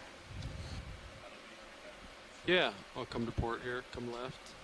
There's larger kind of hideouts over here. Yep, we'll head that way.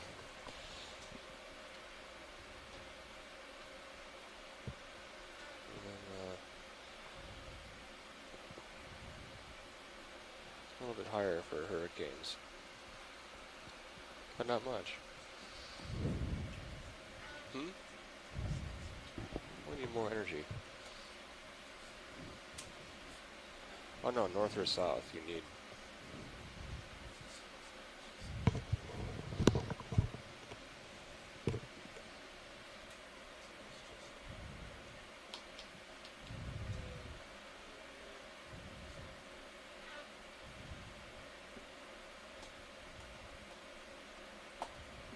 So we see a lot of those small scleractinian colonies on this slope.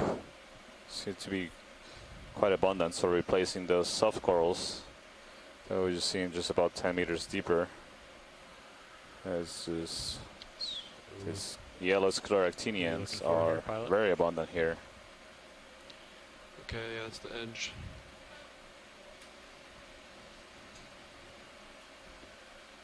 Okay, so we're at our contour line. We're just 20 minutes. Excuse me. 10 minutes remaining on bottom. Oh, okay.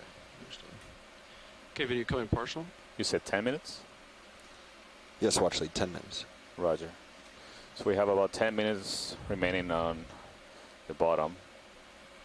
So hopefully we'll see some additional fish. You can come wide, video. I thought I saw something as well.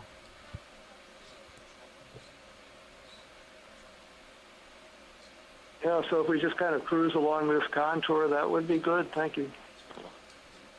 Roger, we'll do that. Continue looking for fish. I'm going to put in a little move. Let's see. So you want to follow the contour, which is basically south. I could split the difference and go 200, 200. You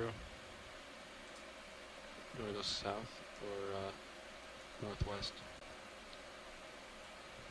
Well, you're already south of me, but you can come So back. it's interesting, even though we're getting a lot shallower, there's not a lot of sediment here.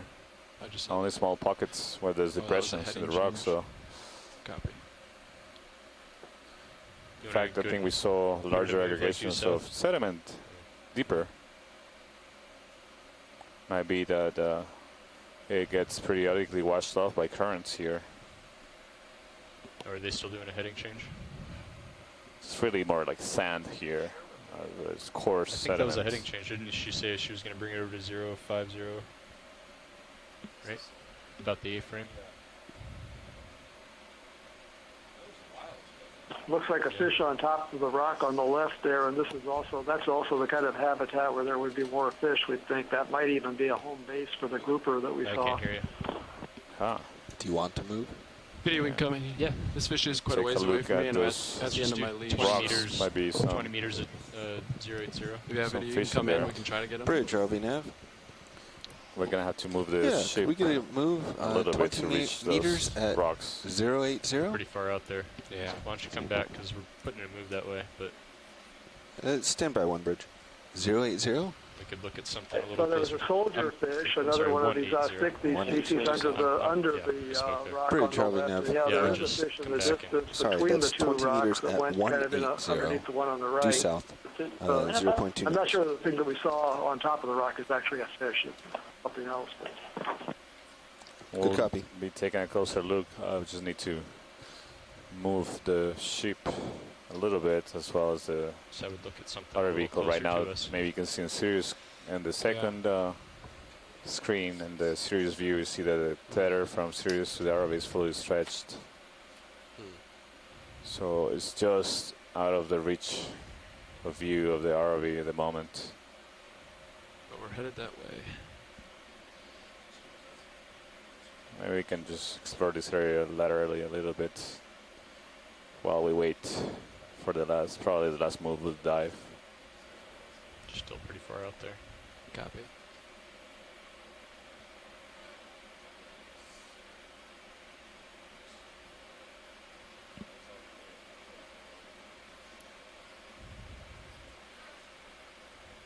Thank you, Bridge.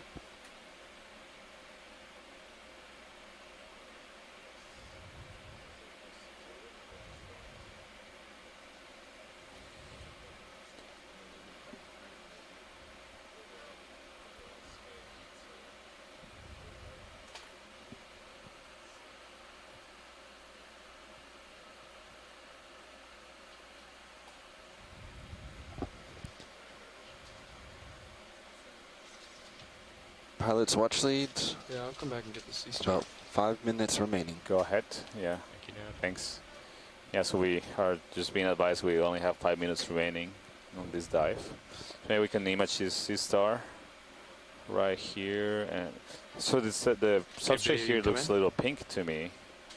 Says that there's some of that pink algae growing on it, which would be interesting because we're 313 meters, so maybe just the tiny bits of light that make it here. Is that the Scleractinia next to it?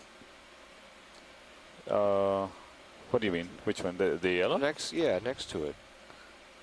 To the sea star? Yeah. Yeah, it seems like it might be. You think it could be eating the coral? The sea star? I don't know, but it's right on top of it. But is that Scleractinia? The yellow one? Yeah. Yeah. Copilot, you can take my rotator. Taking your rotator. Maybe just come down a bump. Coming down. Holding there. Perfect. Thanks. It might be that this sea star may be predating on this coral. Certainly, the position is suggestive of that. So we might be seeing one of the predators of this coral here in this community, this ecosystem on the 313 meters of Rose Atoll. Yeah, and you see the detail of pink coloration on the rock, and we saw just loose cobbles that appear to be pink, so might have rolled downhill, but again, the pink coloration of rocks around the atoll gave the name to the atoll because of the coralline algae that grow here. But it seems that coloration is here also on the rocks, so It's a very interesting observation because we're at depth 313 meters where there's very, very little light reaching these depths. You actually see some. Okay, The substrate also looks a little slightly green, but I don't know if that's a illusion or like a artifact of the coloring of the camera.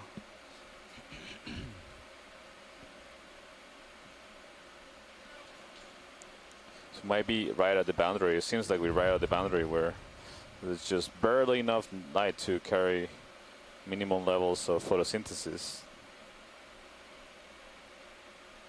At least for the algae.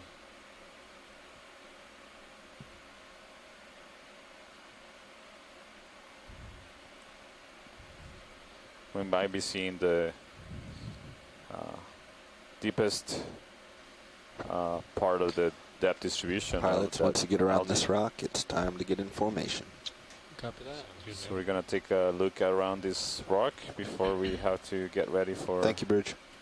Leave the seafloor. Oh, we got a fish back here. Come in partial video. He's way in the back. Oh, there's a fish on the far side of the boulder. I don't know if you can image that. That's a different kind of grouper. It's called the golden grouper, Saloptia powelli. It's got a very distinctive color pattern, bright, bright yellow. Hey, Santiago. It's coming to us. Yeah? Hello? You still looking at the sea star? No, we passed it already. Oh, well. Okay, come in. Well, from my view, you're just coming on it. So it's Astroceramus. Come out video just a little bit? Yeah. Do you know of this kind of... And it's Okay, been come back recorded in from video. the Pearl record that's feeding on that coral before. Okay.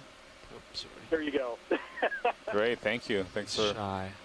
Yeah, it's consistent. And you see there's some corals in the background with some ophiurids clinging to them. So lights. You got it.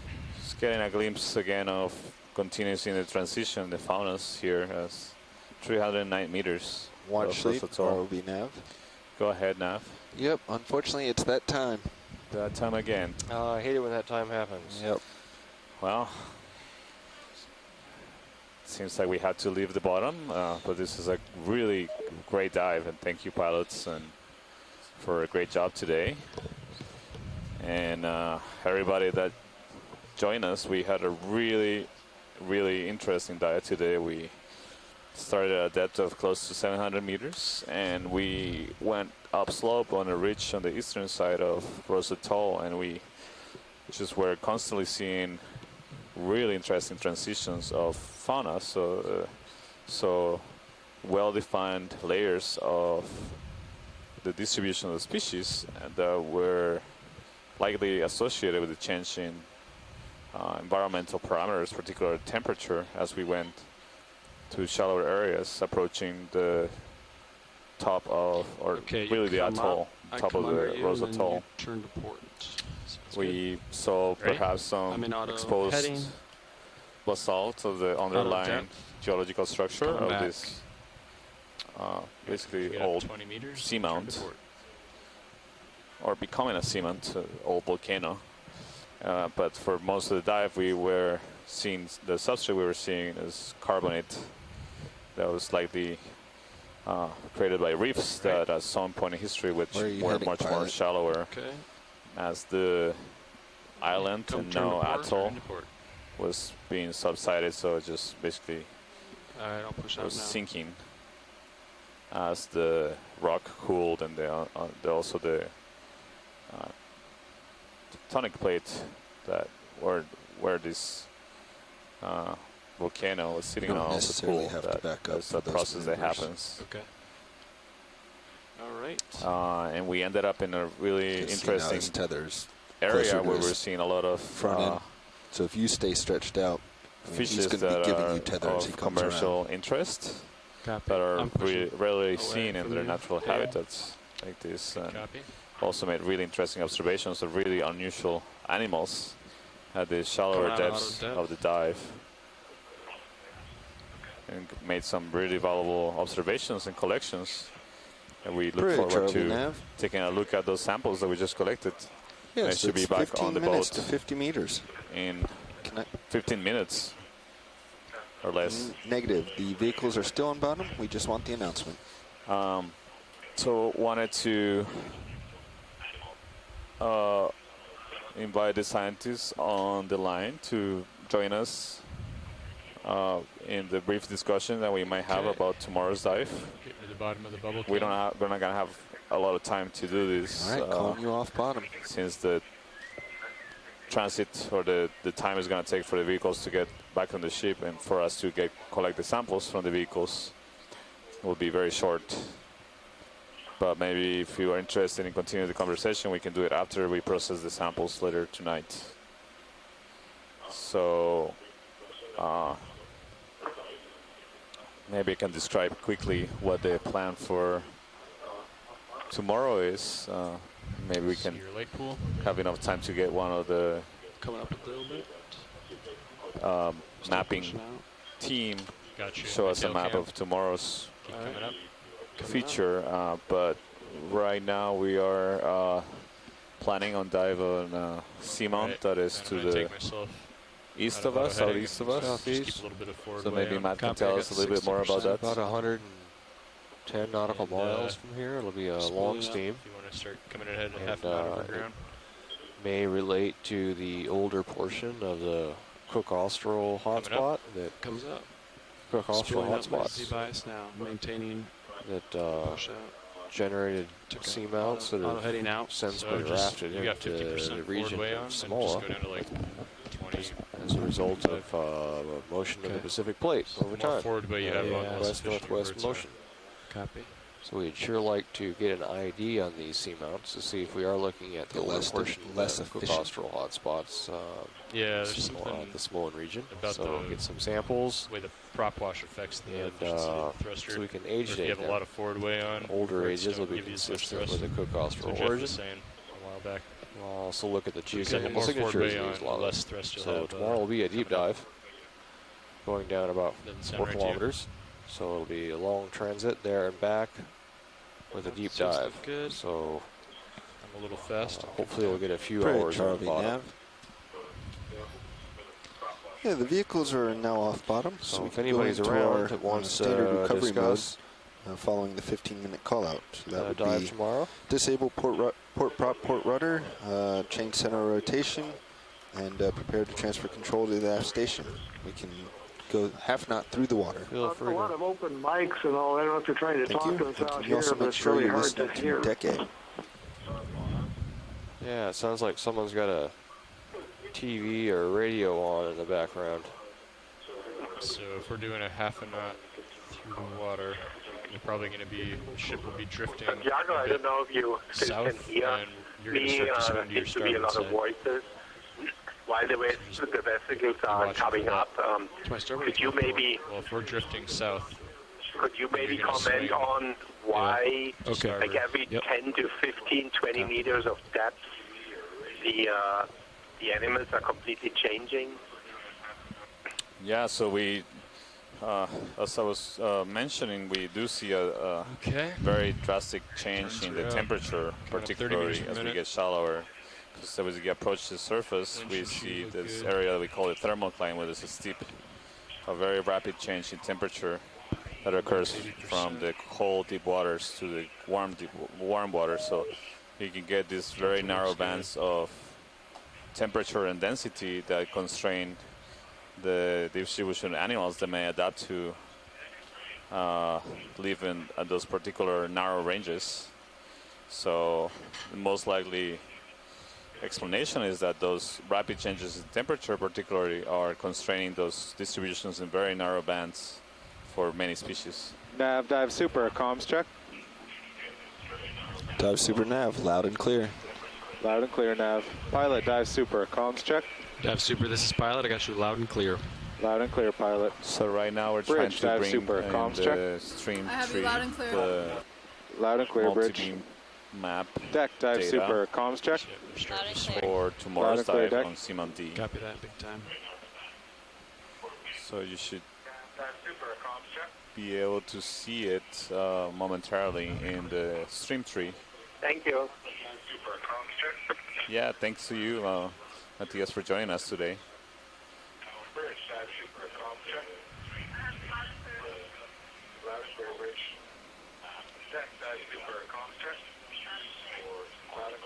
What's up? You hear that?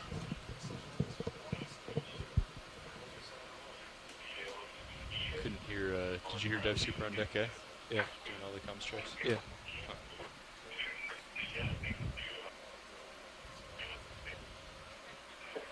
Couldn't hear it for some reason. So. All right, you're swinging. You might want to let Dev Super know that we're... I got it. Oh, you got it. Okay. Dive Super Pilot, Nav.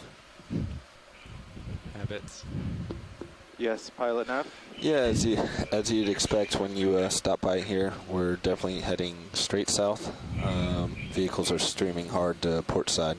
So I was wondering in the meantime if anybody else had any comments about today's dive. Copy that. Oh, you already came out of auto sway. Descent and we the ship should be in standard recovery mode, trying to make a half knot forward. They're 0.5 on the 1 minute. Levi, give a little bit of port Copy lateral that. thrust just to make sure the vehicles don't They swing should in front. straighten out as get into the surface water. I guess we'll pause at a maybe 75 or so and straighten it out if they don't. Keep enjoy today's dive. Roger that. As long as you guys are comfortable. How much port lateral? Roger that. They're 90 to port at the moment. Try not to let it get more than 90 here. Copy. What submerged coral platforms look like, which is valuable. What's your reasoning on that? Huh? What's your reasoning on that? Look at that beautiful seamount. Because we don't want the vehicles to start streaming.